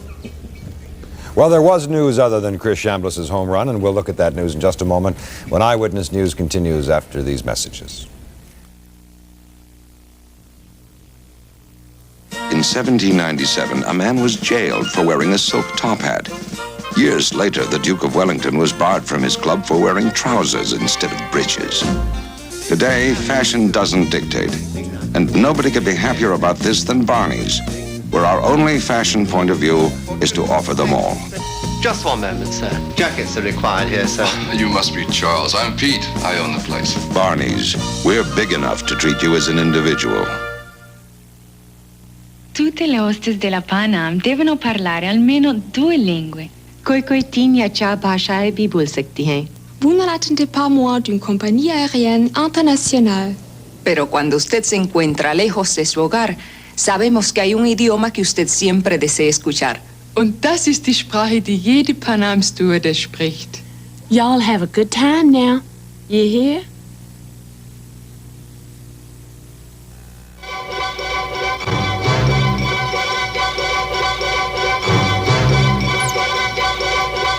Hey, no one's around, and here's those 16 irresistible Friskies buffet varieties. Wow, mixed grill with liver and kidney. Mmm, and tuna and kidney.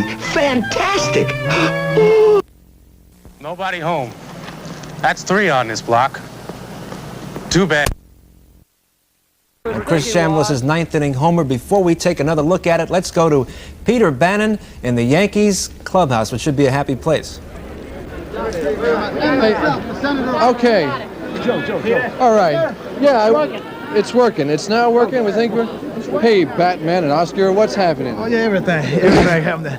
We're just excited. I'm just excited. Going to Cincinnati. It was 1 ball, man. It came down to 1 ball. That's what it came down to, 1 ball. You know, we figured if we could get them out, that we had all our left-handers coming up, you know, that last inning, and we did, you know. And I figured one of us was going to get a home run. And Chris hit it, you know. So it was just great. What do you want to talk about? Thurman Munson's with it. Thurman, how about your neck? How's your throat? How's yours? Excuse me. Thurman Munson seems to have recovered pretty well. You know, you feel. Hey, do you feel? Did you get over that little kind of, earlier faux pas? Did I do what now? Get over the faux pas from earlier in that, the beginning there. You got your act together towards the end, right? Yeah. You know. We started out, everybody was up, and then, we hit that home run. I thought I had a chance, when he hit it, but it kept carrying it. It went out. And then the one Brad hit, it just didn't go out too. The ball was going good tonight, but, they just didn't go over the fence. I couldn't tell what I could, climb up on the fence and try to knock them back in, but I couldn't get to them. Okay, listen, we are absolutely up to our ankles in champagne. We'll be back as things develop. Thank you, Peter. Chris Chambliss tonight had 3 hits, 3 RBIs. He had 11 hits for the series. Let's take a look at the biggest hit. Bottom of the 9th, Mark Liddell pitching for Kansas City. First pitch, and Chambliss going for the seats on a 6-6 tie. High fly ball. Hal McRae went with the leap. There was a moment of indecision. Did he have it in that glove? No, he didn't. The cops came pouring out. So did the fans. And Chris Chambliss began his victory trot around the bases with all those fans coming out. This is certainly worth another look. Jubilation, for sure. And, of course, the fans not understanding that this could be a serious thing. Somebody could get hurt. I want to hold the picture till Chris gets into the dugout because right about here he knocks a guy down with one of the best blocks seen in New York, right there. As Chambliss into the dugout, Yanks win 7-6. Quite a story. Yankees American League pennants. Bring on those Cincinnati Reds. Tommy? Okay. Storm's going to be at the weather map with, looks like a pretty good one when we come back. Personally.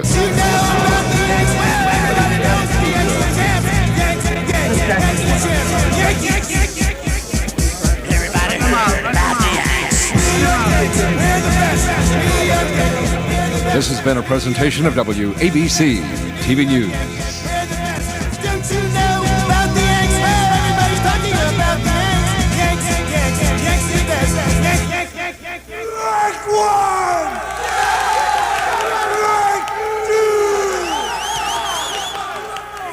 Under the proposals that I recommended, no person would have. A Quinn Martin production. Starring Carl Malden. Also starring Michael Douglas.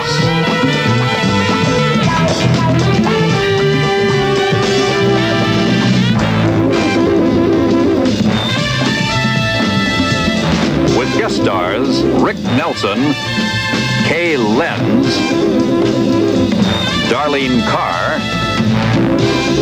Laurette Spang.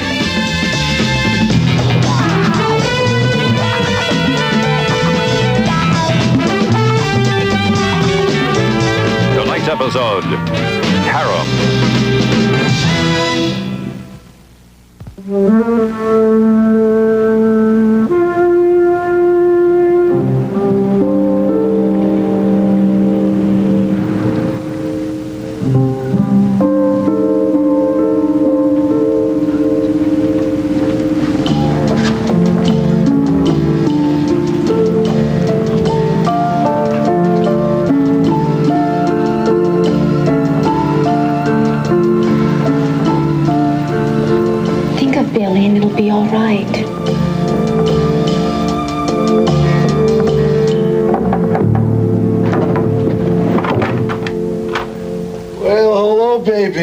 Glad you could make our scene. We called for 2 birds. Where's the other one? Just a phone call away. Would you like a blonde or a brunette? No redheads? Oh, let's not argue with the little lady, Eddie. Come right on in.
It's all right, baby.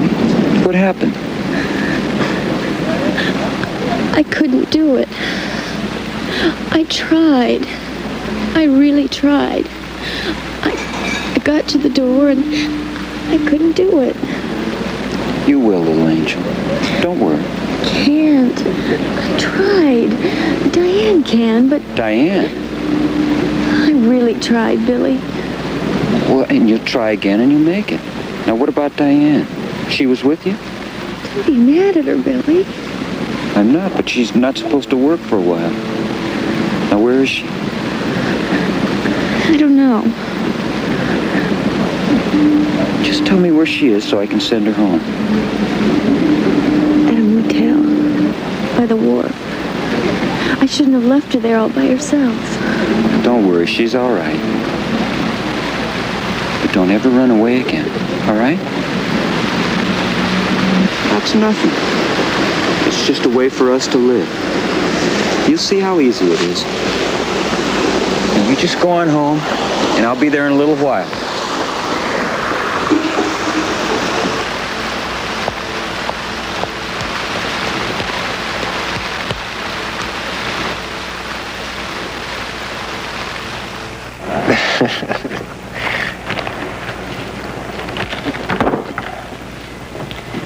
Hey, I forgot to pick up my mail last night.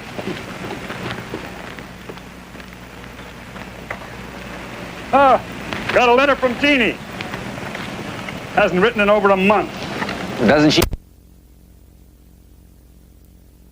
Sickness. It's a long story. Anyway, I love Jack, but we go back to Sahara. It's good seeing you. Good to see you. And first off, I must say, I wish you luck with your new album. Is this the first time you went country and western, or have you done this before? Well, all the way, yeah. I've done a lot of country songs along the way, but I think this is the very first sort of all-country album. That's my own hat. But you come from Tennessee, right? Yeah, I grew up in Tennessee. I milked a cow. That's where I... But then you moved east. You went to Columbia University, right? And you got an Eastern image, and nobody knows that you come from down home, from the Pearly May country. Well, this guy's a Jewish encyclopedia. Well, no, it's certainly not from our crack staff. It's not on here. They have talk about Pat and his white shoes. It's a new Don Rickles. Are you all enjoying this guy? He's not insulting anybody. No, don't louse it up for me. I'll take the old image. It got me this far. A big house in the hills of Beutel. You know, I was winding up in 2 rooms in a park sunset going, pardon me, ma'am, excuse me, sir. Now I got a big house. That's only an image. You know that. I'm going to go home tonight to the wife and go, Hey, can I just say that I am delighted to... He always laughs when you do a segue. If you turn and make another subject, Freddie goes, why did he make another subject? I could talk about the same thing all night, you know. And here they go. They're at the post. The flag is up. It's Perkle plowed on the outside, and Willie Shoemaker gives it the whip. Oh, Willie hit the rail. Anyway, I don't know what that means, but it kills time. Can't ask him about the Pope. We just went through that with Carol. I can, yes, because you're a man that's been very involved, but I don't want to discuss that at this moment because I'm in charge. But first I must... Button that, Pat. You're exposed. Come on, with your image, stop that, Pat. Come on. First thing you know, a girl in the front row will make a move. We'll have trouble here. We don't need that. I feel like that little character in Smiling Jack. You know, the button was always popping off. Yeah. Pat. You want to do stomach bits? Do it later on, huh? I'm doing a show and I'm looking at him like I'm at a geek at a carnival. Those 3 broads in the booth, you can come on out. The German trials are over. That's the Bob old Don. Hirschenberger. What's his name? Hirschenberger? What? Asperger. When you get a chance, Asperger, get a picture of them in the booth. That's our director who sits up there going... See, there they are, so they don't know. Good. Okay, kids. Lovely girls. That's not your daughter? No, they're not my daughters. Who are they? My What's your name? What's the girl in the green pants? They're brilliant, too. They're brilliant girls. First question out of the box, she went, Green? Where's Green? My name is Elvin. I'm a guy.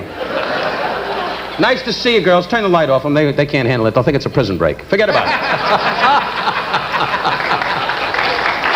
You get a chance, say hello to the band. Now I see old Don Rickles. Old Don, we were talking about the Holy Father, which I love talking to Carol about. And your rabbi's in the audience. Yeah, well, that's wonderful.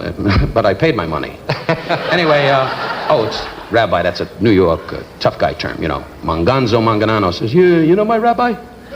Anyway, that's a long story. You wouldn't understand that, Pat. You're too busy at home going, my mother knows the baker's done, the cornball's on the hill. You'll make $40 million and I'm doing something wrong. Okay. Last time Carol and I were together was at the rabbi's home at Passover Seder. Wait a second. Go get the Gentiles. We have a commercial to do, and then we'll get more talking about your big career. Please. Who bakes in your house? Certainly not my wife. Everybody should. Watch this from Pillsbury.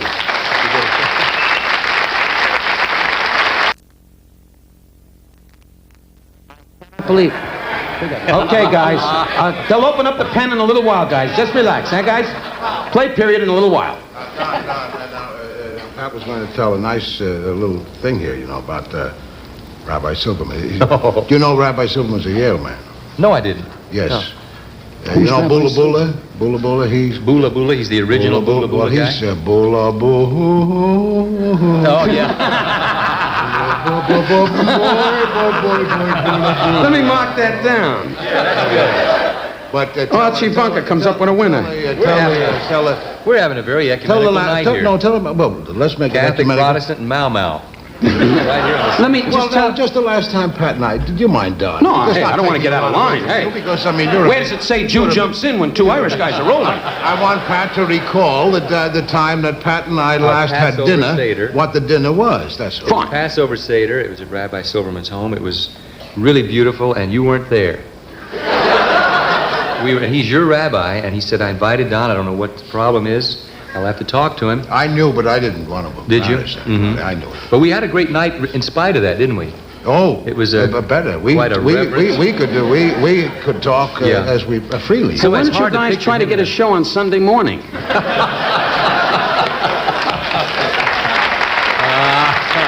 You know what I would love? I mean, first of all, I think it's lovely, but I don't want to go into a whole thing about your faith, my faith. We both know. Let's go to Israel together. In the morning. No, I was talking to him about Israel. I'll bring that up again. But I got to just wish you luck. You're going to be a grandfather. Yes, I am. You can say Mazel Tov if you want. Mazel Tov. Yes, and all my people sort say of Mazel country. Tov and L'chaim. Yeah. That's the way they say it in Tennessee. In Tennessee, that's. Do you know how to say L'chaim to life? L'chaim. Right. Yes, we're a chai. Wonderful. Little star. I want to come in the back. I want to check you out. Pat, would you do a song for us, old buddy? Can I tell you about it? Sure. First, I do want you to go to Israel, but you're going to go ahead of us, aren't you? Yeah, well, we haven't set the date yet. Why let the commandos know in advance? Move. I'll take you. I'll take Don to Israel. Okay, fine. You're going in March. Huh? You're going in February. I don't know yet. Don't announce things. I don't know yet. I'm not going. You can go. I'm not going. I'm taking about 1,500 people in. Yeah, but I don't want to be on your tour. I want to introduce you to Moshe $5 a Dayan. couple, and you live in a kibbutz someplace, and you clean a chicken all day long. I don't want to do that. What do you like I want to live in the King David Hotel and go, more wine, Harry. Okay, would you sing a song before it's morning? I need to tell you about it. Because I wrote this song, and it is a tribute to every policeman in America, but especially those who have given their life in the line of duty. We sort of forget that happens.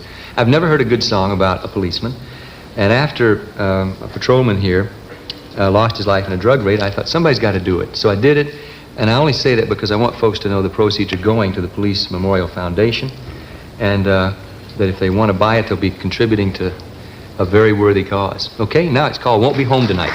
Thanks.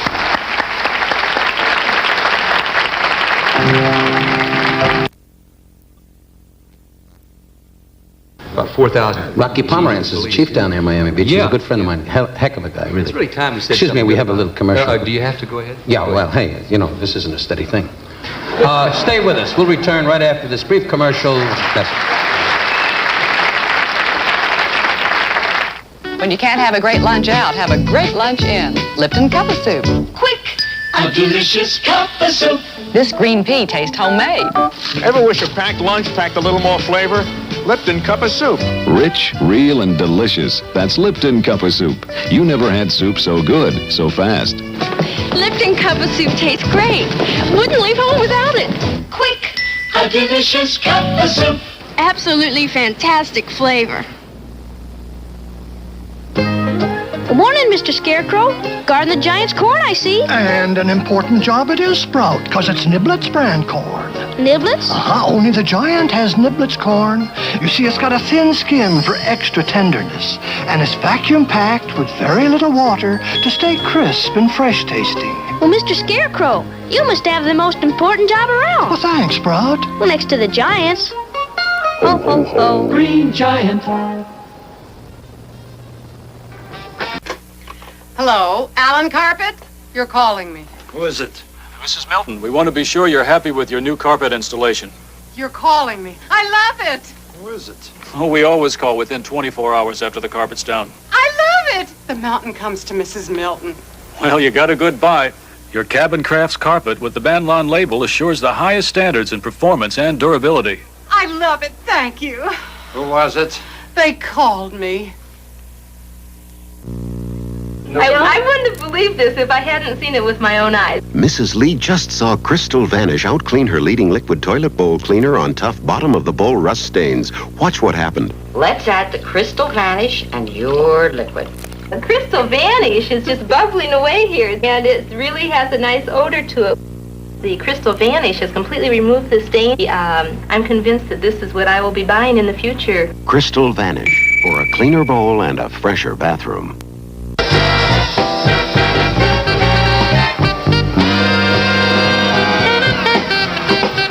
Some guests of The Tonight Show stay at the Sheraton Universal Hotel, a Sheraton Bicentennial Hotel, one of the more than 380 Sheraton hotels and motor inns worldwide.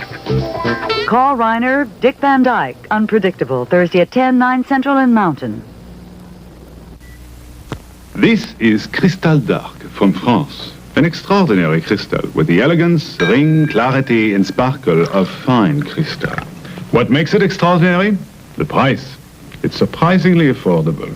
The Crystal Dark Collection by Durand. French elegance, affordably priced. Right now, these Crystal Dark patterns, Versailles, Pompadour, Chamon, specially priced at $3.50 per stem, are available at Altman's and other fine stores. Back in the 1860s, America's farmlands welcomed settlers from all over the world. People with all kinds of customs and traditions. And yet, with all their different tastes, they found Muller's egg noodles went right along with their old country recipes. Just like today, more people in this land eat Muller's egg noodles than any other kind, because nothing goes with everything like Muller's. If you've got a tough problem, right action. Between us, there's got to be a solution. Adventure on Wild Kingdom, Thursday night at 7:30.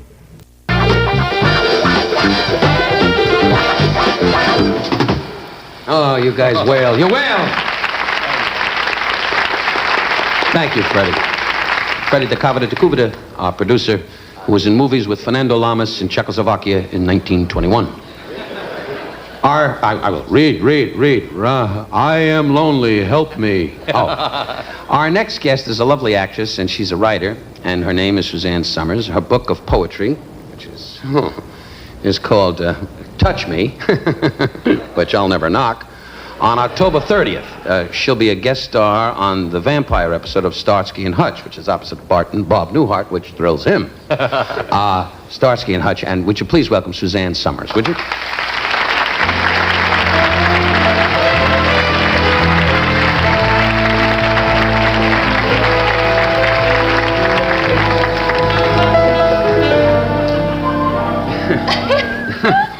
Bless you, bless you. You're here with You are a lovely lady. You know, I have been on this show for many, many years. I started with Johnny and Freddie and Ed way back in New York when I first came, and they've always had lovely, gorgeous women. And I hear grips and guys talk. Everybody backstage, especially this crack crew that stand backstage. Hey, did you see that? And they're all happily married, but their wives are ill. But you are a stunning lady, if I may say, and I'm happily married. They all are. Okay, enough of the sex. By the way, you're here with 4 Irish people tonight. Yeah, what does that mean? Do you win anything? No. Oh. No. Are you Irish too? You just were talking Are you about Irish too, darling? Yeah, my maiden name was Mahoney. Oh, good. Then start the parade. Oh, your Uncle Mike, your sister Kit, along the garden gate. You gotta remember the Irish, they're much true and free. Oh, they're coming up to they're singing up a song. You gotta remember the Irish, they're marching all along. All right, back in your seat.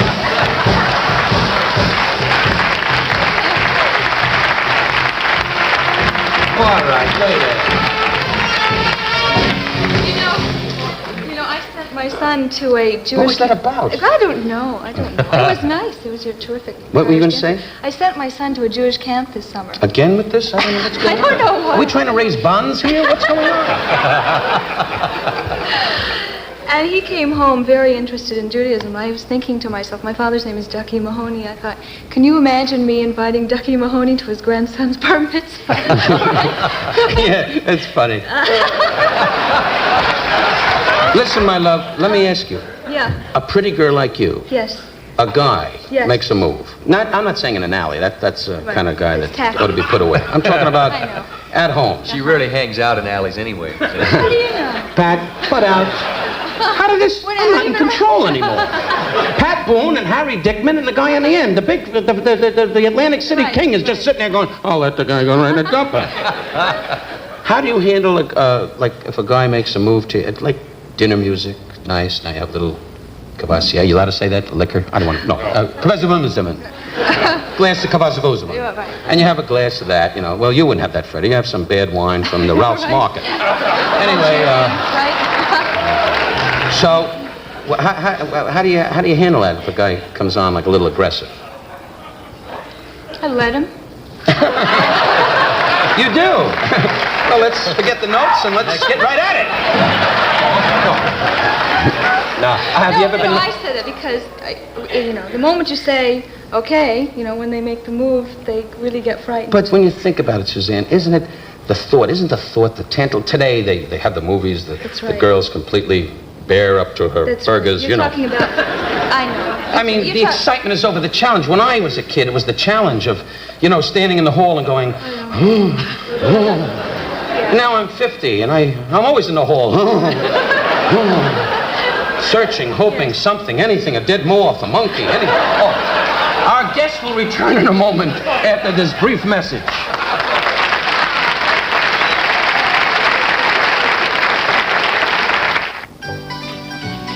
Want to make all the bright things in your house shine like this? It's easy with Glass Plus, the glass appliance and cabinet cleaner, all in one.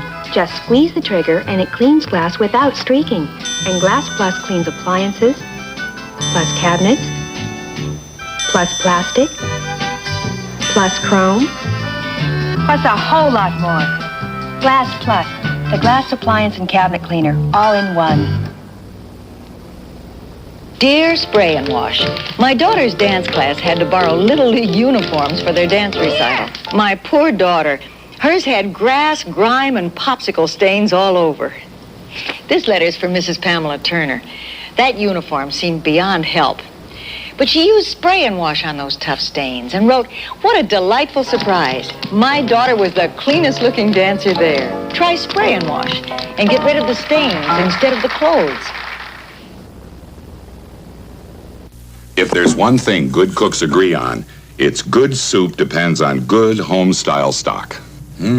And that's the taste secret behind new Soup Time 10-second soups. Soup Time instant soups are actually based on an original home-style stock recipe. A home-style stock all their own, to bring out all those satisfying meat and vegetable flavors.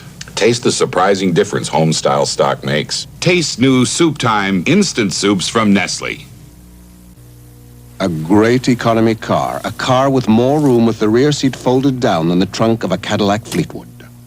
Where is it written that that kind of a car shouldn't be a ball to drive? The Rabbit, quicker from 0 to 60 than a Jaguar XJ6M.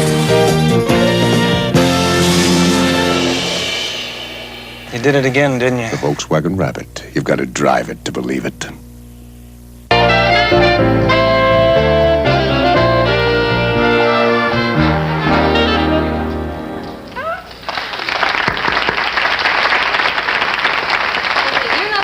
I want to give you this present, and I want you to come over here and take off your shoes. Okay, do I open the present now? Yeah, or? open the present. I always come on here and talk about touching the different parts of the body. And tonight we're going to touch our feet. It's a start.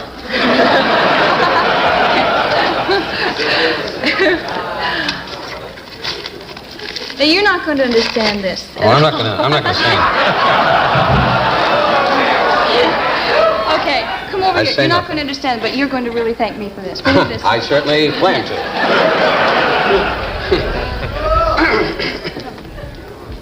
Just leave a note for the missus. I'll be home late. Okay, would you like to sit right here? Surely. And take off your shoes. You're not going to blindfold me and put a cigarette in my mouth, are you? No. No. See, I want to do... Hello, I'm Donna. Just stop. See, the feet are very important, Don. And we really neglect our feet. This is... You're going all out, aren't you, hon? See, what you don't understand is we really neglect our feet, and they're a very sensual part of our body, but we'd never take good care of them. This cucumber that I gave you up there is something that you can do with a cucumber in your hotel room at night by yourself. You don't have to get dressed up, right? Now try this. Take this. Yes. What I want you to do is stick your toe right through the middle part. The soft part. No, really, it's terrific. You know what it does? Who are you? I don't know. You know what it does? It removes the moogies. Do that. Stick my toe. Right. Put this through my toe? Yeah. Feels terrific.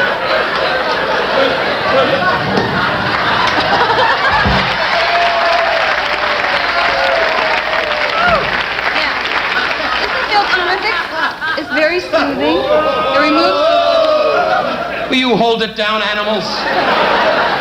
I'm very serious about this. Now, see, that's one way that you can use a cucumber. That's one way you can use a cucumber. This is another way. Put your feet up here.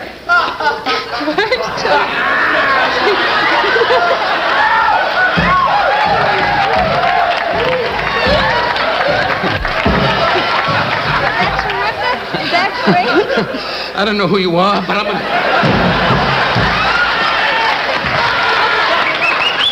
Is that it? Wait.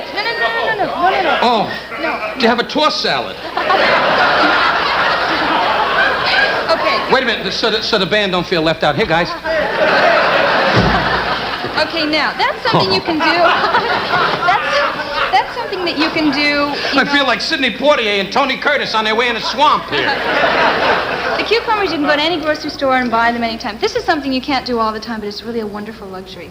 This is gelatin. Put your feet in there. Well, I'll gladly do. What does this do for me? The gelatin softens the skin on your feet. It's a high protein content. And you're It's really very- serious I'm about really this. This is no serious. It joke. really is Even with the fantastic. cucumber and the whole thing. The cucumber has long been a cosmetic aid. Really? Yes, and this removes the moogies also. Are you married? No. Wonder why. Can you put your feet in there? Let's sort of squeeze it through.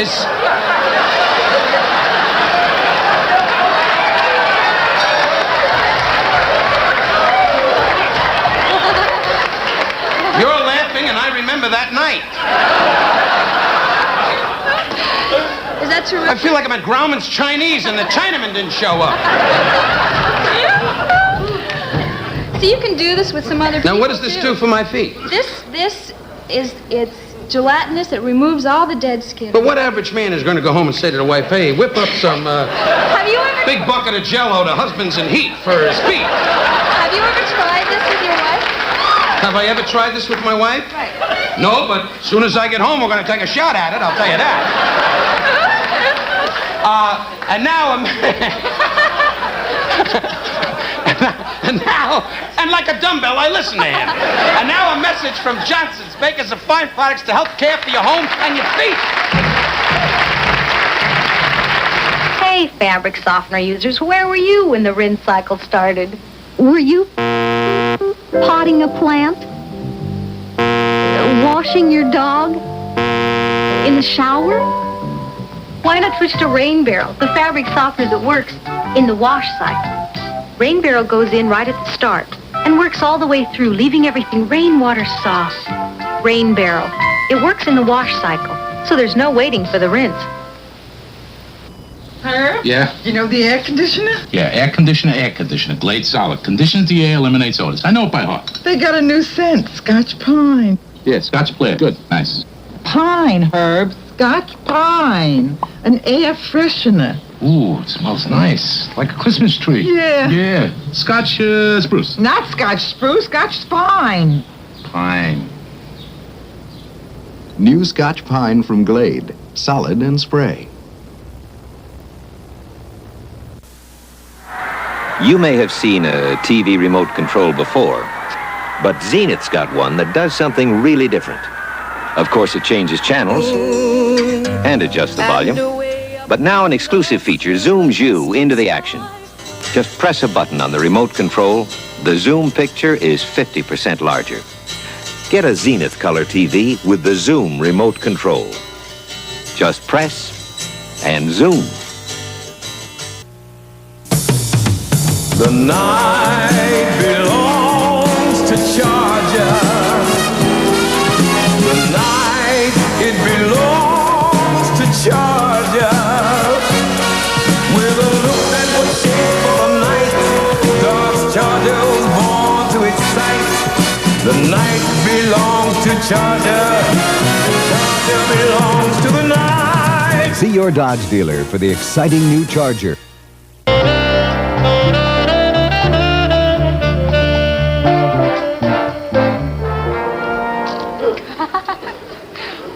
You're right, boy. It does clear up your skin. You're a great sport. So are you. Thank you. Thank you so much. Oh, I've got to hurry. We've got to hurry. Right. 8:21 to Nyack. Ladies and gentlemen, stop!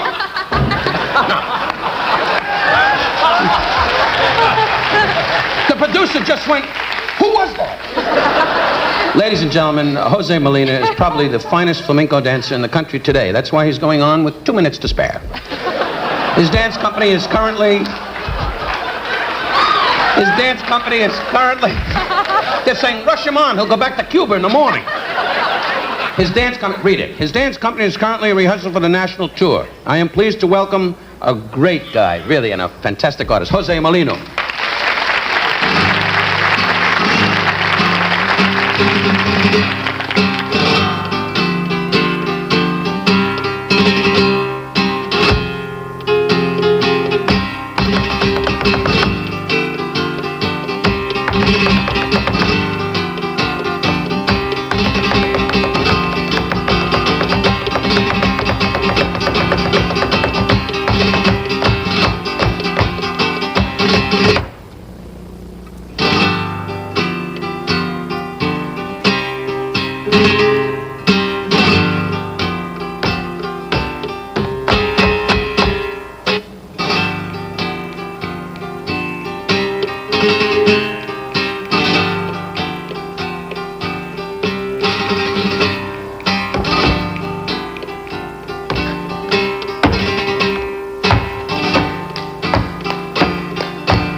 Matador.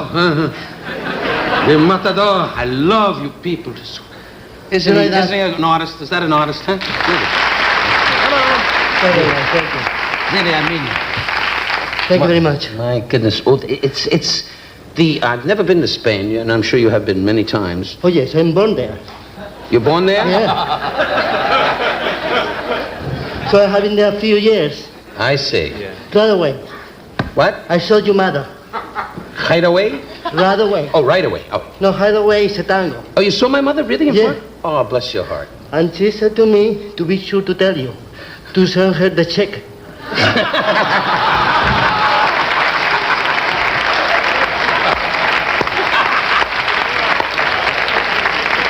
I can see you now going, God bless Jose. Listen, can I ask you my different... You live in Miami now, right? No, I don't live in Miami. I'm No, I don't. All right, but I believe I go there... Well, don't be mad about. No. What? Where do you No, I go there occasionally. Every year, like 2 or 4 months, I'm the director of the school there, Dance Academy of Luisita Sevilla. So I asked your mother the other day if she want to come to the dance school to take flamenco. She said to me, well, I will have to think about. She had to ask you first. So watch your mouth to see what you said to her. What did I say to her? I don't know. That's your problem. My mother is 75 years young, and one tap should... Anyway, no, Mom, it's a joke, sweetheart. You're going to live to be 190. Anyway, she does that just to annoy me. Anyway, Jose, I must say, by the way, you were in Cannes recently, too. Oh, yes, I was there. Yes, some incident. Freddie told me there's some incident happening in Cannes. I was there for my vacation. And, you know, when you are on vacation, I like to walk a lot. One day I walking, through the hills of Cannes, down and up, watching everything. I got so tired that suddenly I said, I have to relax. I said, I have to relax. So I went and I see in the street they have like a veranda, a veranda. So I went, I put my arms around and I just rest there.